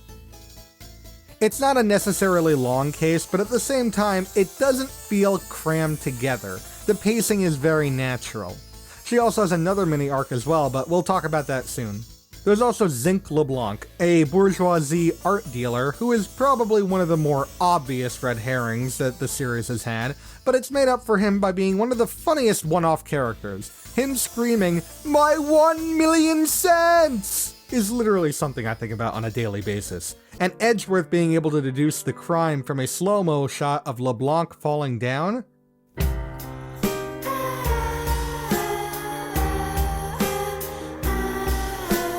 I don't know, I just think that this is a solid case with a unique setting and fun characters.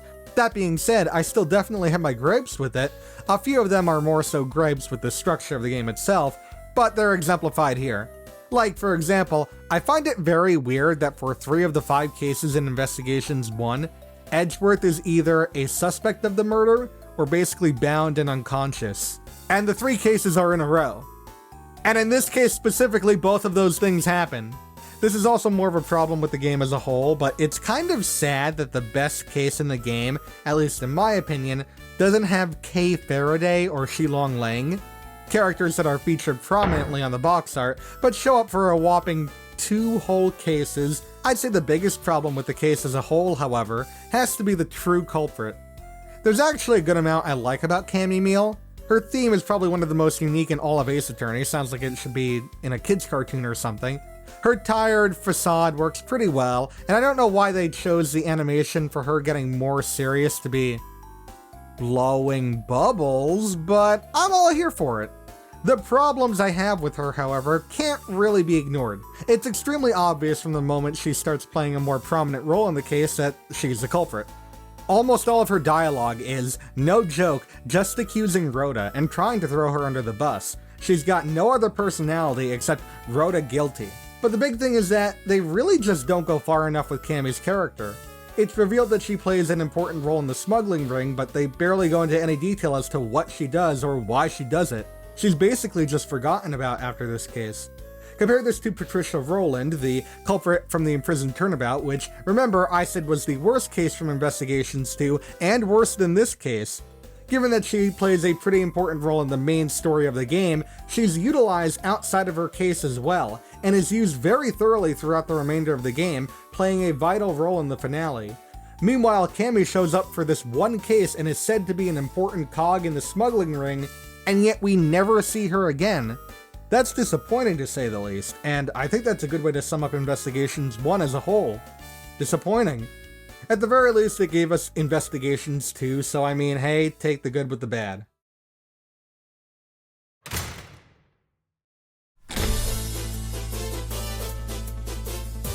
So we're about halfway through this list at the moment, and I just want to say that even before this case, I would say that even though I was harsh on a lot of these cases so far, that shouldn't deter you from trying them for yourself.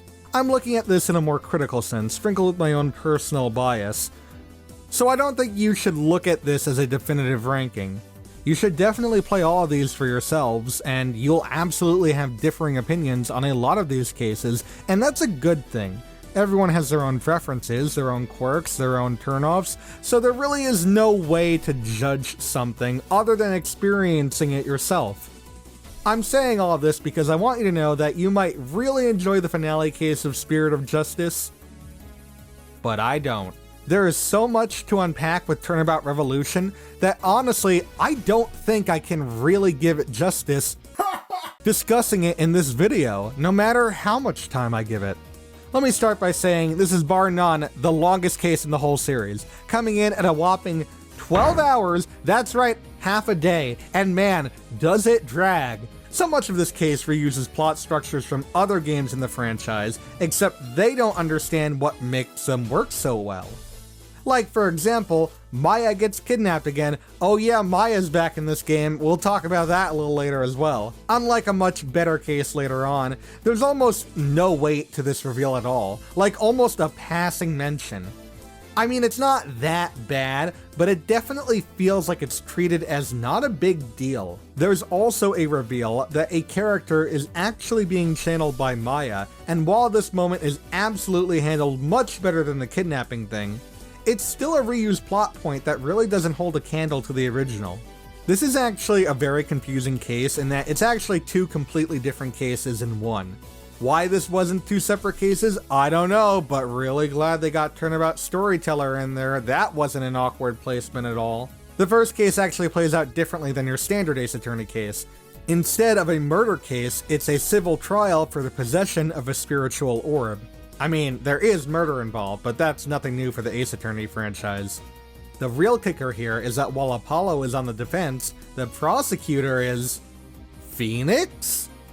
That's right, mentor versus mentee in this epic final battle. Man, I can't wait for them to clash wits and for Apollo to finally prove to Phoenix that he is a worthy lawyer. Wonder what role Athena will play. Phoenix must have a crazy good reason to be prosecuting. I mean, this is all so intense, I can't believe it! I can't wait to play it!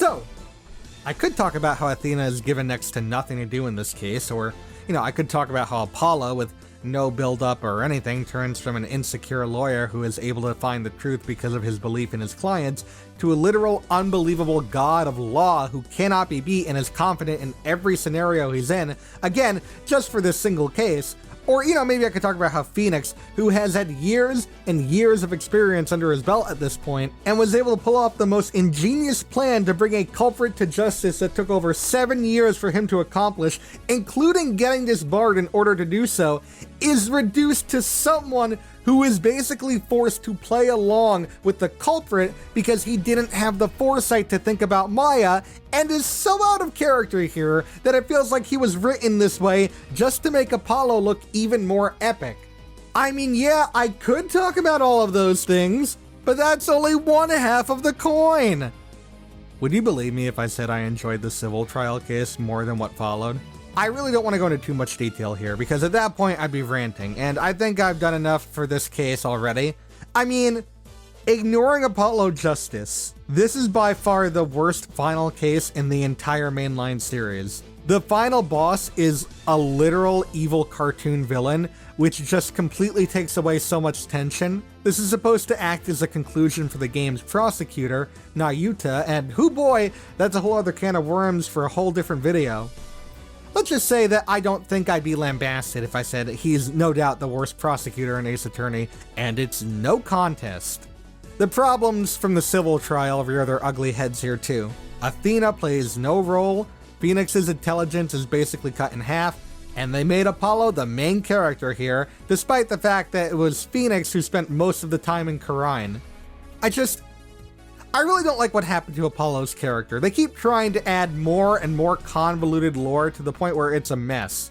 Not only that, they again keep him as this invincible god of law, who can literally defeat someone who can change the law in a matter of seconds. How is this a real case? So yeah, I really don't like Turnabout Revolution, but at the same time, there are things that I enjoy that keep it from being towards the bottom of the list.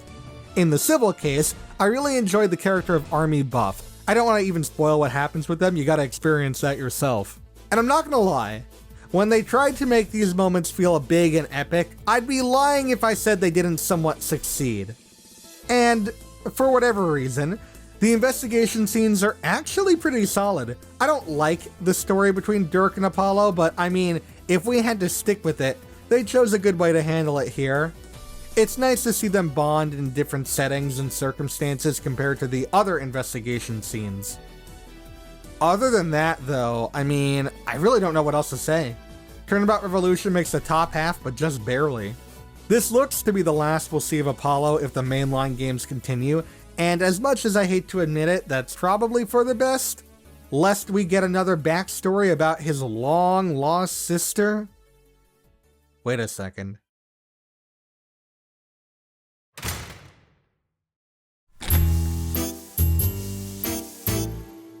Well, those last two entries went on for much longer than I was hoping, so I think it's time for another palate cleanser. Remember what I said just before we started counting down, that there might be a surprise? Well, let's talk about the Ace Attorney anime. It's not great. Okay, that's too harsh. It's true that the animation is kind of all over the place, and really, it just recaps the base points of the cases without going into the heart and emotion behind them, as well as that true aha feeling that you get figuring out the answer to the cases.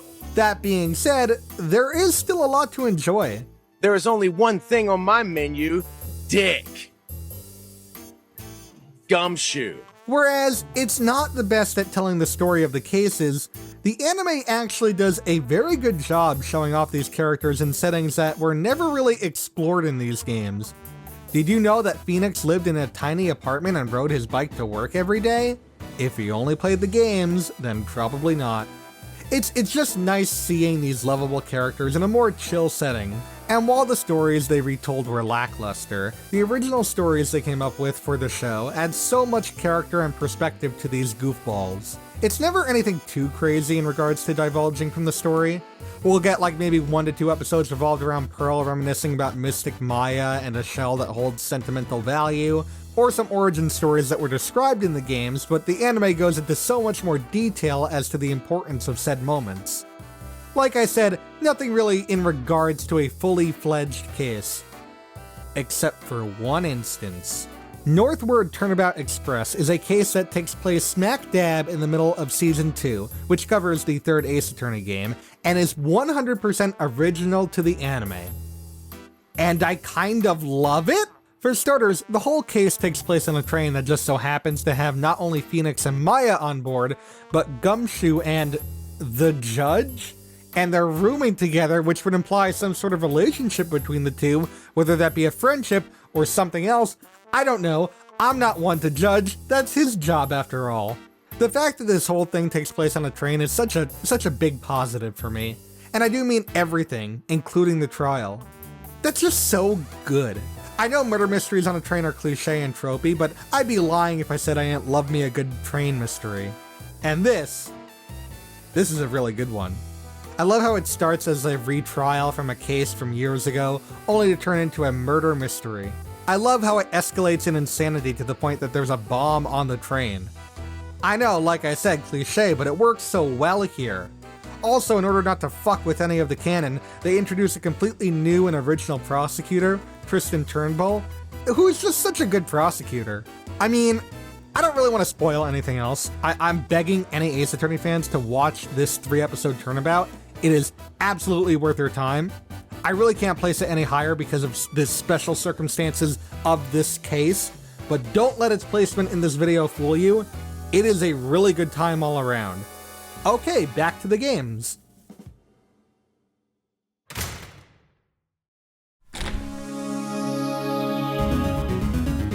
I might have touched upon this earlier, but the impact of a case on the metagame of this series is something that should definitely be considered when looking over these cases. What I mean by that is, how do the ramifications of what happens in this case affect the story and characters outside of the case? How much of an impact do they leave?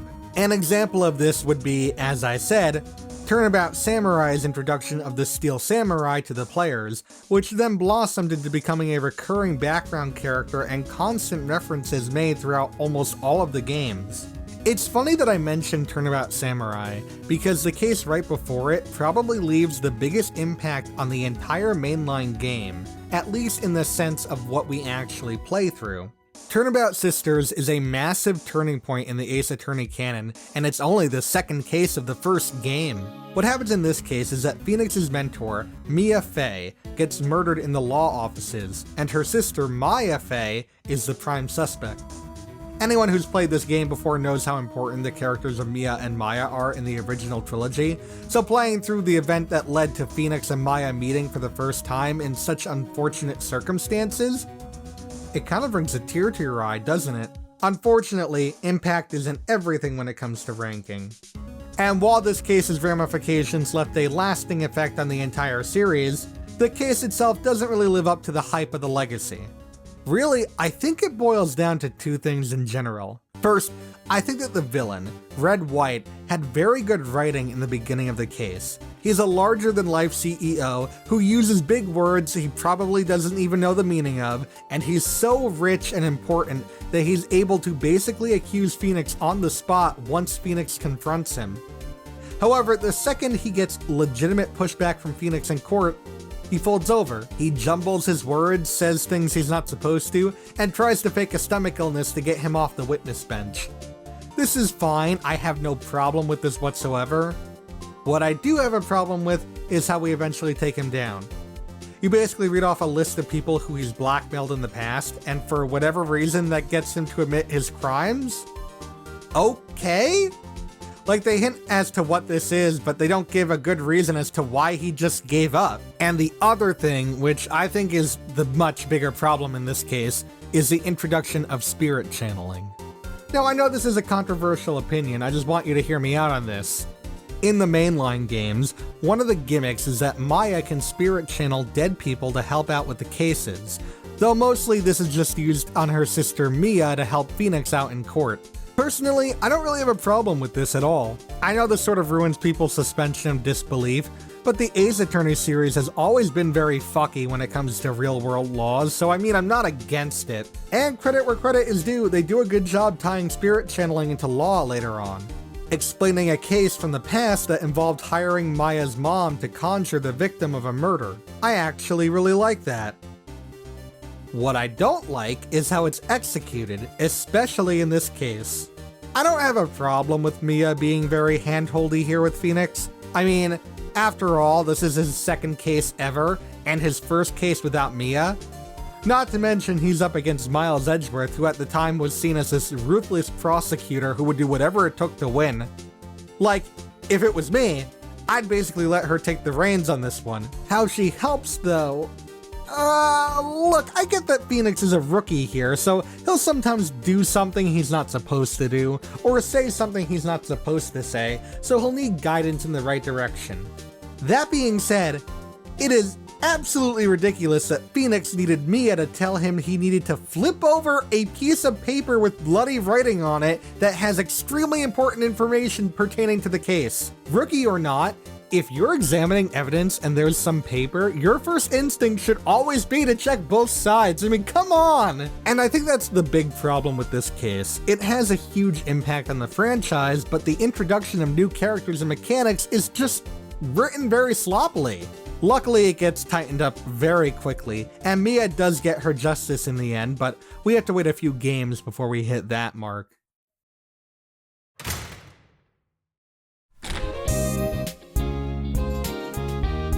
I just realized that we talked about the first case that Maya Fey ever appeared in. I think it's safe to say that Maya is one of the best additions to the franchise. She offers an extremely energetic and bubbly personality to coincide with Nick's more stoic and serious outlook. They really do make a great pair. So when we got around to the second trilogy, people were noticing a severe lack of Maya Fey. There were other characters that were missing too, some of which showed up a bit later, but Maya's absence was arguably the biggest loss to the series. Come Dual Destinies, and we learned some info via a letter that Maya is training to be a master in Khura'in. So we knew where she was, and some were satisfied, but others were still left with a Maya-shaped hole in their heart. Then, with the announcement of the 6th Ace Attorney game, titled Spirit of Justice, it was announced that Maya would be making her grand return, and that she would reunite with Phoenix once again. It took 3 cases into the game to actually get to that point, but in the Right of Turnabout, we finally get the return of Maya Fey. Only for her to be accused of a murder like 2 minutes later. Yeah, so when they said that Maya was going to make her grand return, they really meant that she was going to be used as a plot device in not 1, but 2 cases, and that we'd barely get to see her or interact with her outside of that. True, we get more of her in the DLC case, but I've already voiced my problems with that one. It really bothers me when companies do this. They do this thing where they hype up the return of something or someone in an upcoming entry, only for their presence to be greatly over-exaggerated and underutilized. Okay, give my love to Brian and Meg, and hopefully we can come down there for the season finale. No? You're just not gonna be a part of this at all? Okay then, bye Stewie. And that's definitely how it feels with Maya in this game, and in this case. It sucks too, because the small tidbits we do get with her jail-free are all very good. She's basically the same Maya we all know and love, just grown up with a bit more maturity. But not a lot. With all that said, I gotta say, I really enjoyed all the non-Maya parts. The story they tell here is pretty gripping and actually really sad. The story of a monk rebel who sacrifices himself to save his wife and unborn child after an incident of self-defense is not the deep story I was expecting to be accompanying LOL wacky Maya hijinks. I also really enjoy the investigation bits with Rayfa. I don't really like her character, but she's very entertaining here. We also learn of the Khura'in's take on the Steel Samurai, entitled The Plumed Punisher. He even has his own knockoff theme song, which is already great, but it actually plays a major role in deducing what really happened at the altar. I found myself liking this case more than I thought, but the Maya bait and switch was definitely a downer. Like, could we just get 5 more minutes of her, please?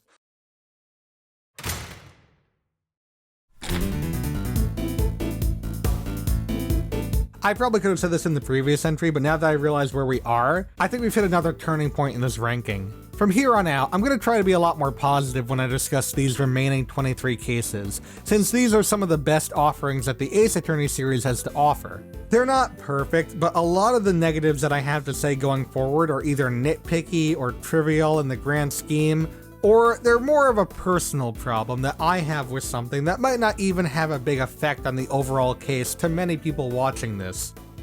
Are we all good with that? Okay, cool. Whenever I start a new Ace Attorney game, I never expect the intro case to leave a big impact on how I view the rest of the game. Normally, the main objective of said case is to reintroduce the players to the mechanics of the franchise, as well as any new gimmicks the certain game you're playing has to offer. As such, the cases themselves are often tame in comparison to the other cases in the game, nothing more than a simple murder. This rings true for a lot of intro cases, but every so often they're able to surprise you with the severity of an intro case. I already talked about Turnabout Memories and how that introduced us to how awful a person Dahlia Hawthorne is, and that was definitely an important case. However, I don't think the grand scale of an intro case has hit a high quite like Investigation 2's Turnabout Target. The whole case hinges on a presidential assassination attempt that would have caused a whole bunch of treaties and pacts to be null and void, possibly causing another world war. Luckily, the president is fine, but one of his bodyguards is dead, so it's up to Miles Edgeworth to solve the mystery, who in-game they say is the only one who could solve the crime, like he's Batman or something. I love it so much. So yes, you're tasked with figuring out who tried to kill the president, and it's a very fun case. They really nail down how important this is, not only because the president of Zhang-Fa was almost assassinated, but also Edgeworth is breaking so many international laws trying to figure out what exactly happened.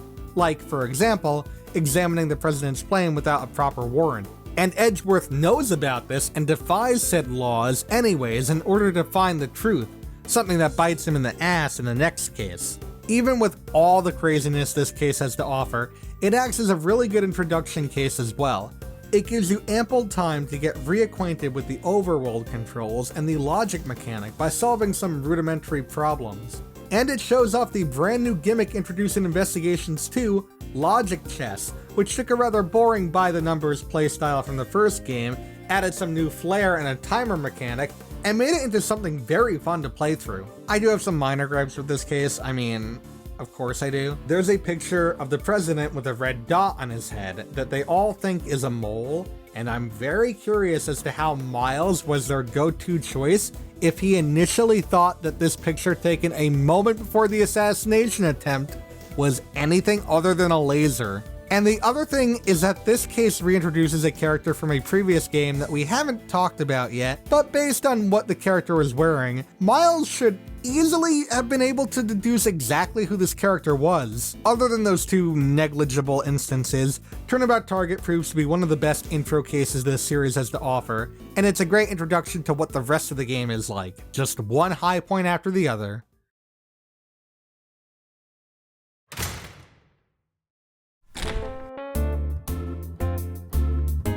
Now, I'm not going to sit here and tell you that Turnabout Academy is a flawless case, because the truth is far from that. I mentioned this earlier, but Dual Destinies loves to ram in this Dark Age of the Law stuff that was hinted at in Apollo Justice. No matter how many times I play the game, I can never take that seriously. Out of all the cases, Turnabout Academy is probably the one that reinforces this the most. I can kind of give that a pass though, since the case's investigation takes place on the campus of a law academy, so you can kind of understand why that's being thrown around a lot. I have some other minor gripes with this case, like Clavier Gavin returning for this one case, not even offering any plot relevance, and then just kind of fucks off after that. Maybe it's for the best though, because if I had to look at this 3D Clavier model for another minute, I might go blind. With all that said, I think that the big thing that this case hinges on is the friendship between Juniper Woods, who we were introduced to in the first case of the game, Robin Newman, a hot-headed student who has a passion for art that's studying to be a prosecutor, and Hugh O'Connor, a cool yet intimidating genius who loves archery studying to be a defense attorney. Honestly, these three and the mysteries surrounding them are the biggest draws for the case, at least for me. I know not everyone is on board with the story of these three, but I definitely think that there's something there. Throughout the case, we learn just how much these three have been through and how many obstacles they've had to overcome, all while remaining friends. And with the help of witness testimony, alongside some off-the-record help from a boxy reporter who's also a delight in this case, everything we know about the friends is thrown for a loop. Like how Robin, who up until now has been referred to as a male, was secretly a female in disguise because her parents raised her to be a male, forcing her to wear a training brace to bring out her aggression, and as soon as she takes it off, she flips from extremely masculine to extremely feminine. Not sure how to feel about that one. Or like how Hugh was actually an idiot all this time, failing out of school and taking a 7-year break only for him to come back and continue to be an idiot, except his parents were bribing his teacher to change the grade so he passes, all while he continues to lie to Robin and Juniper about his age, being 7 years older than he claims. Not really sure how to feel about that one, but it's nice to see how, in the end, despite all the secrets and doubt, the three stick together as friends, symbolized by their mementos of friendship created by Robin. I think it's a really nice story about friendship that manages to outshine the more messy parts of the story.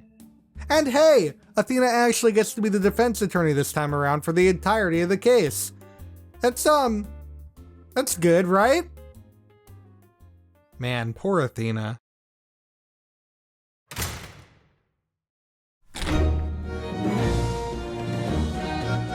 The first great Ace Attorney game is one that leaves you very unfulfilled, but I kinda believe that's part of the design of its cases. The first two cases have you just trying to prove yourself not guilty. The fourth case doesn't really have a murderer or victim, since it was all just a set of happenstances, and the third case... Okay, well, we'll talk about the third case a little later. It's not really until the last case of the game where you feel like you actually go through this big story to uncover mysteries that have been plaguing the whole case, and when you finally get that aha moment and figure out how everything falls into place, it feels extremely fulfilling. Kinda? To clarify, the adventure of the unspeakable story ties in heavily with the third case of the game, so a lot of the characters and plot points show up again and get their own conclusions, and each one of them has a pretty satisfying payoff. We learn exactly what happened with the omnibus after the trial and who was responsible. Gina even makes an appearance, this time as the suspect. She goes through this whole character arc through the case, and while honestly I wasn't the biggest fan of her in the third case, she really warmed up to me, and it was great seeing her with the rest of the main cast getting along together. Ashley Graydon seems forgettable at first, but the more you learn about his upbringing and how he got caught up in McGilded schemes, the more he becomes an extremely interesting and memorable culprit. And do I even need to say anything about the Skulkin brothers? They're literally perfection incarnate. Even Ryunosuke feels more adept and confident than the beginning of the game, and it's great to see such a natural character progression play out. This definitely feels like the fulfilling end to a fully fledged game. Except it's not.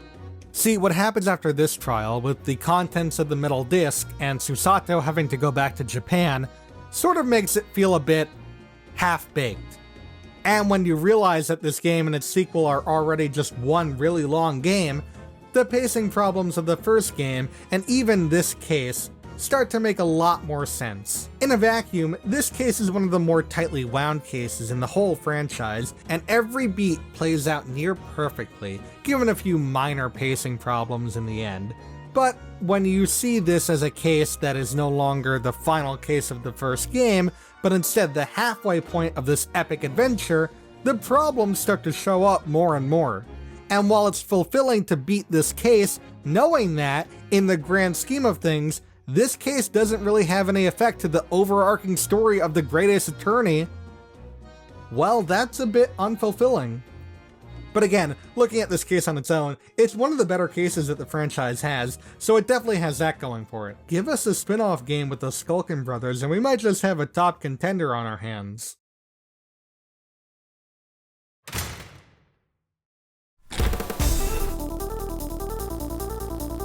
Kay Faraday was a great character introduced in the Ace Attorney Investigation spin-off games, but unfortunately, her relevance in the second game is sort of non-existent for the majority of it.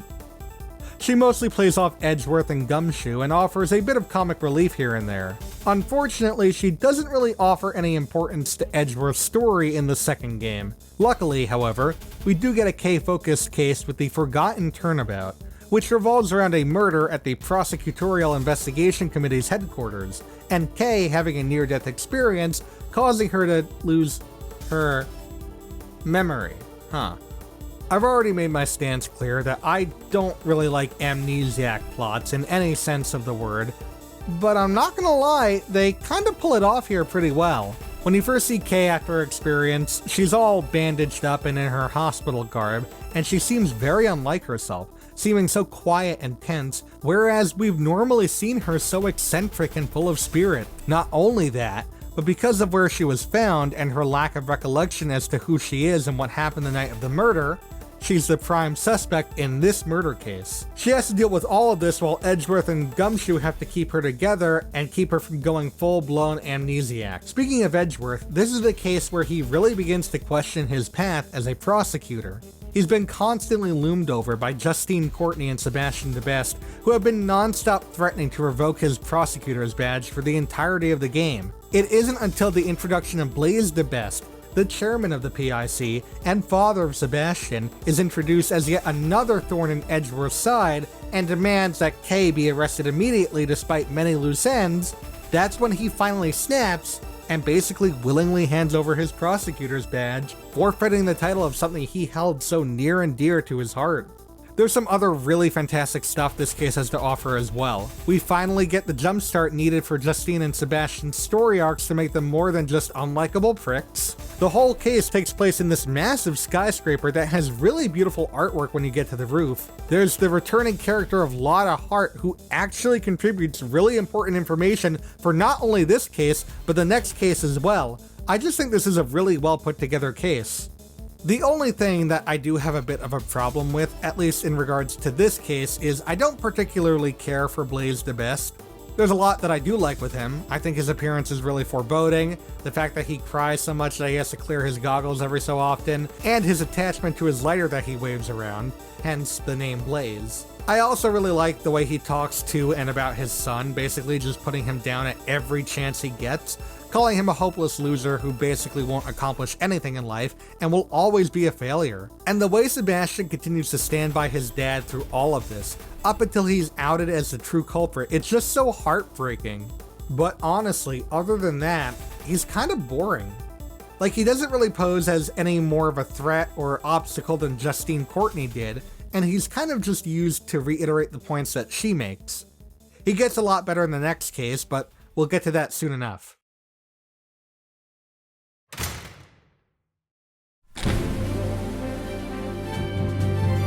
So there's this subset of cases in the Ace Attorney series that are very hard to describe.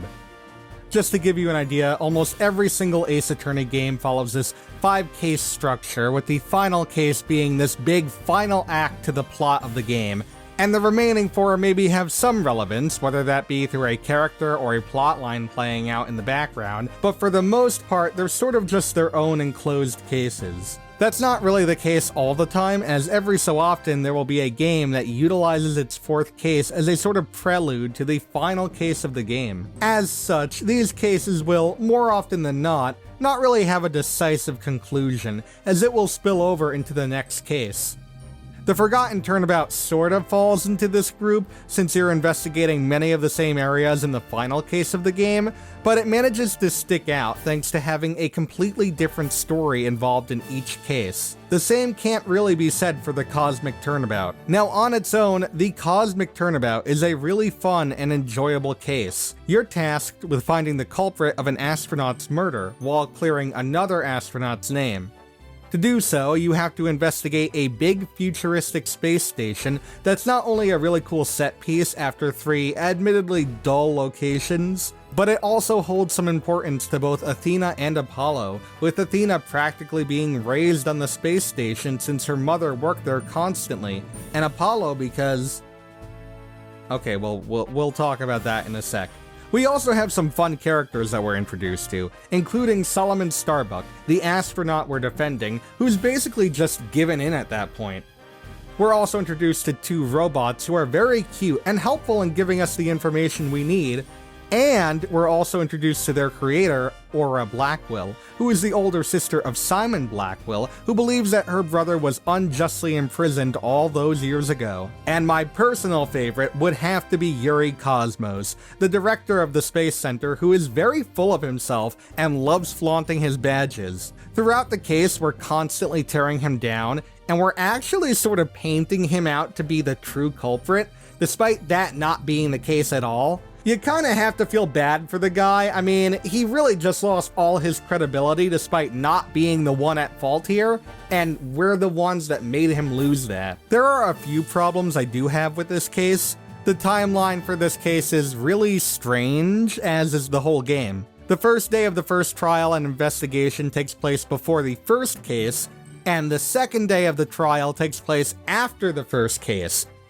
It's confusing when you take a lot of things into account, but it's not that bad. What is worse, but still not that bad, is the fact that Apollo's character takes a complete 180 in this case thanks to the fact that the victim is apparently one of Apollo's closest friends, despite the fact that we have never heard of him before this case. The ever-changing backstory of Apollo is a problem that the latter two games have, but it's much more egregious in Spirit of Justice, so again, not a deal-breaker here. The big thing is, which I had mentioned earlier, that this whole case is basically just a first half of a much bigger case that is concluded in the final case of the game. The cosmic turnabout ends with Solomon being found innocent, but then Athena's fingerprints are found on the murder weapon, so now she's going to face trial. I don't have a problem with this, it ends on a pretty strong note, and on its own, the case is still really fun with minute problems, but when you take into account the fact that this is just one half of a bigger picture, there's really no way I can place it any higher. Speaking of cases that are one half of the whole shebang,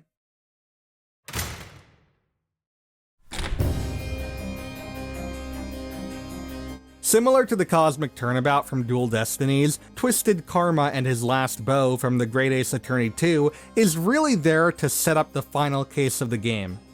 There are a few things that separate it structurally from Dual Destinies' case though, that I think are actually beneficial to the story. For starters, it definitely helps that the victim of this case holds a lot of weight to every single character we've interacted with in this game, unlike some newly introduced guy who we're told is important just because. This time, however, the lovable yet gruff detective, Tobias Gregson, met his end, and it's a very somber moment, especially for Gina, who was cleaning up her act and working under Tobias, with him planning on actually taking her away from London before everything went down. It's extremely gut-wrenching to see Gina in this scared and upset state, but what's even more shocking is the defendant for this case. I haven't really mentioned Van Seeks up until this point, and I'll go into a bit more detail later on when we talk about another case, but seeing Van Seeks in this position, when he was constantly taunting Ryunosuke and seemingly always having the upper hand in every single trial, it is a very weird turnaround when he begrudgingly allows you to defend him, especially given his very outward hatred of Japanese people, which is a topic we'll discuss later. There's some very weird pacing stuff here and there, like I'd be lying if I said I cared at all about the Vigil Daily gossip stuff that injects itself into the case, but I'm not going to pretend that it isn't important to answering the question as to what happened to Gregson, as well as one of the biggest mysteries surrounding the two games up to this point. It also introduces the Red-Headed League, tying itself once again to classic Sherlock Holmes stories, something else that these games love to do. There's more aspects worth mentioning as well, but honestly, a lot of it is better off being mentioned when we talk about the companion case later on in the list. All in all though, Twisted Karma is a really solid standalone case, but a much better first part to the bigger story that's concluded in the next case.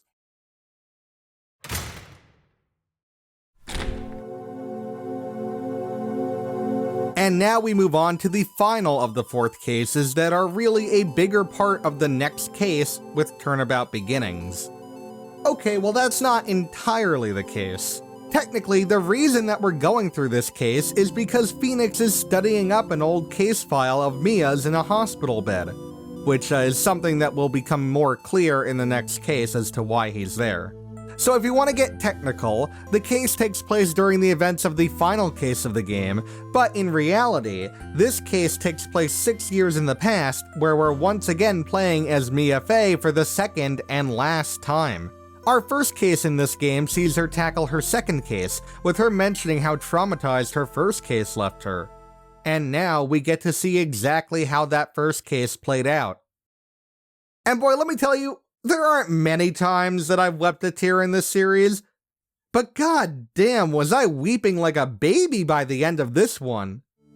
Everything is just so perfectly constructed to be this short, simple case that manages to tug at the heartstrings. The more you play, the more you realize that there really is no innocent party in this entire case, not even Mia, who understandably forced her client into a tough position to basically come to terms with what happened on the night of the murder. The story goes that your defendant, Terry Falls, was originally arrested for the murder of a woman on a bridge by pushing her off. Her sister was there to witness the entire ordeal, and she just happened to be a police officer, so he was placed under arrest. He was able to escape prison before his execution date and contacted the police officer to meet him at the bridge to settle things once and for all, and then we got a dead body in a trunk and a man on death row being convicted of another murder. But we all know that the story isn't as clear as that, and it's up to Mia to clear his name. This case also has its own sets of twists and turns as well. You're introduced to Diego Armando, Mia's legal partner, who I've never met this man before in my life. When I first played through this, I was a little peeved at the fact that they basically gave Godot's identity away with no fanfare to the players, but I came to realize that it made a lot more sense looking back on the first case of the game, and while it was a reveal of who he was, we don't yet understand his comeback as Godot or what caused this burning hatred for Phoenix. The prosecutor for this case is none other than Miles Edgeworth on his first ever case, bringing that full pre-Justice for All cockiness with him, and he is a delight. It's a very fun back and forth between Edgeworth and Mia that I wish we got more of. I'd have to say though, the biggest reveal is that the witness for this case is none other than the motherfucker herself, Dahlia Hawthorne, donning the name Melissa Foster to keep her name off the record, since the victim in this crime is her sister, and she needed her identity to stay under wraps so that she could testify and have her plan go through. This is an admittedly short case, and it's so tightly packed with twists and turns that still boggle my mind to this day. Towards the end of the trial, after many hardships and having to use every trick you have, you finally seem to have everything going your way, and you're going to get your defendant out of there. But then you remember, Edgeworth has never lost a case up until he met Phoenix. And Dahlia clearly wasn't arrested, seeing as she shows up in Mia's next case. And then you get a pit in your stomach, as everything you just realized comes together.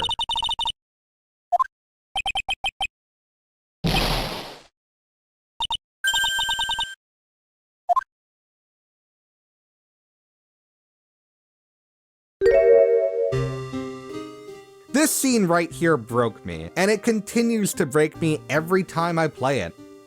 You have a man here who is basically broken after being committed for 2 murders he did not commit. Scared out of his mind, nobody would give him the time of day or even remotely listen to him until he met Mia, and yet despite all of that, it was already too late for him. Because Dahlia Hawthorne managed to get to him, and once she has her hands on you, there's no clean way of getting away from her. She was able to manipulate Terry so much, convincing him that they were in a loving relationship, just so that she could use and abuse him and throw him to the dogs when the time came. And yet through all of that, he still loved her. It wasn't until Mia finally began to break through that cage that Dahlia had built up around his mind that he began to doubt his love for Dahlia. And that's when what could have happened to Phoenix actually plays out before us. This is a case where only one person wins. It isn't the defendant, it isn't the defense, it isn't even the prosecution. There's only one person who walked away from this with a devilish smile on her face. Turnabout Memories did a good job introducing us to the monster that is Dahlia Hawthorne. But Turnabout Beginnings is the one that truly cements just how low she'll go to get away with a crime, and how many people she's willing to bury in the ground if they get in her way. The final case of Trials and Tribulations plays off of this, and we'll get to that, but this is an amazing, tear-inducing way to get us ready for a truly epic finale. And then you realize the age difference between Terry and Dahlia, and you begin to get skeeved out and think, okay, well, maybe he should have been in prison, but let's leave that be for now.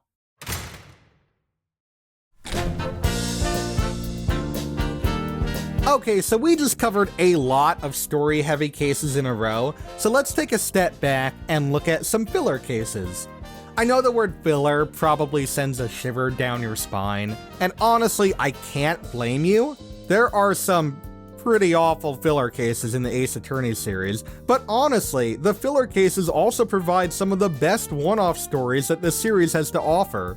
Whether that be due to having fun new characters introduced to the story that really make a mark, or in the case of the Magical Turnabout, take a well-established and well-liked character and flesh them out even further.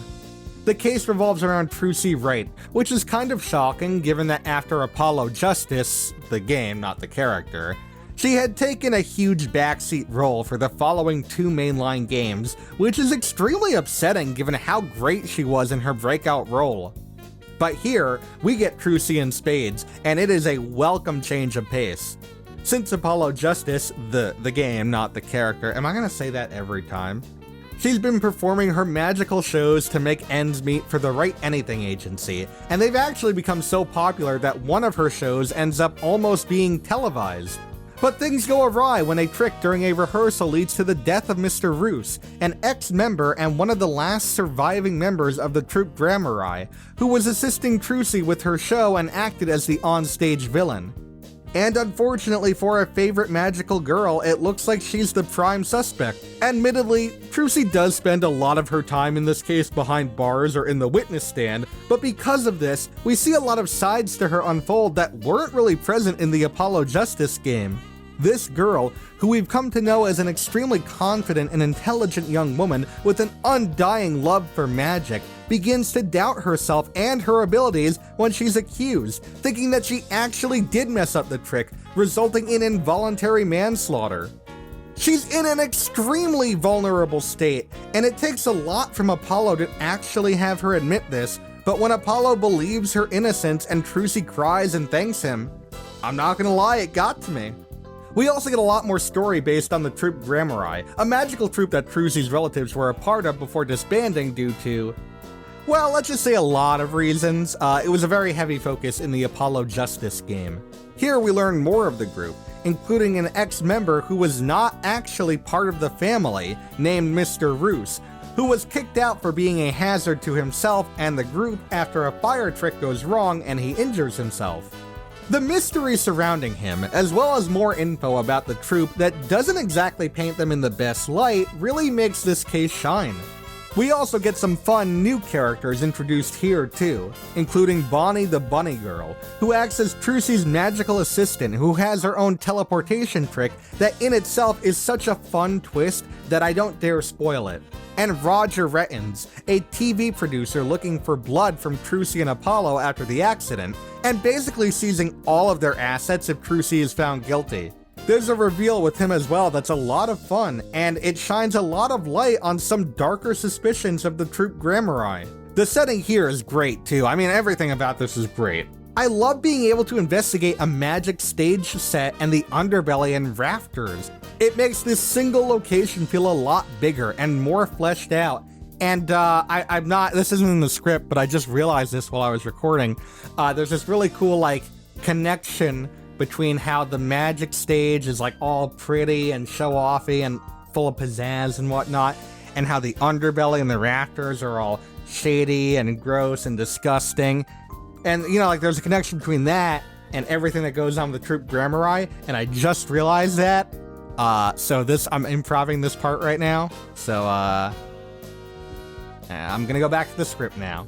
And unlike Turnabout Storyteller, which in a vacuum isn't a bad case, the Magical Turnabout is able to flow with the story of Spirit of Justice in perfect harmony, being able to be seen as a one-off case that is really fun and explores the character of Trucy and her origins and future, and weave into the overall story of Spirit of Justice, with Phoenix being gone from this case due to going to Kharain to help out Maya, and the introduction to this game's prosecutor, Nayuta Sadmadi, who... Nope, I still don't like him. There are a few minor gripes I have with this case, but honestly, they really don't hold a candle to what is the best case in Spirit of Justice, which just saying that makes me realize how sad that is. Wow.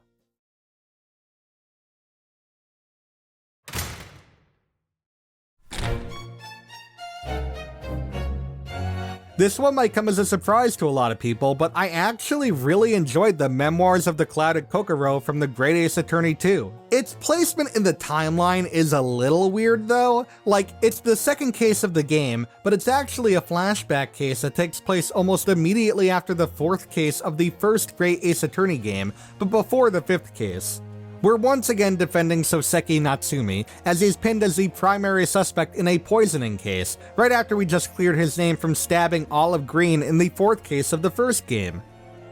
It's a bit confusing.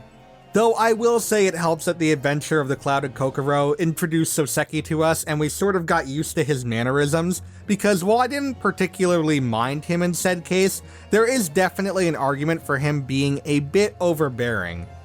Luckily, in Memoirs of the Clouded Kokoro, not only is his overbearing nature scaled back a bit, but a lot more about him and his personality comes to light. And you can't help but feel bad for this guy who's literally just constantly in the wrong place at the wrong time. It does feel good that once you get the innocent verdict once again, the guy sails away back to Japan to escape his bad luck and report his findings. Memoirs also brings back Olive Green, who was the victim of the connected case in the first game, and she actually plays a pretty important role in this case. Her motives make a lot of sense, and she actually does a good job playing the part of a sympathetic culprit.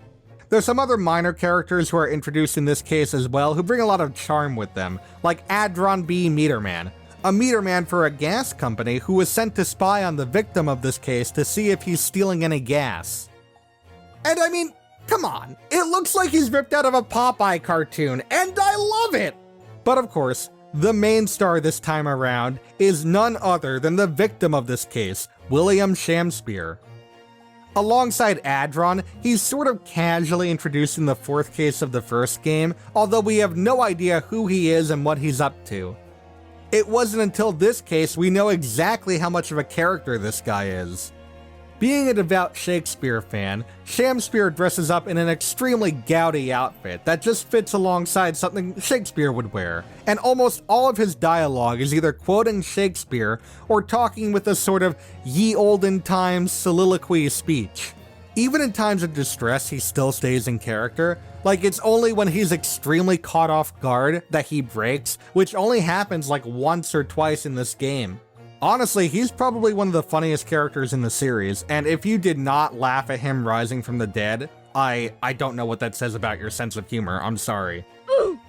I do wish this case sort of played out after the fourth case of the first game, like actually, and not just like a flashback, and it wasn't shoehorned into the story of the second game, as the only relevance it has to the story is the very end of the case. And I just think it would have flowed better with the general narrative. But again, that's more of a problem with having two games instead of one.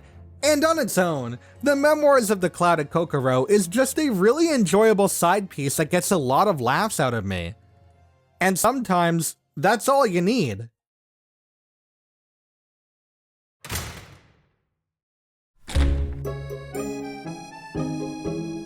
The first Great Ace Attorney game is a game that I love, but it has a lot of pacing problems. Just to give you an idea of what I mean, it isn't until the fourth case where we actually get the full investigation trial side by side that we usually get in the franchise by the second case of most games. The second case of this game is entirely an investigation, and I've already voiced my complaints about that case. Meanwhile, the first and third case of this game are exclusively trials, which is better than the alternative.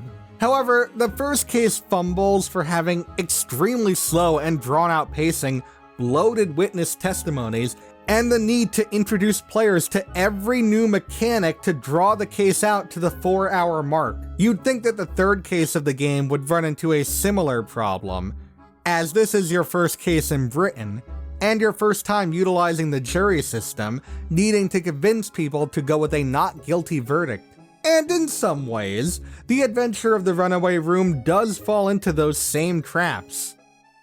But once all of that is explained away, what we're left with is probably one of the most riveting stories that the Ace Attorney franchise has ever dealt with. First off, you're basically shoved into this case as soon as you step off the boat from Japan, giving you little to no time to get acquainted with the case, the defendant, the prosecutor, really anything. I was skeptical at first, thinking that this was just going to be a by-the-books case, so the feeling of rushing into it didn't really make me feel a lot better about the game's pacing. But once we start getting into the real meat and potatoes of this case, the rushed nature of this truly does add to the experience. And it's all thanks to the defendant of this trial, Magnus McGilded. You have to realize that this isn't only our second time in court defending someone in this game, but this is also Naruhodo and Susato's first time defending a client ever, and in a country that they're honestly not prepared for. And their client is someone who has an extremely well-known reputation in London as a wealthy philanthropist who helps out wherever he can. We're supposed to always believe that the client is innocent, and based on his background and what little we know about him at the time, it seems like everything is going to work out for you. But there's something about McGilded that just doesn't sit right. The way he talks, the way he views people, the way he's just so confident in everything, and the fact that he seems so nonchalant about this whole endeavor. It does leave an inkling of doubt in your mind, but there's no way he could have done it. Right? Well, the trial starts and everything seems to be going well. Barrick Van Zeeks, the prosecutor for this case, who has his own reputation as the Reaper of the Bailey due to the non-guilty parties of cases he's on finding their tragic ends, is also introduced here. And again, I want to hold off on him a bit more until we get to some future cases, but just know that him being here is a big deal, as he's all but retired from prosecution, and he came out of retirement just for this case. Needless to say though, he's doing a really good job of convincing the jury that this beloved philanthropist really did commit the murder in the omnibus, and to be perfectly honest, he's doing a good job convincing me too. What is going on? There's points in this case where we try to pin the blame on the witnesses, who were also there on the omnibus the night of the murder, but we do have some interesting pieces of evidence that tie the witnesses to the defendant and the victim, but Van Zeeks is able to cut any possibility of their involvement to shreds. It really is looking like McGilded might be the guilty party, and the jury sure thinks this. However, things take a turn when the scene of the murder itself, the omnibus, is added as evidence, and we're able to thoroughly investigate it. In a way, this acts as its own investigation phase, since we're allowed to look all around the 3D model, and the fact that the actual untampered murder scene is able to be introduced as evidence is such a cool idea that they never brought back. Everything seems to check out with what everyone is saying they witnessed, so you go back to your trial. At some point, however, the courtroom is filled with smoke, and everyone has to evacuate. Once we reconvene, we're introduced to another witness who was there that night, Gina Lestrade, who we come to know and love later on. And there's blood, not only on the inner frame of the skylight, but also a pool of blood on the ground of the omnibus from where the body would have landed. Well, there you go! The case is solved, and McGilded is innocent! But then you think back and remember previous times that you've examined the omnibus and, well, you don't recall seeing that pool of blood on the ground or traces of blood in the skylight frame. Then again, this is basically your first case, so you might have missed something upon your investigation. But you wouldn't have missed anything this big, right? I mean, how could the crime scene even be tampered with if it was in this courtroom the whole time? And then we go back to McGilded. Throughout the whole case, McGilded continues to be calm and confident in his innocence, despite the fact that Naruhodo is a greenhorn, and all the evidence is stacking up against him. He is compliant with providing as much testimony as necessary, and even admitting to a few things that would get him in trouble, but he remains a calm and unopposed force the entire time. But the moment that you bring up the fact that the bloodstain might be fabricated,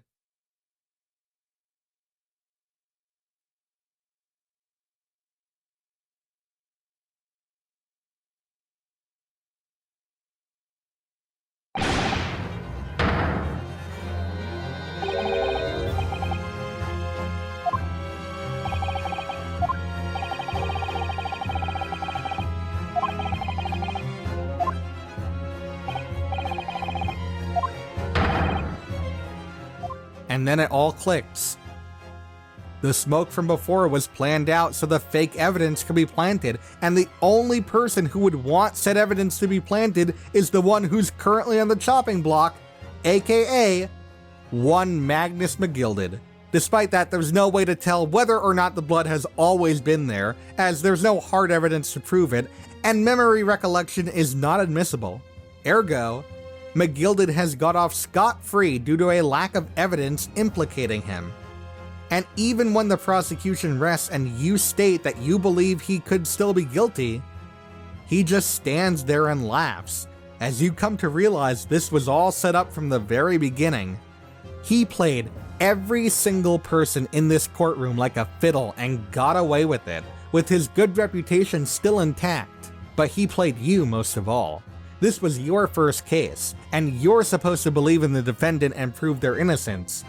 But all of that is thrown for a loop the moment you set foot in the courtroom for your first real case.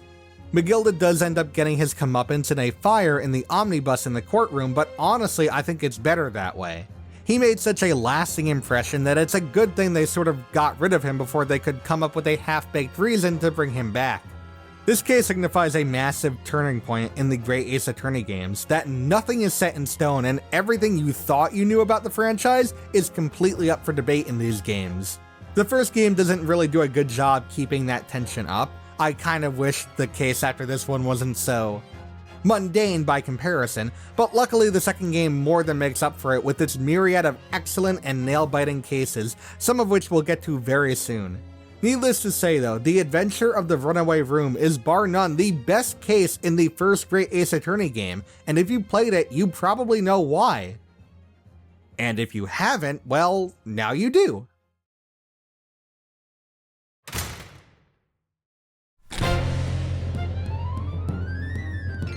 We discussed the DLC case from Spirit of Justice and how I felt that it was a good attempt at a fan service-filled case that fell flat in its execution. It's extremely disappointing because Dual Destiny's DLC case didn't have to rely on said fan service for it to be one of the best cases in the entire franchise, and that all comes down to the characters and writing. First, we should probably talk about the elephant in the room. Or in this case, the whale on the defense bench. That's right, this time around, your client is a killer whale who's accused of killing the owner of the aquarium that houses her. Honestly, that's not even the weirdest part of this case, just follow me on this one. Just the fact that this is allowed at all is hilarious, and the fact that you're able to cross-examine her, it's such a fun case. You're also able to investigate a really massive aquarium where the murder happens, and you run into a lot of characters that all play off of each other really well. Sasha Buckler, the killer whale's handler, is just such a nice person that would do whatever it takes to make sure that Orla and her crew are okay and don't get split up. Dr. Herman Crab, the vet, acts as a good red herring to the case, but is really no more than a grumpy guy with a heart of gold who just wants to do what's best for the animals. And Marlon Rhymes is just such a fun inclusion to this cast, with his horrible rhymes, and also he just really wants what's best for his crewmates. Oh, and also, this case reintroduces Pearl, who we haven't seen since Trials and Tribulations. I would say this is a bit of fan service, but it actually makes sense as she appears in the previous case, but this case takes place chronologically before the previous case. Yeah, like that's the one thing I don't like. This is the last case of the game, but in the timeline it takes place between the second and third case, which is honestly when you should play it, because playing the fifth case before you play this case, it's like tonal whiplash with how dark that case is. Not to say this case is completely wholesome fluff, there is some importance to the overall story of the game after all. This is the first case you play as Phoenix after he's reinstated as a defense attorney, so it's a bit of a big deal. Honestly though, what really makes this case great is the excellent characters. You don't spend a crazy amount of time with all of them, but the amount of time that you do spend with them makes you realize just how great they are, as characters and as people as well. Like, these are the kind of people who you honestly don't think could ever murder someone, especially someone as beloved by them as Jack Shipley, the owner. And what's great about the case is that, for once, nobody is at fault. There is a culprit, air quotes, but nobody actually was murdered, as it was just an accident. Even the culprit, air quotes, feels so upset about what happened to Jack, the guilt convinced him that he actually murdered him, whereas in reality, he tried to save the captain. So it's actually really heartwarming to see in the epilogue of the case that the culprit, air quotes, is able to serve his time in jail and get his job back at the aquarium. This is undoubtedly one of the most wholesome and fun cases in the entire franchise, bar none. There's so many other things I could mention as well, like analyzing 2 different theme songs that are both catchy in their own right and play a significant part in finding out the truth, or the fact that the revisualization, something introduced in Dual Destinies that's supposed to be sort of an aha moment in the finale of the trial, actually caught me off guard. But I'll leave it at this. Remember when I said that defending the orca wasn't the weirdest thing in this case? Well, let me show you what is undoubtedly the weirdest thing in this case, unedited for your viewing pleasure.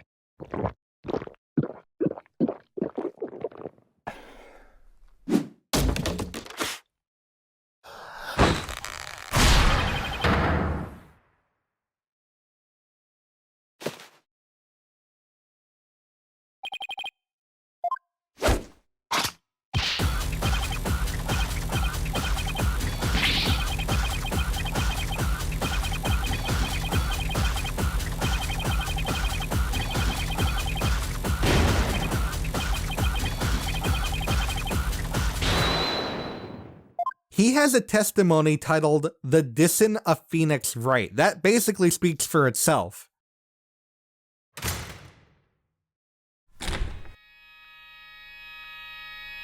With how strong the first and third are, and for how often they're praised for their tight storytelling and fun gameplay, you can't help but wonder what happened with Justice for All.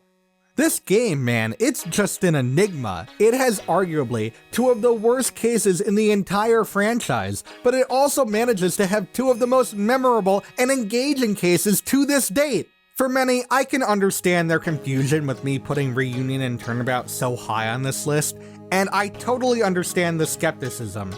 I'll be the first to admit that this case is nowhere near perfect, and there are a few messy parts here and there, and characters I would just, completely wiped from existence, but honestly, it does so much more right that it makes up for its slight blunders. Reunion and Turnabout solidifies how Ace Attorney cases will play out from here on out, both structurally and story-wise. It introduces important characters, such as Morgan Fay, Maya Fey's aunt who helps out around the spiritual village, Franziska von Karma, this game's prosecutor and daughter of Manfred von Karma, and of course, the adorable Pearl Fay, Maya's cousin and spirit medium in training. And it introduces us and Phoenix to Karine Village, Maya's home village, and an important set piece for this game and many future games to come. But the most vital thing that Reunion and Turnabout brings to the table, and something that would change Ace Attorney for the better, and sometimes worse, is the Magatama. To give you some background, Maya gives you this Magatama and asks you to give it to Pearl, who says she will know what to do with it. A bit strange, but we'll see how this plays out. You then find Pearl and give her the Magatama, and after a bit of talking with her, she uses her own mystical powers to power it up, allowing you to see people's secrets in their hearts, as Pearl puts it. Okay, it's weird how people keep praising this rock, but whatever, I guess. So you go back to Eenie Meenie, a witness for this case, and question her again, when suddenly...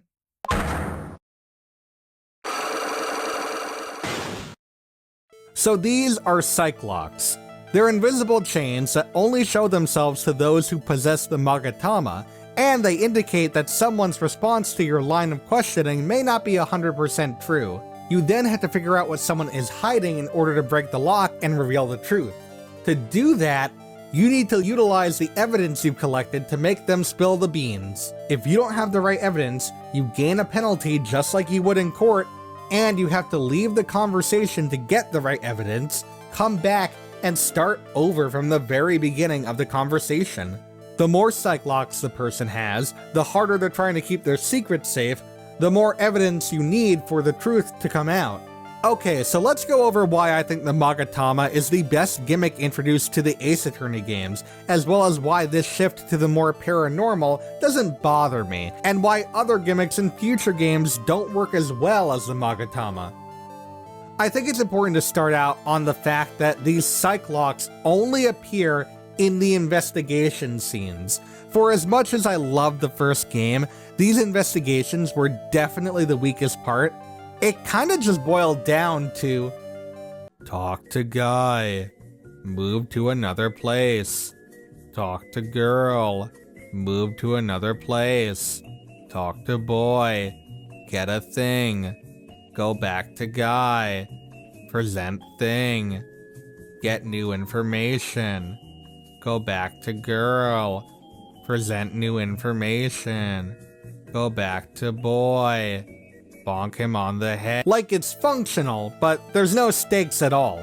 It kinda was just press A to win, which would be fine if investigations didn't take up so much time of the first game. Oh my god, why did every case need to be needlessly long? With the Magatama, there's the added stakes of gaining a penalty.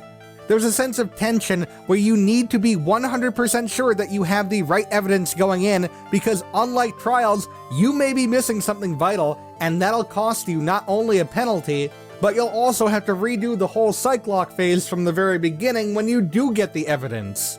It's a great way to not make investigations just feel like a bog of bland, mushy mashed potatoes that you have to wade through to get to the prime meat that is the trials.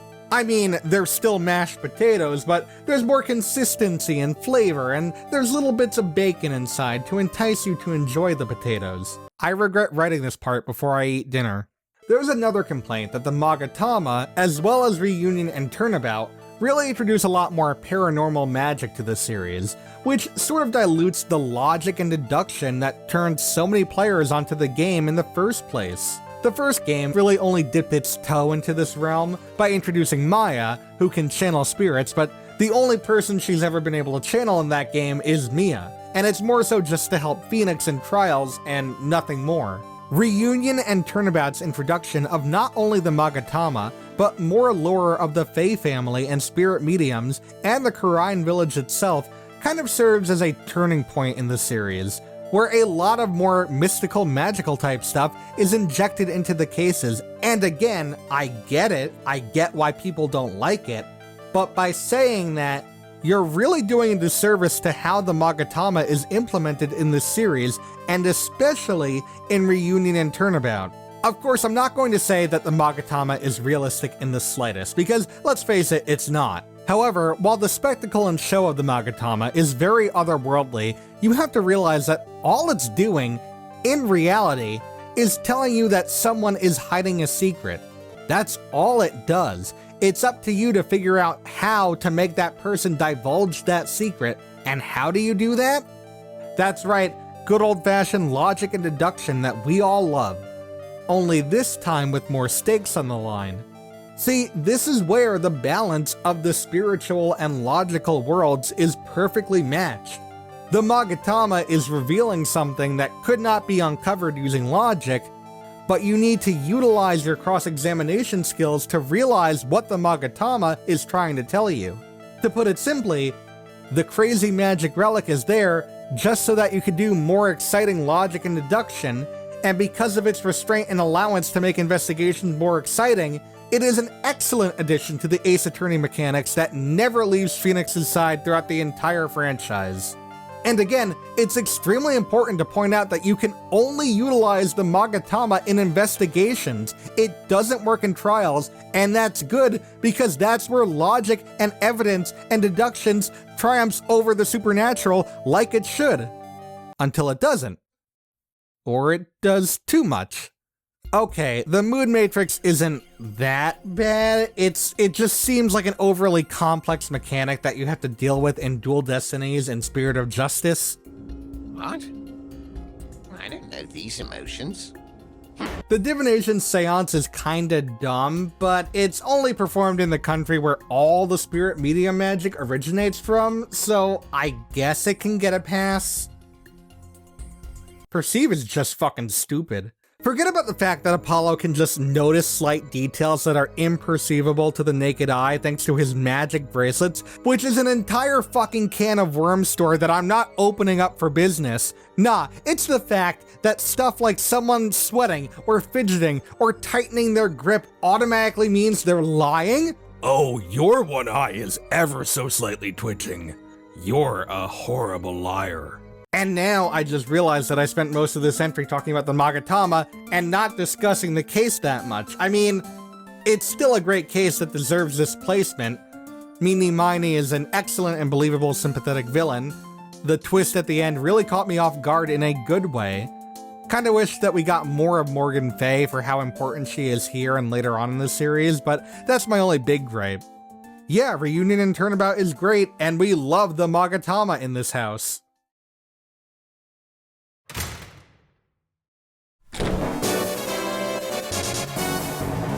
Sometimes you just need to take a step back from the Ace Attorney games and realize that these games are sometimes just a lot of dumb fun. Not every little detail needs to make sense if the general structure and flow of the case is there. It doesn't need to be some dark, foreboding story that unveils so much about the characters and the overarching story of the game. Sometimes it can just be a goofy story with wacky characters doing crazy shenanigans. So long as it's fun, and it's having fun with itself, and it doesn't feel like it's wasting my time, I'm going to love it. And hey, sometimes you just need a goofy, feel-good case every once in a while, and the Stolen Turnabout delivers in spades. I absolutely adore this case, and could go on for days and days singing its praises, but given that I just spent so much time dissecting the mechanics of a rock, I'll give you a quick rundown of everything I love. The new characters they introduce in this case, I love them all. Ron DeLite is such a precious little cinnamon roll that you need to defend. He's very meek and soft-spoken, but that could all be a facade, as he's also maybe the world-famous thief, Mask Damask, and you need to pronounce that correctly. One thing for sure, he absolutely loves his wife Desiree and would do anything for her. Speaking of, Desiree is such a great character. You have like an inkling that she's the culprit for a little bit, but when you realize just how much she loves Ron, that thought leaves your mind immediately. I love the story of how these two first met. It's hilarious, but it also manages to be really heartwarming at the same time. This case also introduces Godot, this game's prosecutor who has a red-hot hatred for Phoenix Wright and a scalding hot love for coffee. And I'd be remiss if I didn't mention the ace detective, Luke Atmey. You can probably tell what his whole deal is from the name alone. Is my eye big? Yeah. Good. Good. That means progress. This guy. Not only does this guy have an excellent design, not only does he have great stage presence, but he has such a galaxy brain scheme that he almost gets away with getting himself acquitted for theft in order to gain an alibi for a murder. It's such an insane concept, and yet it kind of makes complete sense in the grand scheme of things. Speaking of, this time around, you're not solving a murder, you're solving a theft. At first, at least. Amy Faye's urn, introduced in the case we just talked about, has been stolen by Mask Damask, and we need to prove that Ron DeLite is not said thief and just a superfan. After only one day of trial, we're able to pin Luke Atmey as Mask Damask, making him the thief of the urn. Of course, this is all according to plan, as right when Ron is declared innocent, he is now put on trial for the murder of the CEO of a security company where he used to work, and was present at the time of the murder. I can understand why people wish this was just a theft and not another murder case, but honestly, it gives us Luke Atmey's amazing plan, and just for that, I gotta give it props. Last thing I want to mention, might seem like it's not a big deal and not worth mentioning, but y'all, this case has some music that fucks so hard.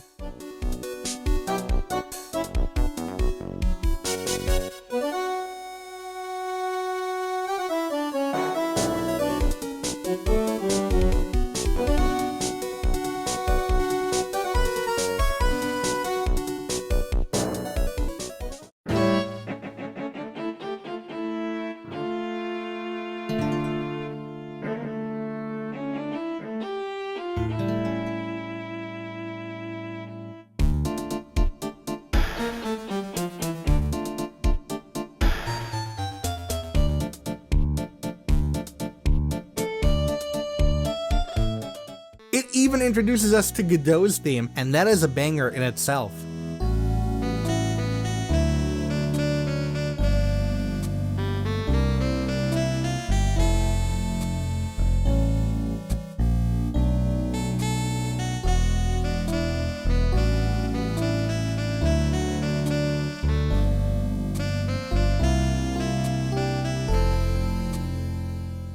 So yeah, you can probably tell that I am in love with the Stolen Turnabout, which is why it was so hard for me not to include it in the top 10. But these next 10 are some of the best written, most tightly wound narratives of the entire series that there's no way I could have justified having any of them leave the top 10 just to justify my love for this one filler case. These next 10 cases could honestly all be interchangeable in their ranking, as they all have something that makes them the best of the best in their own unique ways. When you think of Ace Attorney, these are the 10 cases that should come to mind firsthand every time. Or they don't, my opinion doesn't matter all that much. But either way, we're in the home stretch now, so let's dive on in to the 10 best Ace Attorney cases ever.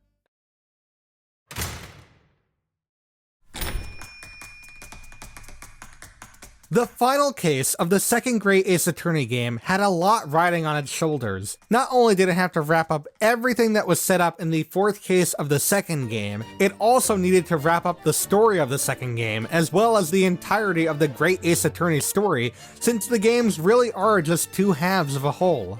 And this case is the last case that we, the players, would be playing, since as of writing this, it is the latest Ace Attorney game to be released. Needless to say, there's a lot of pressure to go out with a bang. And luckily, at least in my opinion, the resolve of Ryunosuke Naruhodo delivers on nearly every single front. This case does its best to wrap up every single mystery that the first two games had set up beforehand, and by the end of the case, it's able to deliver on every single twist and turn leading up to it. I know I mentioned in the beginning of this video, which seems like forever ago, that there were going to be some spoilers ahead, but seeing how this is the latest game, and given that us Westerners didn't even get to play this game until last summer, I'm going to leave some plot points as a mystery so that you can experience them for yourself. The resolve of Ryunosuke Naruhodo is actually a continuation of Twisted Karma, so it takes place right where the previous case leaves off, with us continuing our defense of Barrick Van Zeeks for the murder of Inspector Gregson. Like I mentioned for the entirety of the game, Barrick has a very strong hatred towards Japanese people. Even when he exhibits his signs of respect to Naruhodo a few times, this hatred is later explained to be because of a murder that happened many years ago, in which his older brother Clint Van Zeeks was murdered by a person under the pseudonym The Professor, a mysterious killer who is later revealed to be Genshin Asogi, the father of our friend who died in the second case of the first game. However, everything that's revealed in this case completely turns Barrick's worldview upside down, making him question everything that he's fought for, and especially his hatred of Japanese people. Again, don't want to give away too much, but once you play it for yourself, it'll all make sense. I will, however, discuss the culprits for this case, since the moment they're introduced, it's pretty obvious who done it. Seshiro Jigoku, the judge back in Japan, makes his way over to London with Susato's father back in the fourth case for a big forensic science symposium. Him being here is a massive red flag, given how strange he acted in the first case of the second game, but the more that you look into Jigoku and his past visit in London with Mikotoba and Asogi, the more comes to light as to what exactly happened with the judge, and how he fits into the murder of Gregson. It's kinda cool to see a judge on the chopping block for a change. I kinda wish we had more of that in the series. And with that, I do wish he was utilized a bit better. This case is really the only time we get to see him in action, but the little that we do get to see is good enough. The other culprit is Mal Strongheart, the Lord Chief Justice of London, and acting judge on this case. And again, I kind of think this one is super obvious from the start, and I mean the first time we see him in the third case of the first game. Like, he was doing nothing to hide the fact that he was doing something shifty, but again, Ace Attorney isn't always about finding out who done it, It's about figuring out why and how, and I think it excels here. This case is often compared to another case that we'll discuss soon, in which we take down a massively powerful person in the legal system by connecting the case that we're currently tackling with the case that took place many years ago to find out that they're the true culprit once and for all. I do notice the similarities between the two, and I do think that the other case handles it a lot better for reasons that we'll discuss later, but the resolve of Ryunosuke Naruhodo is able to branch from it in its own unique way. It's able to place us against even more impossible odds, and have us feel even more victorious in the end, and it's all due in part to the great Ace Attorney games having a more closely knit cast of characters. And it really feels well earned for a character like Naruhodo. This character, who's supposed to be an ancestor of Phoenix Wright, who started out having to defend himself, not even wanting to become a defense attorney. We've watched him grow from someone who has no idea what he's doing to someone who's confident enough to basically take down the entire British government. I know that sounds like a big leap, but based on everything we've seen him do in these past 10 cases, alongside the help of his friends and family along the way, it just feels like a grand payoff. Especially given that he was basically a pawn being used for the longest time for the British government without him even knowing it. And now that we topple said corruption, I don't know, it just feels good. Like I said, I don't think this case is flawless. There's an extremely large MacGuffin in the end involving Herlock Sholmes and a hologram, which I mean, it could have easily been a radio, and it would have had like the same effect without seeming completely out of place for Victorian era Britain. But it also has the best investigation scene in the entirety of the two games, so the point is kind of moot. And again, this case acts as a conclusion to all the characters that we've become so attached to. Susato, Herlock, Iris, Barrick, Gina, Gregson, Mikotoba, and especially Naruhodo. And it does it in such a grandiose yet respectful way that honestly the bad parts don't even bother me. And yet, despite it being the grand conclusion, this isn't even the best case of the game.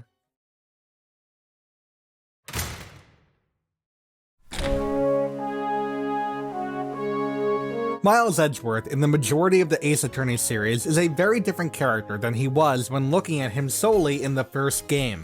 Whereas he acts more as a friendly rival to Phoenix in most of the other games, in the first game, the best way to describe him is, well, he's a massive dick. Like, he'll purposely withhold information, will do whatever it takes to get the guilty verdict, include possible forged evidence, and acts like he's above everyone else. I mean, that last part is still kinda true to this day, but it was a lot worse in the first game. It wasn't until the fourth case of the first game, Turnabout Goodbyes, where we see Edgeworth shift from this caricature to a more well-rounded character. And just in time too, since he's the one on the defense stand now. That's right, Miles Edgeworth is accused of a crime he didn't commit, and it's up to Phoenix and Maya to help prove this former friend innocent. And in order to do that, we need to look to the past once again to uncover the truth behind the DL6 incident, which involves the death of Miles's father, the disappearance of Maya's mother, and one of the biggest unsolved cases to date. Until Phoenix does his thing and gets to the bottom of it. We learn exactly what happened with Miles that caused him to become so distant from Phoenix, the tragic incident involving his father, and his fear of earthquakes. DL6 isn't a perfect case, but what's so great about it is that everything sort of plays out in a way where there are so many instances where if just one thing had been different, this whole entire case wouldn't have happened.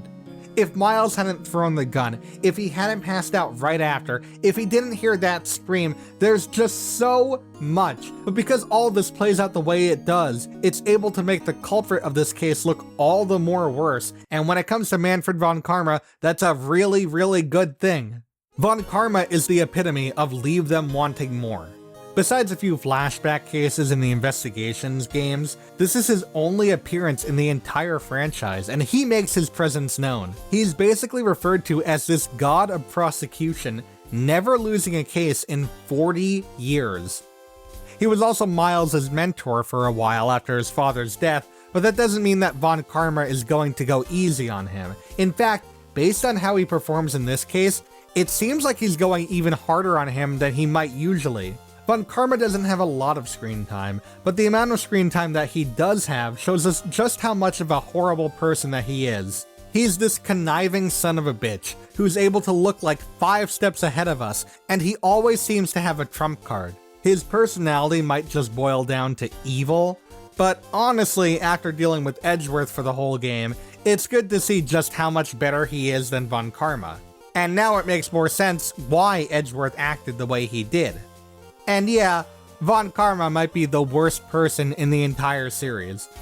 He goes as far as to tase Phoenix and Maya to steal some of their evidence, a scene so significant to Maya that it plays a factor in her deciding to leave Phoenix for a bit to go back to her home village. If that wasn't enough, the whole thing with the DL6 incident, well, it turns out that Von Karma was the one who shot and killed Gregory Edgeworth and fabricated this whole plan to get Miles behind bars, and you know why? Not because Gregory Edgeworth beat him, not because he was even close to beating him. It's because Gregory was able to, just once, point out a flaw in Von Karma's evidence, giving him 1 penalty. That's it. That's all it took to make him seek out revenge.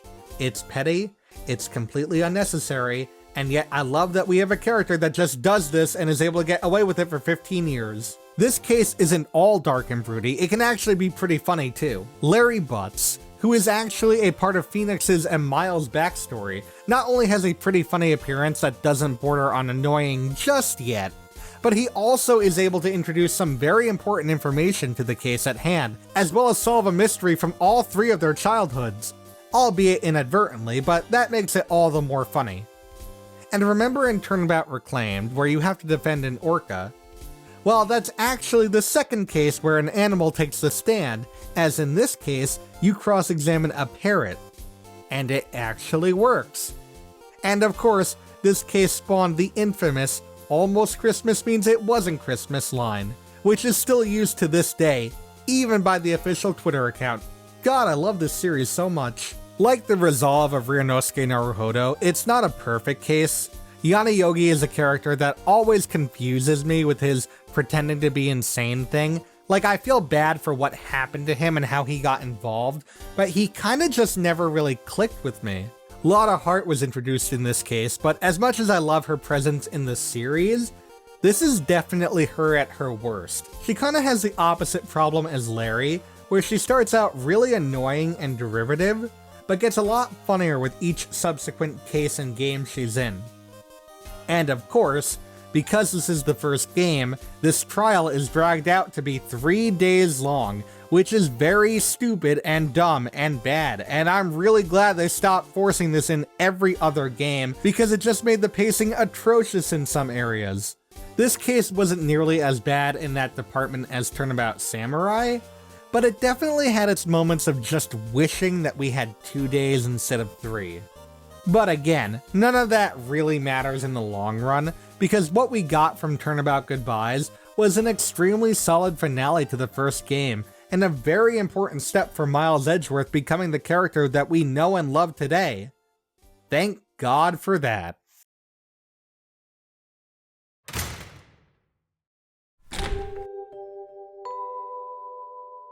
You know, for a series all about murder, Ace Attorney is pretty tame when it comes to how gruesome it can be. I mean, it's really no Danganronpa. With a T rating, you can get away with some blood and some pretty crazy stuff, but nothing that ever really manages to push the borderlines of what a T rating can get you. But then you look at Dual Destinies, and you notice that it's not rated T. In fact, it's rated M. You're probably thinking, how is this game rated M? It's an Ace Attorney game. So you start playing, and you still don't get it. I mean, this case is about fictional yokai creatures, outer space, fucking school of all places, and then you get to Turnabout for Tomorrow, and it opens with a young Athena in a pool of blood, and okay, yeah, this is starting to make a lot more sense now. The final case of Dual Destinies is unlike any other case in the series, at least how I see it.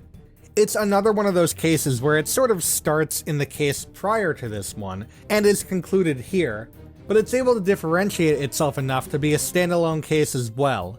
Athena Sykes is accused of killing Clay Terran from the previous case, as well as her own mother 7 years ago in the Hat 1 incident, something that Simon Blackwell had been convicted for all those years ago. And I love how it's explored and dived into. Simon knows that he didn't kill Athena's mother, but at the same time, he believes that Athena was the one that killed her due to how he found her and her mother, and decides to take the fall for Athena, knowing that a child as sheltered as her could never survive behind bars. Meanwhile, Athena started working as a defense attorney thanks to the help of Phoenix, but also just so she could save Blackwell from prison because she knows that he is innocent. Already, this is a pretty fucking messed up story with a young girl supposedly killing her mother, but it gets even worse when it's revealed that, due to her childlike naivety, Athena had planned to use the robot disassembly machine on her mother's corpse to fix her. The look in her eyes when she realizes this is all you need to know that the memories have flooded back to her.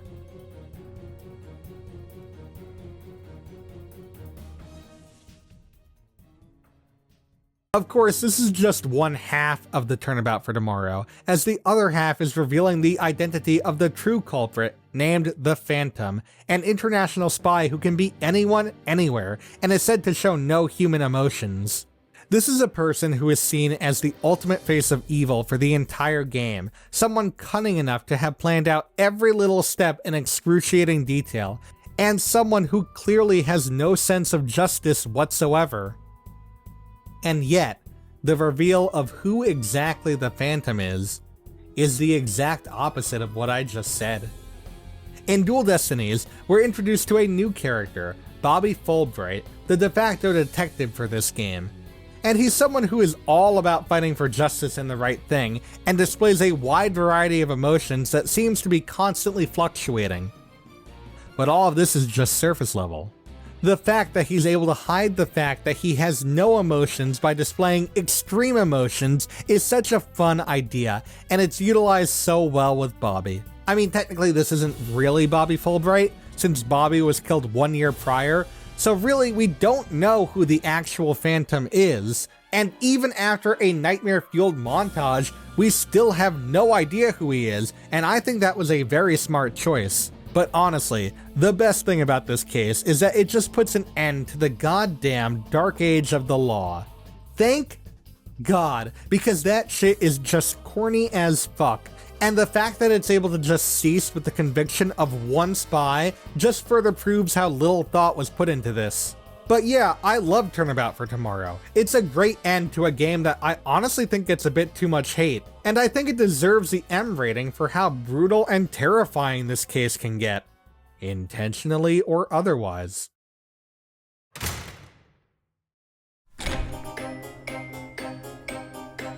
As much as I love the resolve of Ryunosuke Naruhodo in The Great Ace Attorney 2, and how well that case wraps up its story set in place for this second game, I would have to say that it doesn't really hold a candle to how the story is set up in the third case of the game, and given how much I praised the last case of the game, that just goes to show how incredible the return of the great departed soul is. The way the case starts makes it seem like it's going to be a self-contained case, and as far as those go, this is actually pretty dang fun.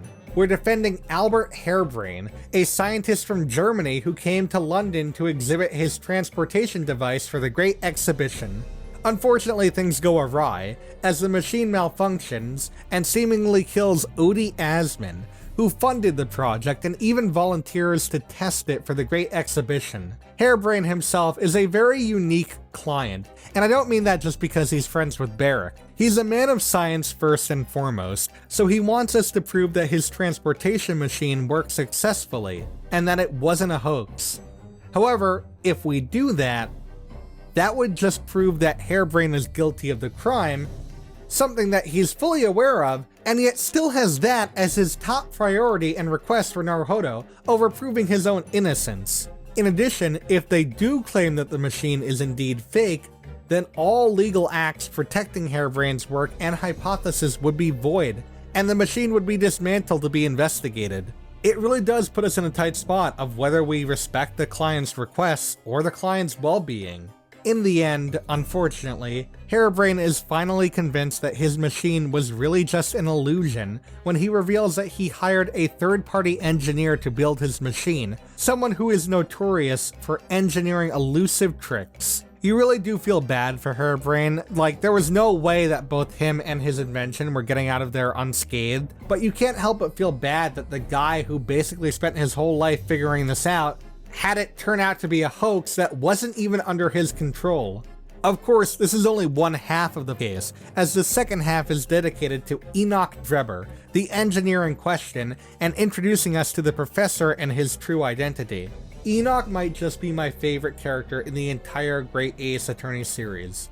His design is top tier, his animations are so fun and robotic, and his theme is a bop. But of course, the big thing with Enoch is how important he is to the story of the game and the professor. Like, Drebber might be the definition of wrong place at the wrong time, as everything goes wrong for him in just one night. Years prior to the case, Enoch was a very smart and successful college student with a bright future. Unfortunately, he was poor, so he had to make ends meet by grave robbing. One night, while robbing a grave, he saw a body rise from the grave, only to be shot and killed.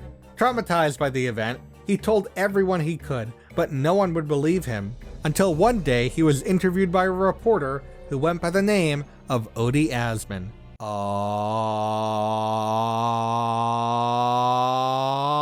Anyways, because Asman had mentioned that Drebber was grave robbing, he was kicked out of the university, no longer able to pursue science, and only got by with tricks for the trade.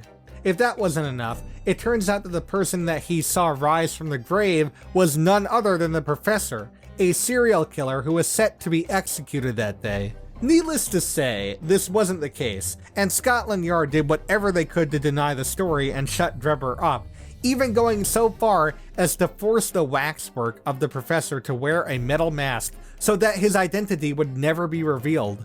Drebber is probably the best case of a sympathetic villain that the entire series has had to date. He was once a respected scientist, but after that fateful night, nobody would listen to him, despite what happened being the truth. He vowed to get revenge on Asman and Scotland Yard by killing him and stealing the waxwork of the professor and removing the mask. And like, yeah, he is absolutely insane in his execution, causing harm to multiple people via explosive devices, but you also sort of want to see him succeed in a way? The only thing is that in order for him to get his revenge, he unknowingly almost caused the same fate upon Harebrained, an innocent pawn in his scheme, when he realizes what he's almost done, causing the same hardships that he had to endure almost all those years ago against someone who doesn't deserve it. He comes clean with everything that played out. The story of Drebber is honestly a great tale of how revenge can overtake one and truly turn them into something they don't recognize, and it's told with such an air of maturity that works extremely well here.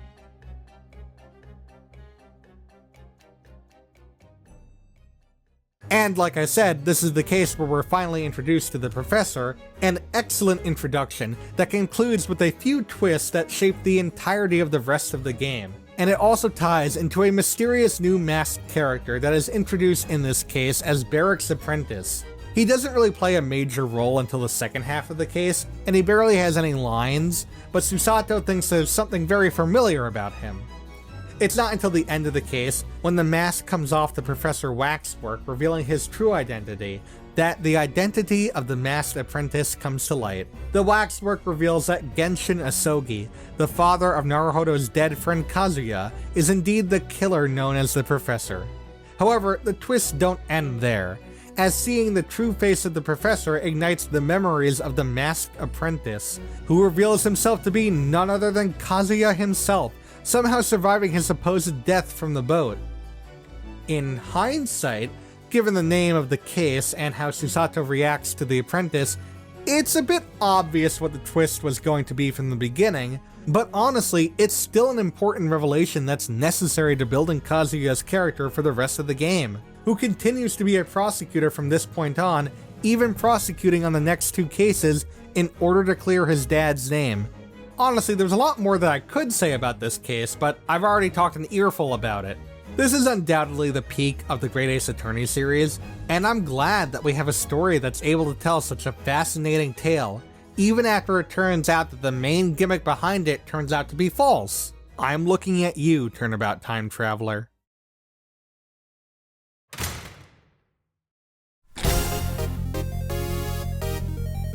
The Grand Turnabout is a very fitting name for the last case of the second Ace Attorney Investigations game, because hoo boy, does a lot of shit go down in this case. The beginning focuses on us investigating a movie lot, where a monster movie is being shot, where we find the body of the president of Zhang Fa, who we last saw in the introduction case of this game.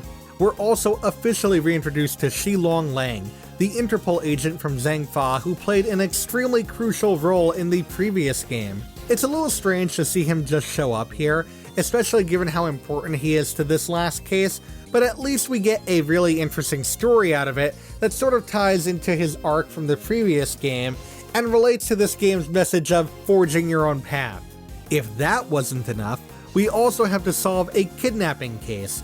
John Marsh, the child actor starring in said monster movie, has been kidnapped, and we later learn through a game of logic chess that John is Justine Courtney's adopted son. This is a great bit of characterization for her, as up until the last case, she was kind of a bitch. But now we have to see her juggle her motherly responsibilities with her moral obligation as an unbiased servant of the law, as at the same time as this kidnapping case, she's also trying over Patricia Rowland, the culprit of the imprisoned turnabout. She received a call from the kidnappers just before the trial started, stating that in order to see John again, they demand a not guilty verdict for Rowland. Of course, that shouldn't be too hard for her to do, because in yet another part of the case, the decisive evidence needed to convict Rowland has gone missing, along with Sebastian de Best, who was supposed to be the acting prosecutor for this case. He ran off in the previous case after learning what his father had done, and hasn't been seen since. The trial can't continue without the evidence, and Courtney will have to declare Rowland innocent, so now we also have to find Sebastian and the evidence. This leads us to Blaise de Best's garage, where we find some very helpful clues, as well as a kidnapped and tied up Sebastian. We then have to utilize our logic chess once again to have him reveal that he gave the evidence to Blaise de Best for safekeeping, who probably got rid of or destroyed the evidence. We also have to convince him not to follow in the footsteps of his dad and become the best prosecutor on his own, again cementing that forging your own path message. Blaise is called up to the stand, and we now have to prove the connection between him and Rowland, and when it seems like you're unable to do that, Sebastian finally reappears in the courtroom with the evidence needed to put his father, and this case, to rest. This is a great piece of character development for someone who's basically been nothing but a clueless idiot, who basically is forced to step up, and against his father no less. During all of this, Kay and Gumshoe find and return John back to his mom, for what looks to be a happy ending. Until Lang busts through the courtroom doors because, oh yeah, the president's still dead, bet you forgot about that, and Justine Courtney was the last person to speak with him, so now she's the prime suspect.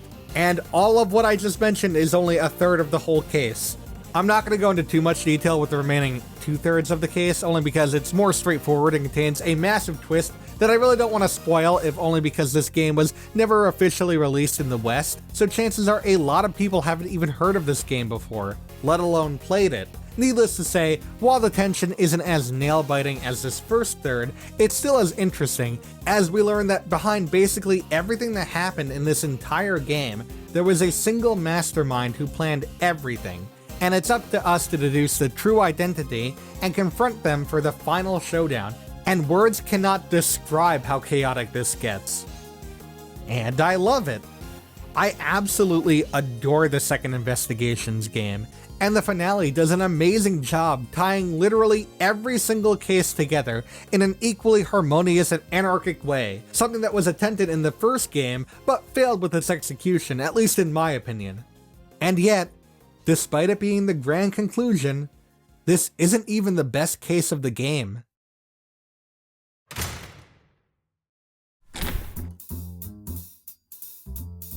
I'm gonna get crucified for this one. Okay, so if you just so happen to only play the GBA version of the first Ace Attorney game, then the last case you would have played would have been Turnabout Goodbyes, making this case count equal 4. However, the GBA version was Japan only, so the entire original trilogy was Japan exclusive in its early years. However, about a year after the release of the GBA version of Trials and Tribulations, the first Ace Attorney was finally released in the West for the Nintendo DS. The game had been updated to adapt to the DS's new features, including its system selling feature, the dual screens, which allowed the bottom screen to be utilized for things such as the court record, clearing up the top screen even more. Along with that, the DS also featured a built-in microphone, a touch screen, and more powerful hardware that allowed the DS to display 3D graphics. And so, to utilize all these new features, as well as to celebrate the Ace Attorney series release worldwide, a 5th case was added to the first Ace Attorney game. And it is a controversial one. Rise from the Ashes was definitely, for the longest time, the absolutely biggest case in the entire Ace Attorney series, with it being almost 10 hours long. And there are definitely parts where this case feels like it drags. Remember, this is the first Ace Attorney game, so that means it had to abide by the 3-day trial rule, which meant that the investigations could feel insanely long and drawn out at times. And this case also has a lot of moments where, even after playing through it 3 times now, there are times where I have no idea where I'm supposed to go or what I'm supposed to do, and when I figure it out, it isn't an aha moment, it's a finally moment. And that's not good. But you know what is good? Literally everything else about this case. Actually, scratch that, it's not good. It's great. Fantastic even. I can honestly forgive the needlessly long moments in the investigation phase because of how it utilizes its characters and story. Let's start first with the improvements made due to the leap in hardware. Rise from the Ashes really wants to let you know that it is unlike any other case you've seen previously, as it loves to flaunt a lot of moving parts and 3D models that really could not be shown on the GBA. And they use it in such a minimalist way that it benefits from not looking too outdated, thanks to utilizing silhouettes and black and white footage to showcase said models. I mean, it's not perfect, but at the very least it also knows its own limitations and doesn't try to gallivant them unedited for a full minute and a half using gaudy color choices. You also have a few new gameplay mechanics that are tailor-made for the DS, which adds some unique flair to both the investigations and the trial. The fingerprinting utilizes the mic to blow away the powder, while the luminol spray utilizes the touchscreen to spray for possible bloodstains at the crime scene. Alongside that, you're allowed to fully examine 3D models of evidence in your court record, something that is vital to figuring out the mystery of this case. These are all aspects that were reintroduced in the Apollo Justice game, and they're really fun to utilize here. Okay, actually, that's not true, because whoever invented this jar minigame needs to actually reevaluate their priorities, because it is the bane of my existence every time and I hate it so much. Oh my god, why is it so precise? Of course, gameplay isn't everything here, as the story of this case plays a major role as well. With Maya going back to her home village to strengthen her spirit medium training, we now have a new assistant to help us out, Emma Skye. She's a wannabe forensic scientist who later does end up getting her dream job in future cases. Nobody could ever replace Maya, but Emma's a great one-off assistant. Her scientific skills actually come very much in handy with the investigation side of this case. And since we're defending her sister Lana, who is also the chief prosecutor, she has a personal stake in this as well. We get a pretty crazy story here, involving a gaggle of detectives, a serial killer, my sleep paralysis demon,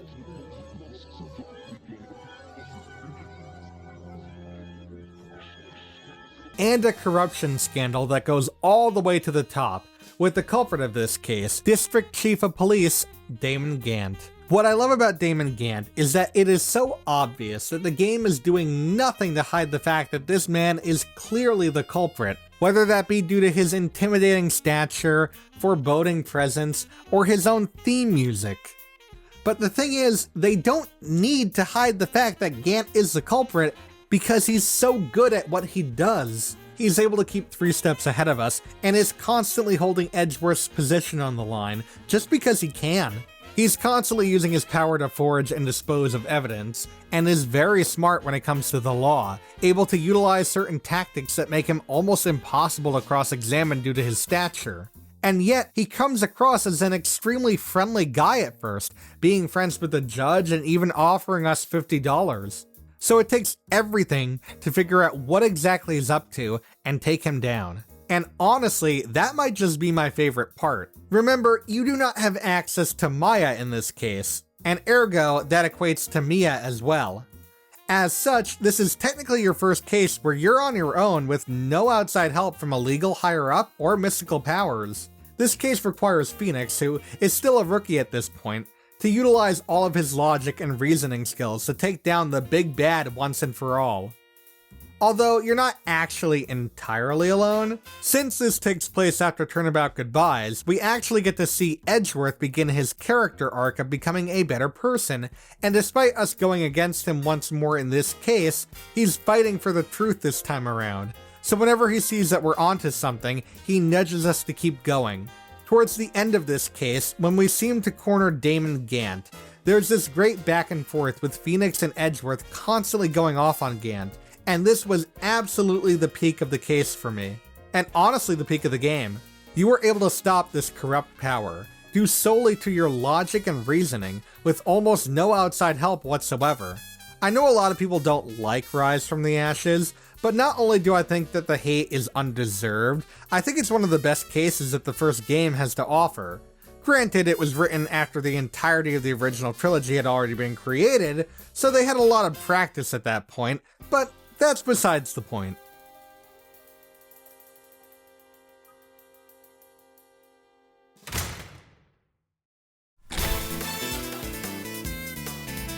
It really is such a shame that Ace Attorney Investigations 2 never officially released in the West, because a lot of people missed out on what is arguably the best Ace Attorney game to date. And smack dab in the middle of the game is what could honestly be considered the best case of the entire series, the Inherited Turnabout. There's so much going on in this case that there's no way I'm going to be able to cover everything, so let me just start by talking about something that I wouldn't normally like in any other case, that the Inherited Turnabout manages to pull off in spades. The entire case basically takes place in a single building with a bunch of rooms that all look very similar to one another. Whereas I've criticized something like The Adventure of the Unbreakable Speckled Band for something along those lines, the Inherited Turnabout is able to pull through by having each room have a unique decoration, with the patio having a large fountain connecting all of the rooms, and the rest of the rooms having some delicious delicacies, such as a candy castle, or sherbet constellations, or even a giant chocolate chip. The entire case is built around the finale of a dessert making competition, so that sort of makes sense, and I am all for this kind of thing. There's also the added bonus of having the case take place at different moments in time, so what we see in one section of gameplay might be completely different from another section of gameplay, but we'll get to that very soon. The new characters here are all at their best. Jeff Masters and Catherine Hall are a father-adopted-daughter duo that used to do a really famous cooking dessert show, with Masters being known as the best dessert chef of all time. Unfortunately, 17 years ago, he was convicted of a crime that he did not commit during the finale of his dessert competition, and he's been in prison ever since. We also learn that Catherine has been visiting him every day in prison, which just shows how much she cares for her dad. Catherine has since retired from acting and bought Masters' mansion to open up a museum to show off some of Masters' best works, including some of the finalists' desserts.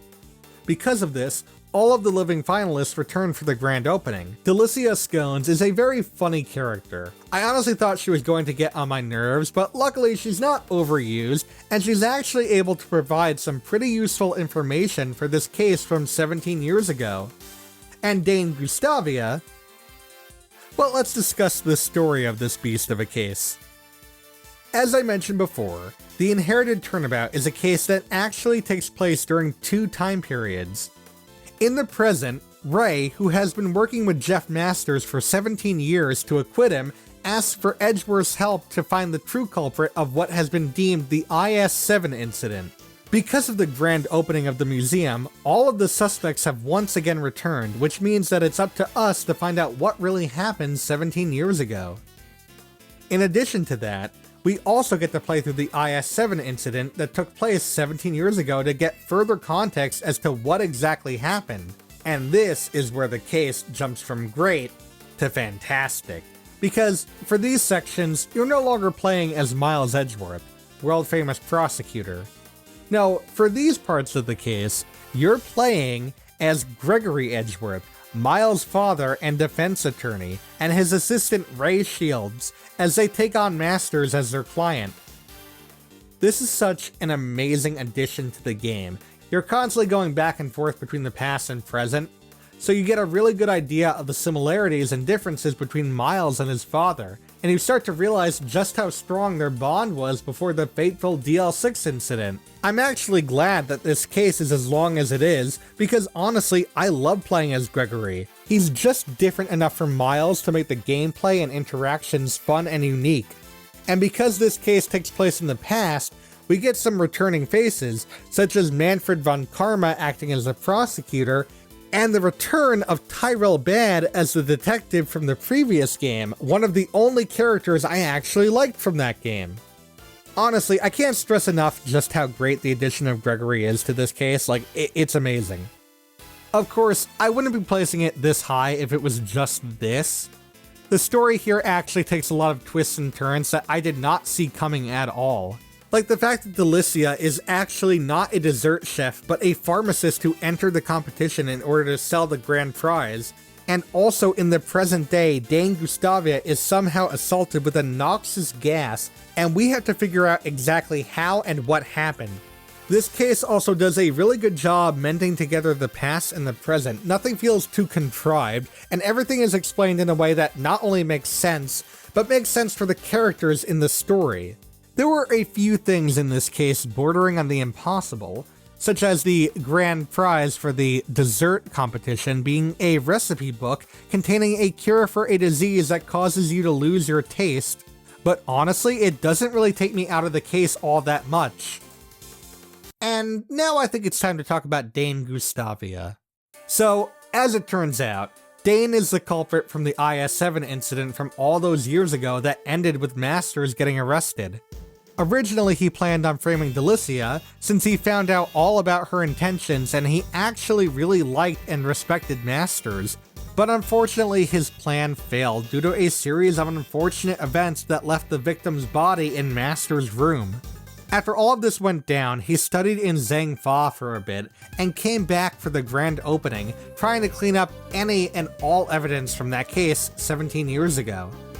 Through his actions and dialogue, we learn just how awful of a person Dane is. Turns out, he was diagnosed with a disease that renders one's taste useless, so he had to use his son as a taste tester. Come time for the final round and his son is a no-show. After moving to Zhang Fa, he finds a cure for his disease and decides to disown his son. That's truly despicable. But the real reason that I've singled him out like this is because, barring the great Ace Attorney games, he is solely responsible for literally everything else that happens in the Ace Attorney series. What do I mean by that? Well, in killing one of the other finalists, Dane has basically created the IS-7 incident, which was wrongfully solved for 17 years until Edgeworth and Ray finally set everything in order. But what originally happened 17 years ago shaped one of the most important moments in the Ace Attorney series. As I mentioned, Gregory was the defense attorney for Masters, and Von Karma was the prosecution. The trial dragged on for over a year, with both Edgeworth and Von Karma putting up a massive fight. It wasn't until Masters decided to falsely admit to being an accomplice that the trial finally ended, with Masters behind bars. But in the process, Edgeworth was able to point out a flaw in Von Karma's evidence, awarding him his first and only penalty in his entire career. And now you realize what happened. The IS-7 incident was the direct cause for the DL6 incident, in which Von Karma shot and killed Gregory Edgeworth in the courtroom elevator, which sent Miles Edgeworth down the path that he's on now, which caused Phoenix to go down his own path, basically leading to every single case that we've seen so far. And all of this started because a pastry chef with a killer theme decided to kill a guy for being a dick. Not the craziest thing I've said today, to be honest.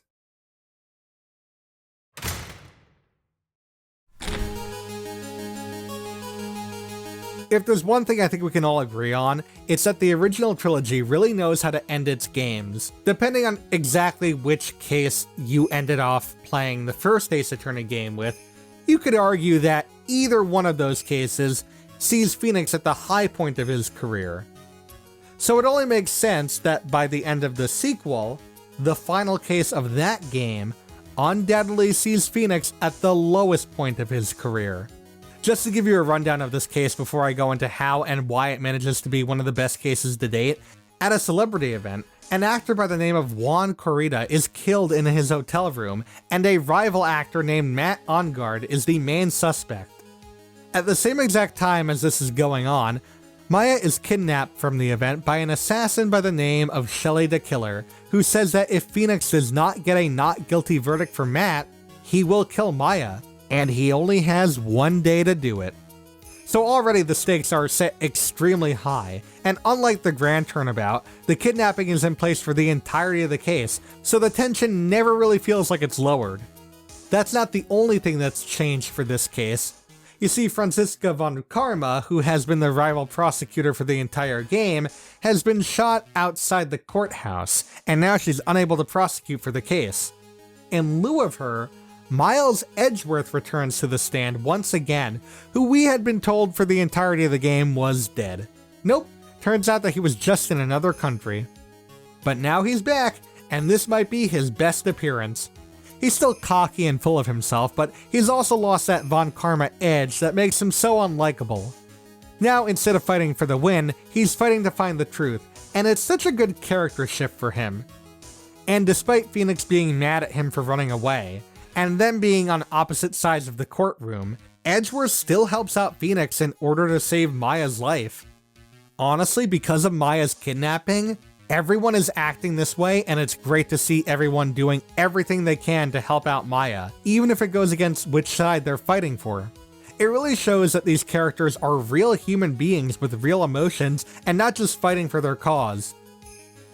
Okay, well, I mean, except maybe Old Bag, but is she even human to begin with? I mean, Pearl, who's basically just lost the closest person she had to a mother, is currently on the verge of losing the closest thing she had to a sister as well, yet does whatever she can to help out Phoenix during investigations and trials.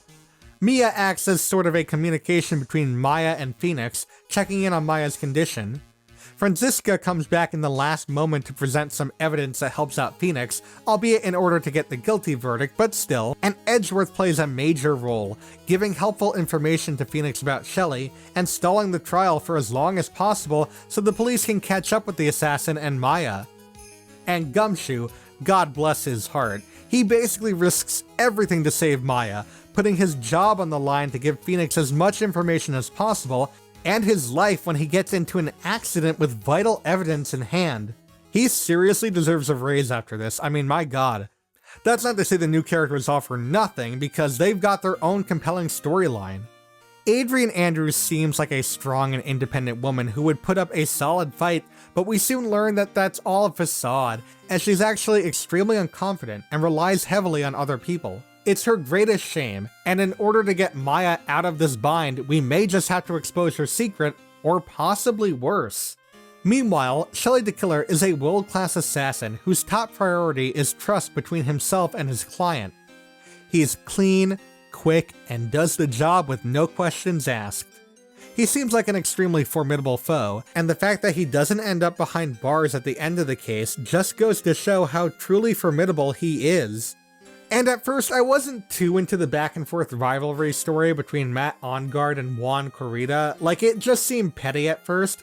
But then you learn about what happened to Celeste Impax, and you see just how despicable these two men really are. She was Juan's manager, and they were in love, and even set to be married, before Juan called it off. Unable to handle it, Celeste took her own life.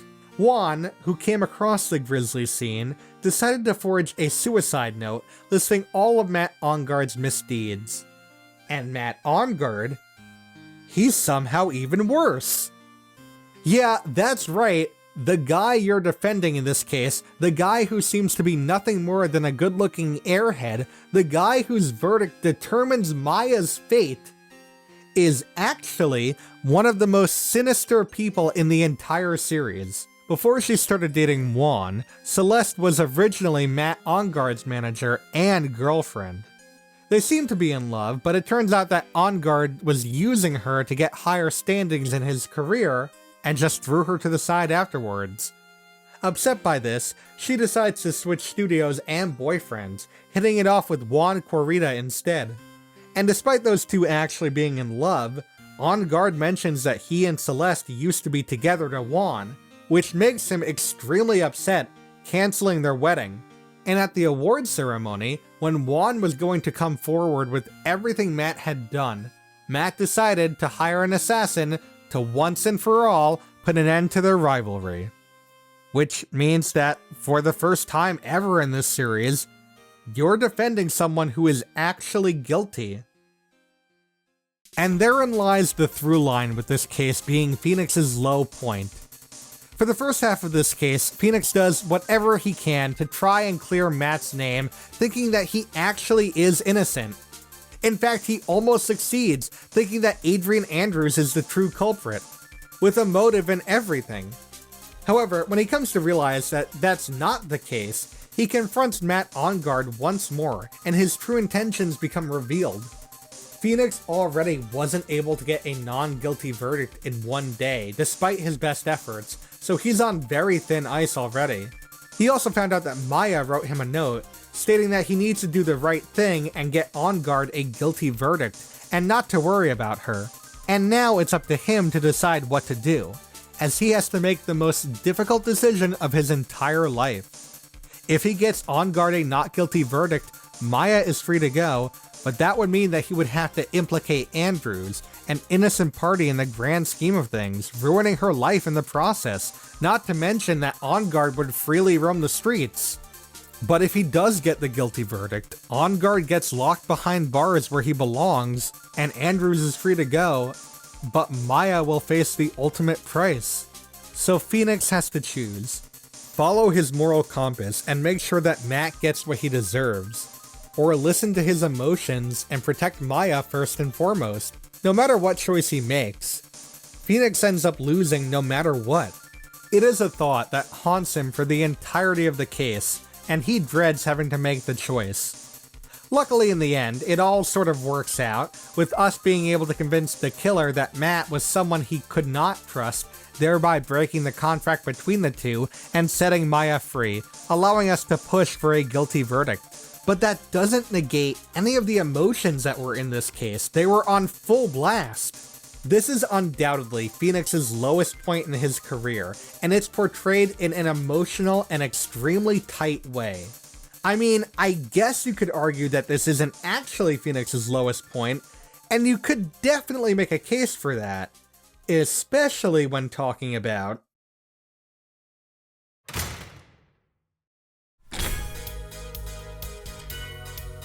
Okay, so throughout this entire video, I haven't been doing the best job of hiding my true feelings towards Apollo Justice, the character, and more importantly, the game.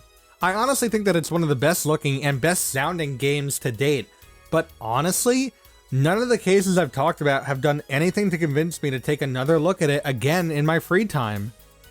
And that really boils down to weak stories, boring and extremely cliche characters, and a lack of characterization for the main character himself, Apollo. It's not the worst game in the world, but I could see why you might think that I think that. But to be honest, I wouldn't even be so harsh on the game if it wasn't for the fact that the first case of the game is one of the best cases in the entire franchise, let alone the best introduction case.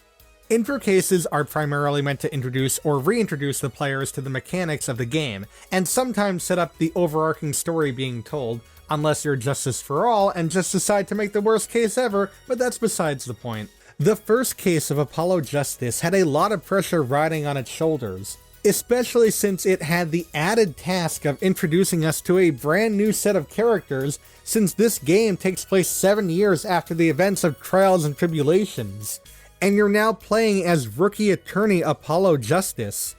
And despite all of that, Turnabout Trump manages to execute on every single front and then some. Under the mentorship of Christoph Gavin, Apollo Justice is tasked with defending his first ever client in court, who just so happens to be Phoenix Wright? Yes, as it turns out, sometime 7 years ago, Phoenix Wright was seemingly disbarred for presenting forged evidence in a trial, and has spent his years since as a pianist at a Russian restaurant, while also playing poker in the basement, never losing a game. Honestly, it's not shocking that we're defending Phoenix. I mean, the first case of the last game had us do the very same thing, except as Mia. What's shocking is seeing what has become of Phoenix. What was once a well-respected and morally conscious defender of truth has now seemed to turn into a guy who's just involved in some shady practices and has seemed to just given up on doing what's morally right. In this case alone, we're given very little details as to what exactly went down all those years ago and what happened to Phoenix, but honestly, I think it's better that way. It keeps you in the dark the whole time and wondering if you're doing the right thing defending the guy, especially when it's revealed that in order to clear his name, you were basically given a piece of forged evidence that you then presented in court.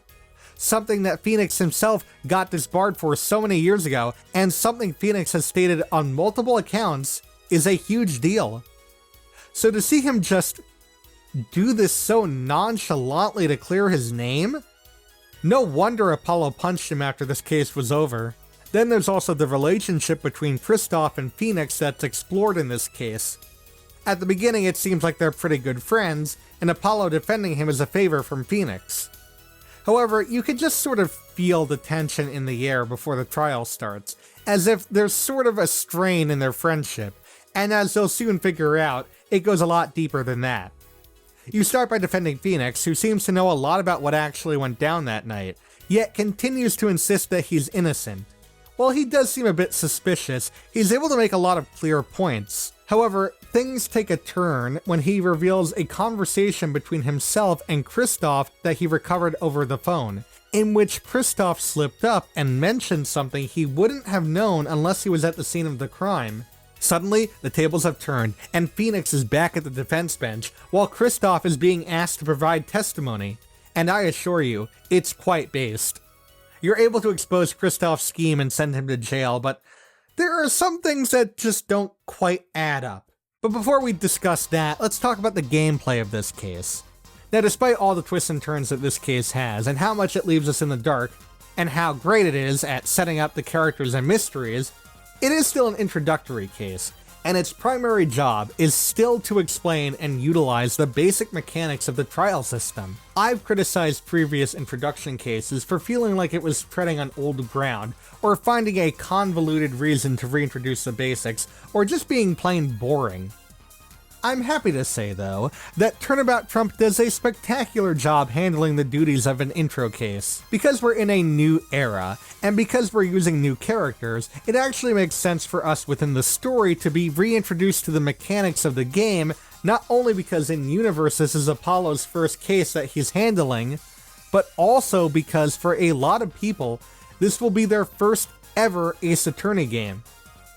And yet, despite that second part, it's able to explain how the game is played in a way that is easy to understand, but at the same time doesn't overstay its welcome. Once the case explains how it works, it sort of lets you take control from there and experience the amazing story. And the story leaves you with so many questions. Why exactly did Christoph kill the victim? Were his motives as simple as send Wright to jail, or was there something deeper to it? And has Phoenix hit such a low point in his life since his disbarment that he actually let Apollo use forged evidence?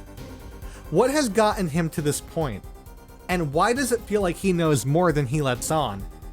These questions and more meander in your mind throughout the whole game, and I wish I could say that the payoff was executed well, but that's really not the fault of this case. One thing about this case that I see come up is that it doesn't really feel like Apollo gets any character moments at all, as it sort of just feels like it's a Phoenix versus Kristoff thing.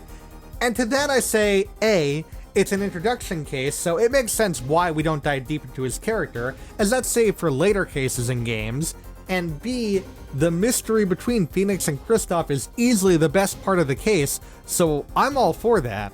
You could argue that we really don't get any more characterization for Apollo in the rest of the game as well, and the ones that we do get in later games are just convoluted additions to his mysterious backstory, but again, that's not the fault of this case. Turnabout Trump's job was to introduce us to these new characters, this new era of law, and the mysteries waiting for us to solve them in the future.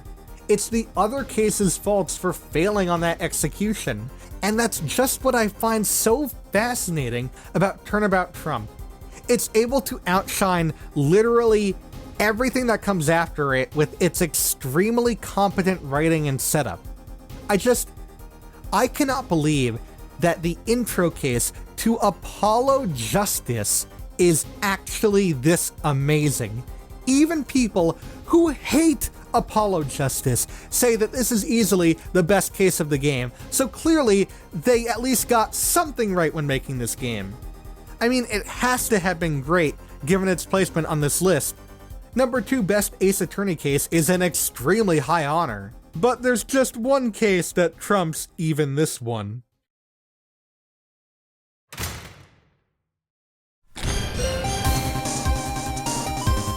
If you've been keeping track of this list, you probably saw this one coming.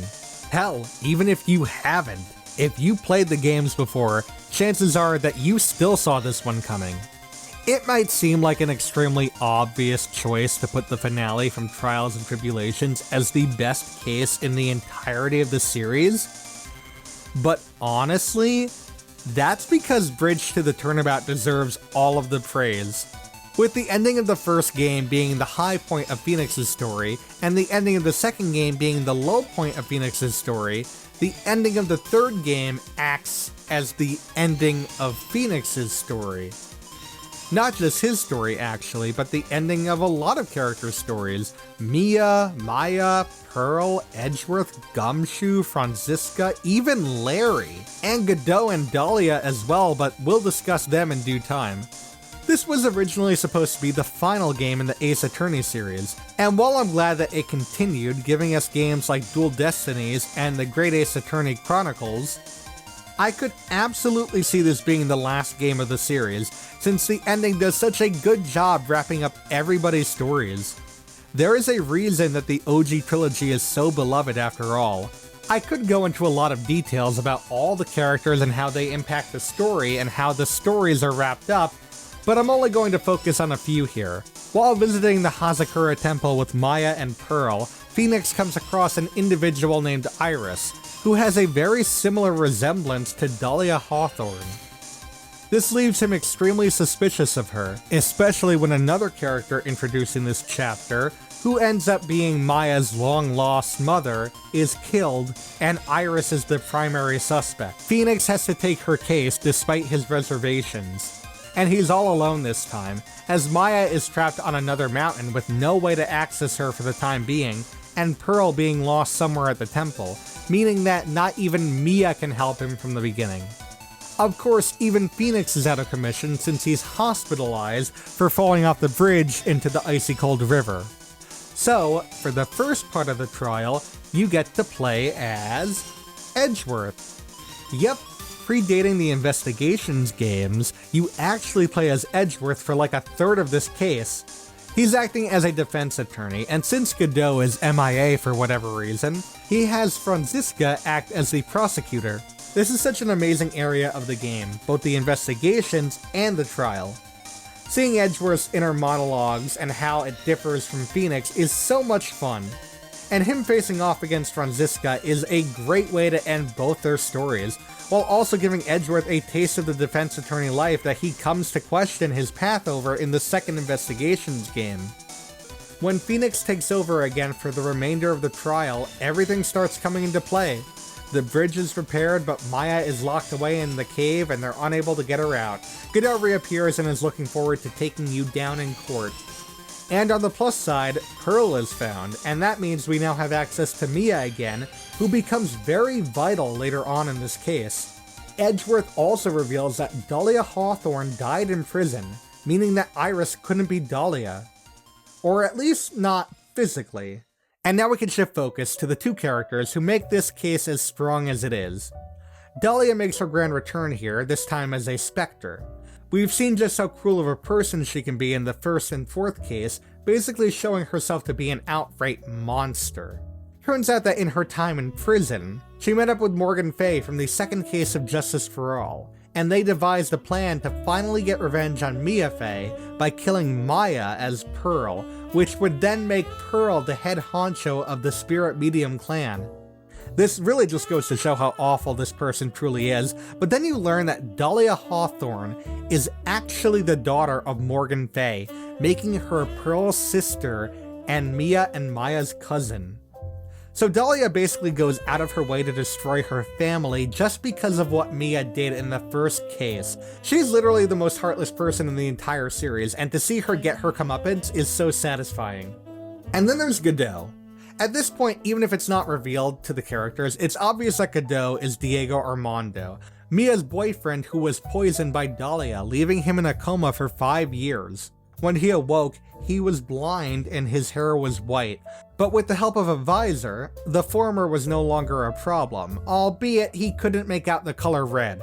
He also learned what happened to Mia during his coma, and blames himself and Phoenix for not being able to save her, ergo his harbored hatred for Phoenix. I wouldn't really call Godot a villain. I mean, in the end, it was him that killed Misty Fey, but he did it in order to protect Maya. Even then, he never wanted to kill Misty, he just wanted to get rid of Dahlia Hawthorne once and for all, and he does pay for those actions come the end of the game. Other than his absolute hatred for Phoenix, there's nothing that points to him being a villain, but he is definitely an antagonist, and probably the best one in the series to date. Godot is an extremely tragic antagonist. In the span of one fatal action caused by Dahlia Hawthorne, he nearly lost everything. His job, his sight, the woman he loved. When he came to, he was filled with only vengeance and hatred towards Dahlia, and especially Phoenix. And yet, no matter what, he continued to deal with his problems on his own instead of just talking to someone. He becomes a prosecutor just so that he can measure up Phoenix right and try to crush him. He refuses to show any signs of weakness, even up against much more difficult and physically stronger odds. And, in his most fatal mistake, upon hearing of Morgan and Dahlia's plan in prison, instead of reporting what was said to the cops, he takes matters into his own hands so that he can finally get his vengeance. But things go wrong. He thought he was the only one who could protect Maya from these awful people, but in reality, he made something even worse happen. When Dahlia was possessing Misty's body, Godot could only see his pure hatred for Dahlia and stabbed her through the back, effectively killing Maya's mother right in front of her, and in the process, implicating her own cousin in order to protect her. By the time we get to the finale of Bridge to the Turnabout, Dahlia has been taken care of, but the murder of Misty is still up in the air, with Maya being the main suspect. And now Godot has backed himself into a corner. He needs to prove that Maya didn't do the dirty deed, but to do so would mean that he would have to come clean. And for the first time in the entire game, Godot doesn't take things into his own hands. Instead, he has Phoenix Wright, the guy who he has been endlessly tormenting through the entirety of the game, take him down. I know a lot of people have said this before, but Godot is a flawed character, and that's what makes him so great. Unlike someone like Von Karma, or Edgeworth, or Franziska, or whatever other prosecutors you face, he's nowhere near perfect. He makes mistakes constantly, and he has to pay for what he does. He's also not an undefeated god of the courtroom, he's literally just a newbie prosecutor who uses his own personality and skills to speak for himself, and sometimes through his own wrongdoings, he makes mistakes both in and out of the courtroom. Even on his mission to protect Maya, which was his main priority, he messes up, to the point that he questions whether or not he protected Maya at all, or if he actually, in his rage-induced vengeance, killed her own mother right in front of her. He goes onto the prosecutor bench the next day with the same gusto as always, but having taken a human life, he truly wants Right to come to the truth and save Maya once and for all, with no help from Mia whatsoever. And when that happens, he finally shows his respect and gratitude for Right. And Phoenix. I mean, what else is there to even say about his arc? While Dahlia was more of a personal vendetta for Mia in the long run, and ergo it was Mia who actually really helped land the final blow, it's all on Phoenix to once and for all put away the true killer of Misty Faye. After everything that he's been through at this point, I don't think there's anything better than the climax of the case, when the 2001 music kicks in and Phoenix is able to piece together everything. Nothing will ever beat this scene.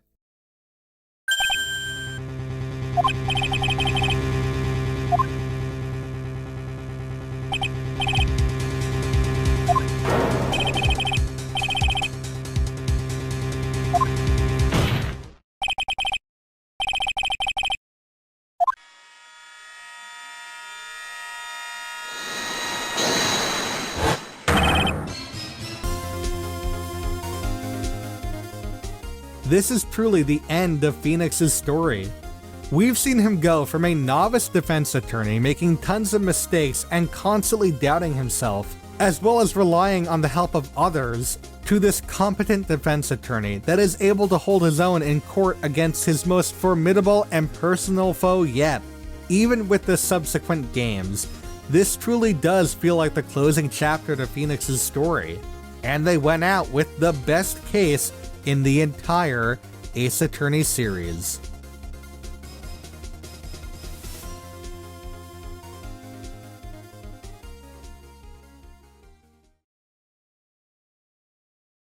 I mean, honestly, I don't even know what to say anymore. My name is Phoenix Wright, head of the Write Anything Agency and a lawyer. Let's just say there's unfinished business to take care of.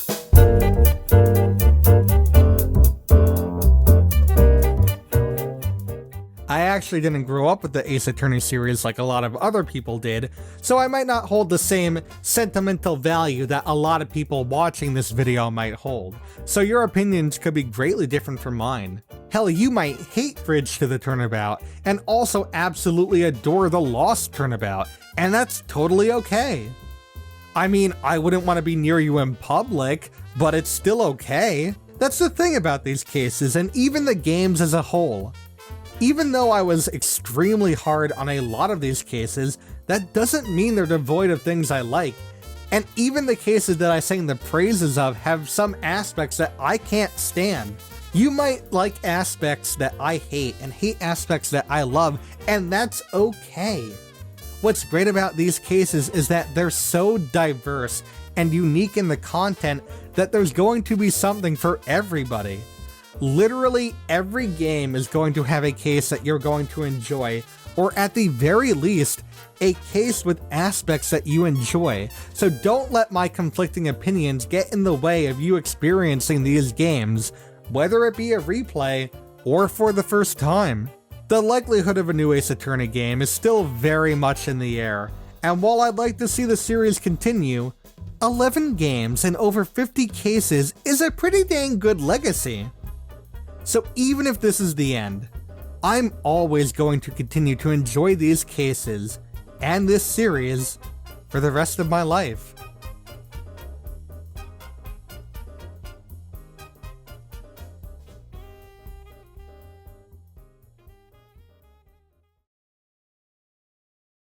Anyways, I don't know how to end this, so okay, bye! And with that, Your Honor, I rest my case.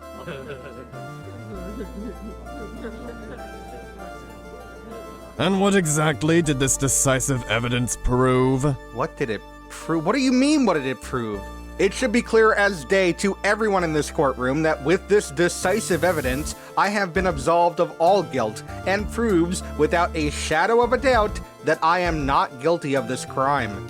That video proved absolutely nothing in regards to the innocence of your crime, and you should be lucky that I don't find you in contempt of court for wasting everyone's time displaying what is so clearly inadmissible evidence. Wait a sec, what exactly am I being accused of here? If you had listened at the beginning of the trial, you would know that you're being charged with several counts of copyright infringement from Warner Brothers Discovery. Bro, oh, is this about the t-shirt? Because in hindsight, this was definitely too tasteless and offensive, and I greatly overestimated the amount of people in the market for these kinds of shirts. No, it's because of your last video. Don't you remember? It got taken down due to a copyright strike. Oh, that's right. That did happen. What? Wait a minute. That's it? A copyright strike on my video?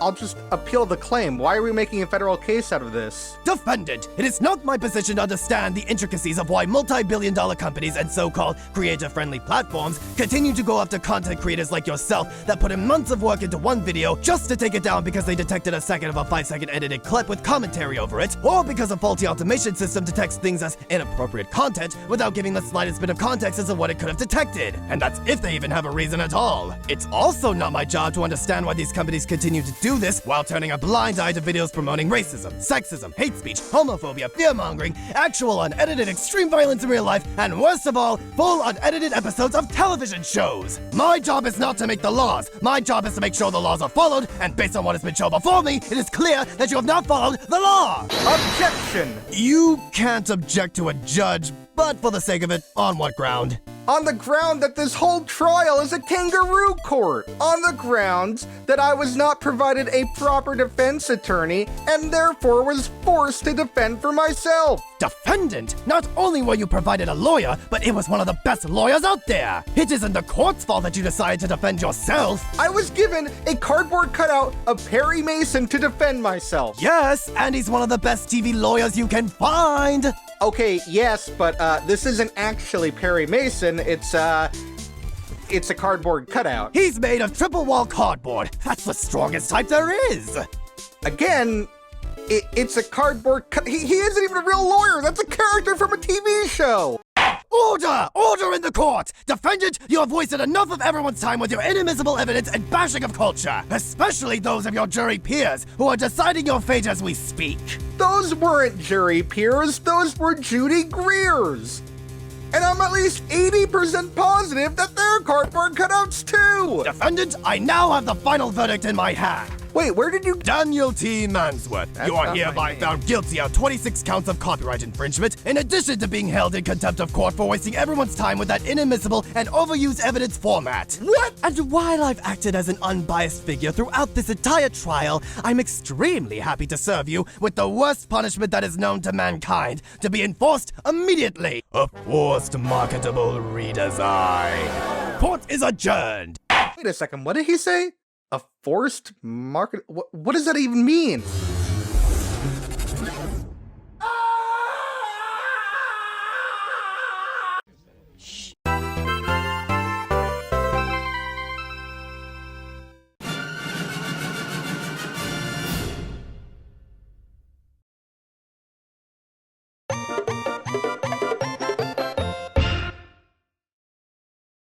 It's that magical time of the year again, that time when we, as a society, have to remember that it's time once again to re-sign up for health insurance benefits that we thought we had just signed up for last year, and truly question if we have enough to survive the cruel and harsh winter. I've really got to think of priorities here.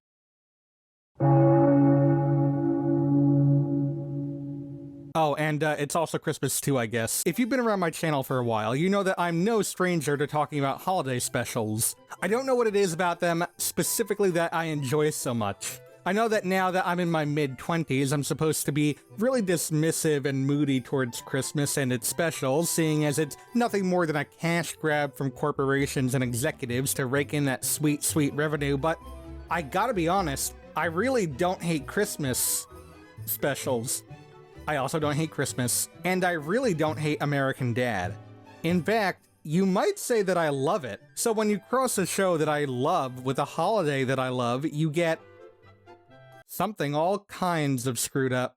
Yeah, the Christmas episode is pretty epic. We the Family Guy and American Dad both have pretty elaborate Christmas episodes coming up this year, and I think astonishingly theirs is. We have some violence in ours, but the American Dad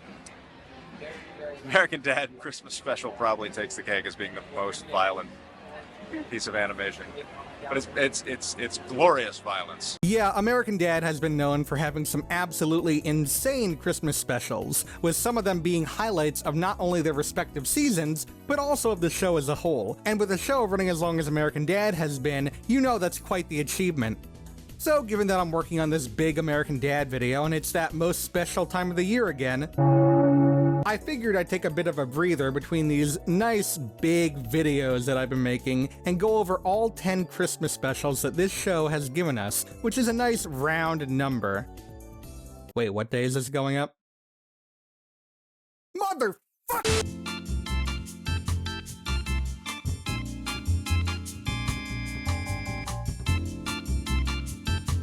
Breather between these big videos that I've been working on to go over all 11 Christmas specials that this show has given us, which is a nice prime number. Man, I am so tired I just want to sleep. While I normally go over this in chronological order based on when the episodes originally premiered, I thought it'd be fun to shake things up a bit and divide this video into 3 sections. In the first 2 sections, we'll be taking a look at 2 Christmas arcs that American Dad went through, because yup, American Dad sometimes has mini-arcs that last multiple seasons. What do you mean it was canceled by Fox? And the last part will be going over the remaining specials that don't really fall into those arcs and act as sort of standalone specials.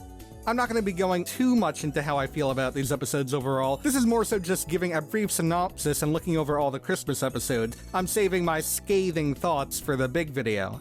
So, without further ado, let's start with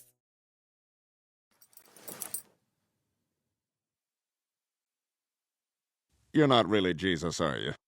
Out of all the episodes of American Dad, the one with the rapture is often cited as one of, if not the best episode of the entire show. But did you know that it actually isn't the first episode in this so-called arc? In fact, this is smack dab in the middle. So before we get to the episode that everyone is dying to hear about, let's go over the Christmas special from 2 years earlier, The Most Adequate Christmas Ever. It's funny because I feel like this is one of the least talked about American Dad Christmas specials. Like, there are the big ones, like the main episode of the Rapture arc and a few Santa-centric episodes, but even besides those, this episode tends to just kind of fall to the side, and that's a bit of a shame because I think this episode is pretty dang good. For one, it has a pretty solid message about showing some humility. The episode starts with Stan coming home to see how his family decorated the house, only to criticize their work and say how he would do it and how he knows better than them about everything. He then forces them to go out in the middle of a snowstorm to find the perfect Christmas tree to make up for their tree, only for the family to be trapped in the freezing car without the key, and Stan dead due to his own hubris. The episode then shifts focus away from the family, and focuses on Stan trying to prove up in heaven that he deserves a second chance, with the help of a wingless angel named Michelle. Needless to say, things get out of hand very fast, and Stan finds himself pulling a gun on God himself. This finally causes Stan to realize that he's been acting like a know-it-all, and it's enough humility to prove to God that Stan deserves a second chance. It's a pretty nice ending to a good episode. And the other thing is that this episode is actually really damn funny.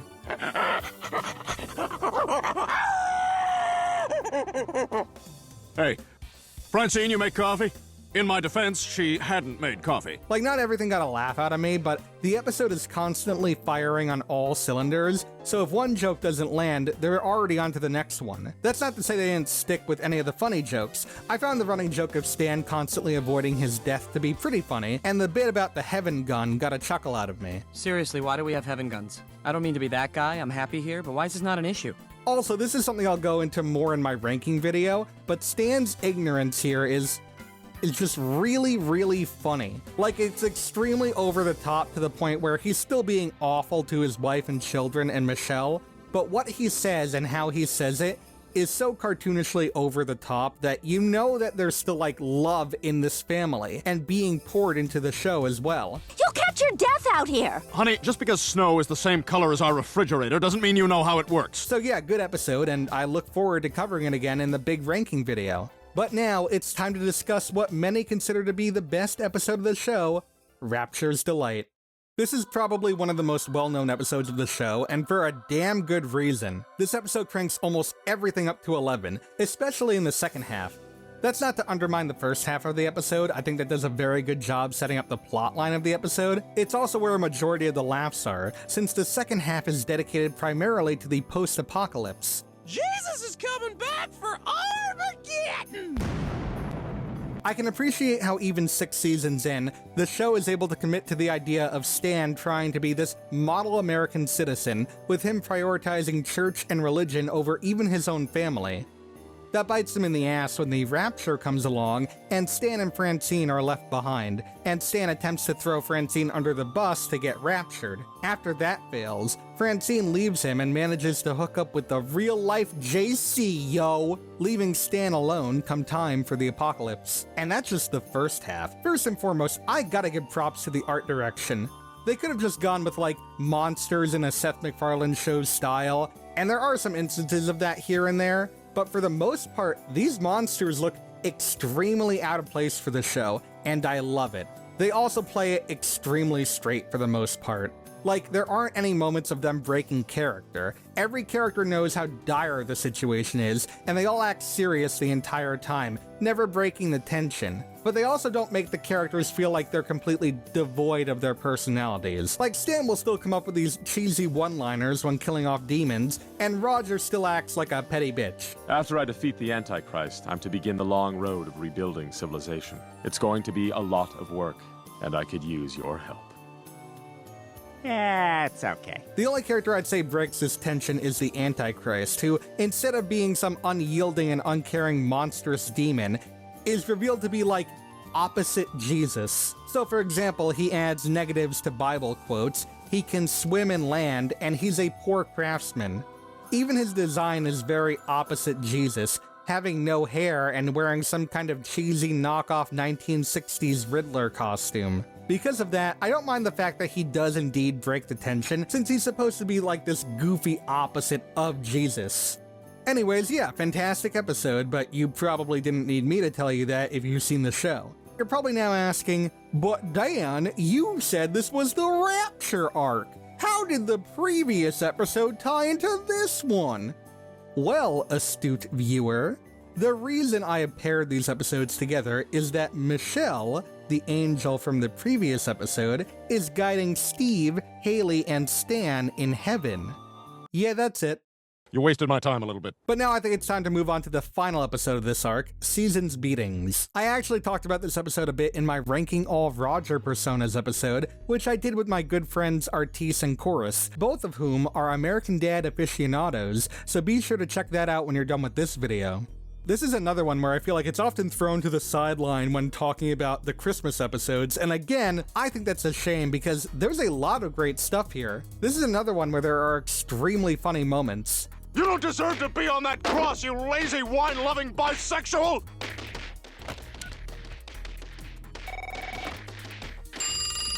Are you watching this?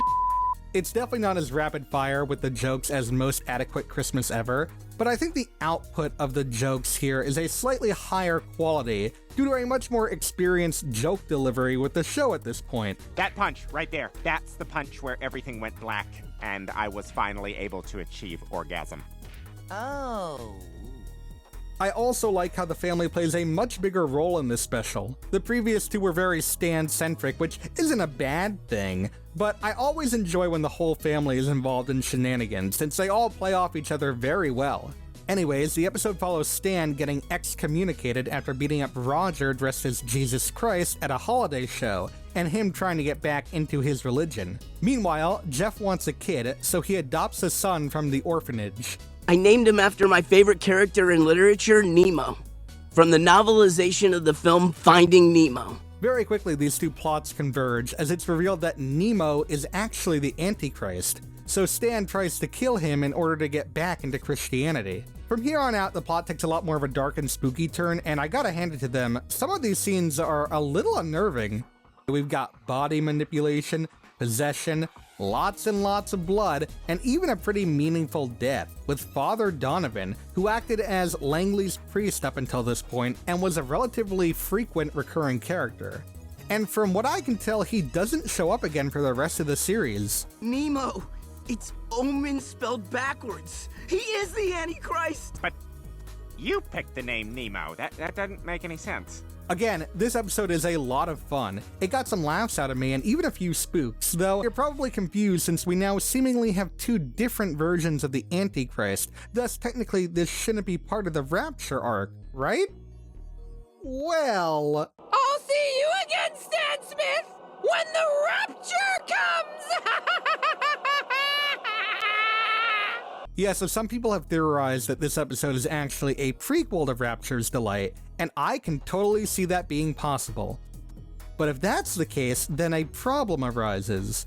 How can Father Donovan be alive in the Rapture episode if we just saw him die in this episode? I don't believe there's been official confirmation, so is this episode a sequel to the Rapture episode, or is it actually a prequel? Or, third option, should it be considered its own canon, completely separated from the Rapture arc? The answer to all of those questions is yes. And yeah, that's the end of the Rapture arc. There were some pretty dang good episodes in there, and arguably some of the best that the series has to offer. However, while these episodes are really good on their own, I don't think that they're the best in regards to showcasing Christmas episodes. What I mean by that is, most adequate Christmas ever is set up to be on Christmas, and the conflict arises due to Christmas, but there's a lot in the episode that could just take place on any other day of winter. And while Rapture's Delight and Season's Beatings do a better job showcasing Christmas, I'd say that those more so showcase the religious side of the holiday. And we all know that the most important part of Christmas is obviously all of the corporate brand icons and commercialism, and yet we barely have any of that here. Well, don't you worry, my fellow true Christmas tears, because this next arc we're going to take a look at should fill that void in your heart, and then some. I'm saying this like I'm not Jewish and celebrating Hanukkah as we speak. Oh my god, I'm going to go to hell.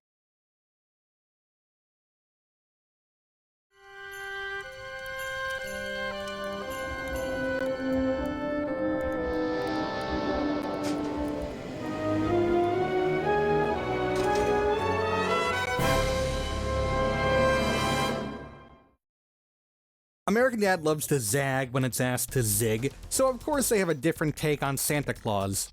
He's the bad guy. That might sound similar to something like Futurama's take on Pringle with Robot Santa, and there are definitely some similarities. But the big difference between him and Amdad Santa is that Amdad Santa isn't really evil per se. Really, he only has a grudge against the Smith family, so he's still a jolly guy to the rest of the world, at least in the beginning. What I mean by that last part is we learn in more and more episodes that the character is just the tip of the iceberg, but we'll get there soon enough. For now, let's take a look at the episode that introduced Santa and his grudge against the Smiths, that being For Whom the Sleigh Bell Tolls. I promise I won't get Steve a gun for Christmas. Merry Wednesday, son! After Stan gets Steve a gun for Christmas, he accidentally kills what they believe to be a mall Santa. Turns out, however, that who he shot was actually the real Santa, and that he's very much alive and coming back for revenge on Christmas Eve against the whole family. The episode then basically becomes the whole family fighting for their lives against Santa and his endless army of elves, reindeer, and snowmen. If it seems like I'm rushing through this episode here, I'm really not. That is basically the whole gist of it, minus the B-plot with Roger making moonshine. It may seem like I don't have a lot to say about it, and you could take that as a negative, but on the contrary, I actually really enjoyed this episode a lot. In fact, I think this is the best Christmas episode that we've covered so far. Not to say it's the best episode of the bunch in regards to overall quality, but in regards to looking at it as a Christmas episode, this episode definitely is the best of the bunch, at least as of now. For starters, because this episode is so Santa-centric, there's a lot more heavy emphasis placed on the holiday season. I didn't mention this before, but I absolutely love how the backgrounds are updated to reflect the holiday with decorations and gifts. I love how festive it is. I also really like how this is another story that involves the whole family. Even Jeff, who plays a very vital role in this episode, with Stan finally accepting him into the family after he saves his life. Hell, the only family member that's not here is, oh, what's his name? The guy. My name is Klaus Heisler. And even though the episode isn't as funny as some of the others we discussed, it did get a good few chuckles out of me. Can't you bond over something else? I've tried everything else. Darts, a ping pong table, that puppy. The puppy!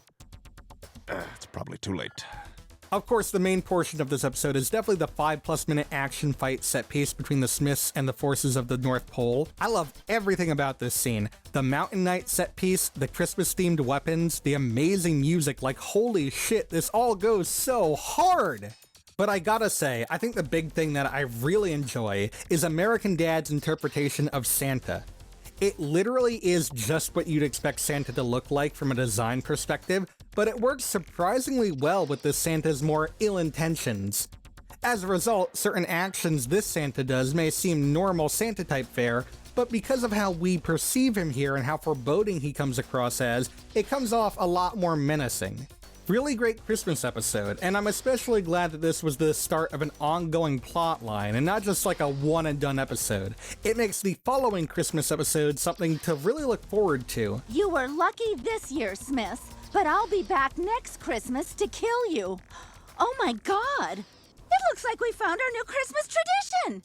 Up next is Minstrel Krampus, and as the name suggests, this episode features Krampus, who if you don't know who that is, just watch the best Krampus movie of all time, Mother Krampus 2: Sleigh Ride.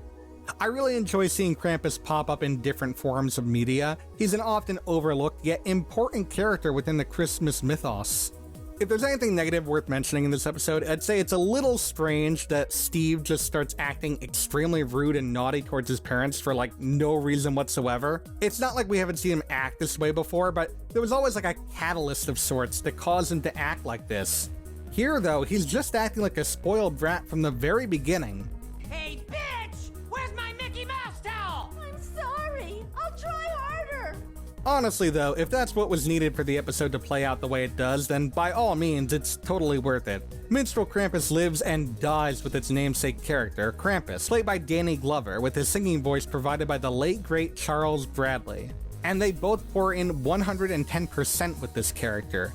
It is great to see a whole new perspective on the Krampus lore, with Krampus being a tortured soul who hates beating children, but does it so they can understand the pain they cause others and act nice instead of naughty. You know, take what you will from this morally ambiguous takeaway, but again, it's great to see a side of Krampus that isn't so black and white. And Charles Bradley does a phenomenal job as Krampus' singing voice, providing us with 2 amazing songs. Honestly, I really wish Steve and Krampus sung together more because Scott Grimes and Bradley's voices harmonize extremely well. The rest of the episode is a musical as well, getting music from both Steve and Haley. Grimes gives it his all in a sort of bad boy rap number, whereas Rachel McFarlane takes a much more grandiose, vibrant approach. They're both very talented singers. At least Haley's first song is good. The second one is like a laughably bad reggae number, but I think that's kind of the point. The episode also brings back Jack Smith, Stan's conman father, who I'll talk about more in the big video, but just know that I really enjoy this character a lot. He's actually the catalyst for this episode, revealing that he's captured Krampus in a copper pot in the Smith's basement, and Stan releases him in order to teach Steve a lesson. Unfortunately, things go south when Krampus kidnaps Steve and refuses to let him leave the castle until he sees Jack.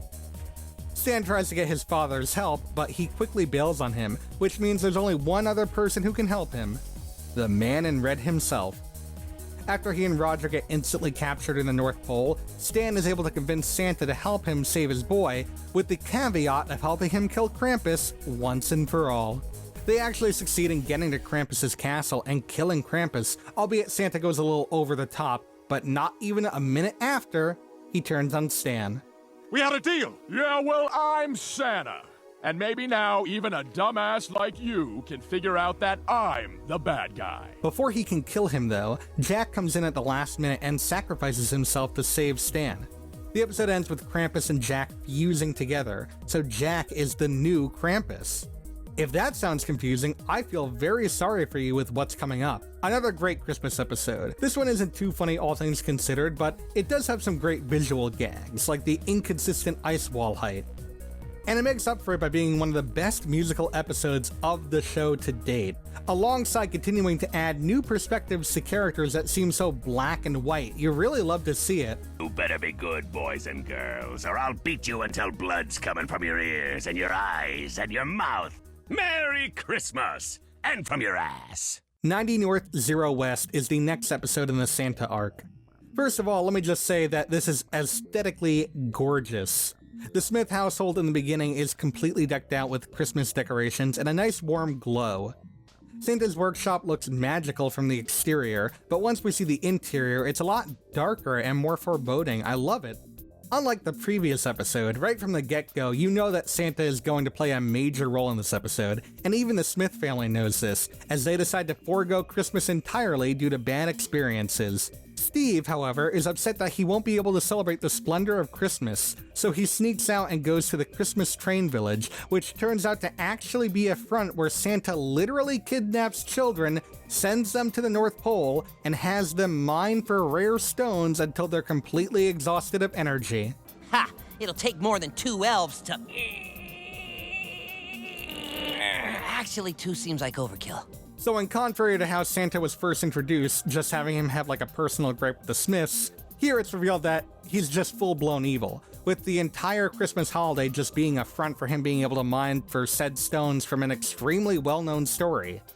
And what is that story? Do I even need to say it? The Epic of Gilgamesh. Ah, of course, of course. You'd think I'd be more annoyed with Santa going like full-blown villain, but I really don't mind. Again, even with this change, it's different enough from a character like Robot Santa from Futurama, since in that show there's an actual story behind his corruption. Meanwhile here, Santa's just always been an asshole with a god complex, which I think works here pretty well. Once again, the whole family plays a big role here. Even Krampus comes back, helping the Smiths get to the North Pole. Things get insane by the end, because now the giant comes back to life, and Santa actually dies. That's right, American Dad actually kills off Santa. You cannot make this shit up. I probably sound like a broken record at this point, but again, another excellent Christmas episode. I'm not gonna pretend that I don't have certain gripes with the episodes I've talked about so far, because I do, but again, I'm saving those for the big video later on. Looking at this primarily as a Christmas episode, it's one of the better ones from the show. Not an especially funny one, albeit they have Jim Rash cameo as an elf and he got a chuckle out of me. It's just like the culture up there was really diseased, and it was all just like cliquey politics, and people were really threatened by clear communication. You were the problem. He was the problem. But it more than makes up for it with its aesthetics and its overall holly jolly feeling. I gotta say, we've been on a roll with these episodes so far. I really cannot wait to see what the next— Oh, it's the Hanukkah episode. I don't like that one very much. Santa Schmanta is the last episode of the Santa arc as of now, and I gotta say, what a mediocre way to go out. I've actually talked about this episode a little bit in both the Roger Persona video that I mentioned and my Hanukkah specials video, so you know, go check that out after this one. I like how it opens up with the Smith family once again fully embracing Christmas now that Santa is dead. If I hadn't spent the last like 5 or so minutes explaining why that sentence makes sense, I'd probably sound like a crazy person now. I mentioned this previously, but the parts with Snot celebrating Hanukkah and wishing for it to be more widely accepted, only for his wish to come true, but with the dire consequences of being bastardized by Roger, is definitely my favorite part of the episode, but they really don't do enough with it. Once Roger actually becomes Schmanta, Snot kind of takes a back seat here, only having relevance once they try to bring Santa back to life. Oh yeah, okay, so the plot. Roger's like tired of being overshadowed by Christmas or something, I don't know, it was kind of boring, and so he and a downtrodden Snot celebrate their loneliness together, with Roger latching onto Hanukkah since it's a much more subtle holiday in comparison to Christmas. This is a tough time of the year for us. Are there or have there ever been other tough times for Jewish people? Yes. He decides to prove to the world that Santa is dead by dragging his frozen body into the mall, only for him to become Santa by donning his hat and coat, a la the Santa Claus, except he decides instead of Christmas, it should be Hanukkah that is the main holiday celebrated, donning the name Schmanta and changing all Christmas decorations into Hanukkah decorations with his newly acquired Santa powers. The Smith family isn't too ecstatic with this change, so with the help of Snot, they use the Book of Creation to bring Santa back from the dead, which, okay, I'll give them that's very clever. Unfortunately, it doesn't completely work, only turning him into a zombie. He won't reform to his true self until he gets that hat and coat back, so he and Roger have a duel, with Santa being victorious, regaining his outfit and powers and coming fully back to life. The episode ends with him turning all the Hanukkah decorations back into Christmas decorations, and him still hating the Smiths. And we never see him again. Yeah, I don't really like this episode all that much as an episode and as a Christmas episode. The fact that this is the final episode of the Santa arc so far and that there hasn't been another episode with him since is really, really sad. We're 5 years now with Santa still vowing revenge on the Smiths, and we don't have any sort of follow-up. And with how things are going behind the scenes, this could very well be the last episode of the Santa arc, period. And that would be a damn shame. Definitely the weakest Christmas episode that we talked about so far, but despite that, we still got a solid set of 3 episodes that are some of the show's best, so I'm not complaining all that much. And yet, we're still not done talking about the show's Christmas episodes. With only 7 episodes discussed so far, that still leaves a lot of gaps for other Christmas episodes throughout the year. Granted, they didn't have a Christmas episode every year, but there's still a lot of holes left to fill in. So, how does American Dad handle Christmas in one-off bursts? Well, I guess we'll just have to find out. And if it's not Santa, it's something else. No one's even mentioning the time I wished you all away and got a better family. What? Huh? Sorry, what? In this part of the video, we're going to be taking a look at the show's Christmas episodes that don't fit into the Rapture or Santa arcs and are just sort of standalone holiday specials. So American Dad's first ever Christmas episode is the best Christmas story never told. I remember when I first watched this episode, I wasn't the biggest fan of it, but now that I've matured into a fully grown man-child, I actually like it quite a bit. But it's not perfect. This is an early episode of American Dad, so there's a lot more emphasis on the political climate of the time in this episode than in any other episode that we've discussed or have yet to discuss. As such, I can already tell you this is going to be a very divisive episode for many people, so if you don't like it, I can completely understand. The episode starts out having a large focus on the war on Christmas, which is kind of crazy considering that this episode aired in 2006. Stan tries to keep the spirit of Christmas alive however he can, or at the very least, with what he believes to be the spirit of Christmas. We can stop by church. I don't need to be bored, Francine. I need to be reminded of what Christmas is all about. To the shopping mall! After that, the story shifts to sort of a Christmas Carol parody, with an angel named Michelle taking Stan back to the past to help him rediscover the true meaning of Christmas. But once he's back, he bolts to take care of something, leaving him stuck in the 70s. I'm really glad that this took the turn it did. I don't mind retellings of A Christmas Carol, especially when they're unique, but there's already so many of them that would have been very hard for American Dad to stand on its own. You lost my husband in the past? Look, if a mom takes a kid to the mall and loses the kid, do you blame the mom? No, you don't, no! After that, though, I mean, look, I actually think this episode is very funny. It has the same sort of rapid-fire humor that Most Adequate Christmas Ever had, but a lot of the humor is focused on this sort of political climate stuff that I mentioned earlier. There's nothing wrong with that in particular, but in this episode specifically, the subject of ridicule is so specific. Stan's whole ideal towards the war on Christmas is that none of it would have happened if Jane Fonda never starred in the movie Clute. So when he realizes he's back in time, he goes on a mission to kill Jane Fonda, only to then shift to trying to whack Donald Sutherland after finding out that he's the one who convinced her to go into politics after Clute. I'm sorry, what? Like, I know everything they're referring to, and I know the events that they're talking about, but because they're so specific in what they're trying to call out, this makes the episode age like milk. I like Clute. Clute is a good movie, but my God, has anyone brought up Clute in a casual conversation in the last 5 years? And then it suddenly shifts to Stan having to remake Taxi Driver After getting Martin Scorsese off of drugs so that John Hinckley can obsess over Jodie Foster so that he tries to assassinate Ronald Reagan to impress her, and doing so causes Reagan to win his re-election, which in turn keeps the US from falling into the hands of the Soviet Union. What? But how about that Jodie Foster? Pretty hot, huh? That's disgusting. She's 12. Yeah, a hard 12. Again, I understand what they're referring to, but it ages the episode horribly. I can't really blame the episode for that, though. It definitely was more relevant at the time of its release, but I can safely say that the longevity of this episode has taken a massive hit because of it. Oh, and also after the Ghost of Christmas Past stuff, it really does take a nosedive in the Christmas department as well. Not a bad episode, but definitely a dated one, and one of the weaker overall Christmas episodes, which is a shame because it has a really strong opening with the War on Christmas stuff. I really wish we got more of that. Our next one-off Christmas episode isn't until 8 years later in 2014 with Dreaming of a White Horse Christmas. Already, I have to give this episode some props for remaking the entire intro with Christmas flair. Legitimately, a huge amount of dedication for something that can easily be skipped over. There's not a lot to go over with this episode. For the most part, it's a pretty standard take on It's a Wonderful Life, but with a unique spin to it. Stan gets annoyed having to do all these family-related Christmas chores, and sees how much more of a free spirit Principal Lewis is during the holidays, so he wishes to have Lewis's life. It's weird to see yet another episode of Stan taking his family for granted, especially another Christmas episode, but I do enjoy the direction this goes in. Klaus, just be glad you're alone with no family. But I have grown to feel that I am part of your family, Stan.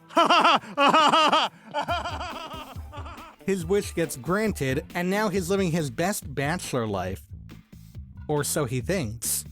Turns out the wish kinda screwed him over, and now Lewis has his family, his job, and his life. After a failed attempt to get his family back from Lewis, he decides to end it all by jumping off a bridge rather than living his life without his family. If you're still not convinced this is a Wonderful Life parody, there's even an angel after Stan dies that says that Stan has learned his lesson and that now he can go back to his real family. Based on all of that, I'd say that this episode is pretty good. It does a good job utilizing the Wonderful Life story structure, as well as keeping with the Christmas spirit and constantly feeling like it is Christmas. A little rushed for Stan to learn his lesson, but overall, pretty good Christmas episode.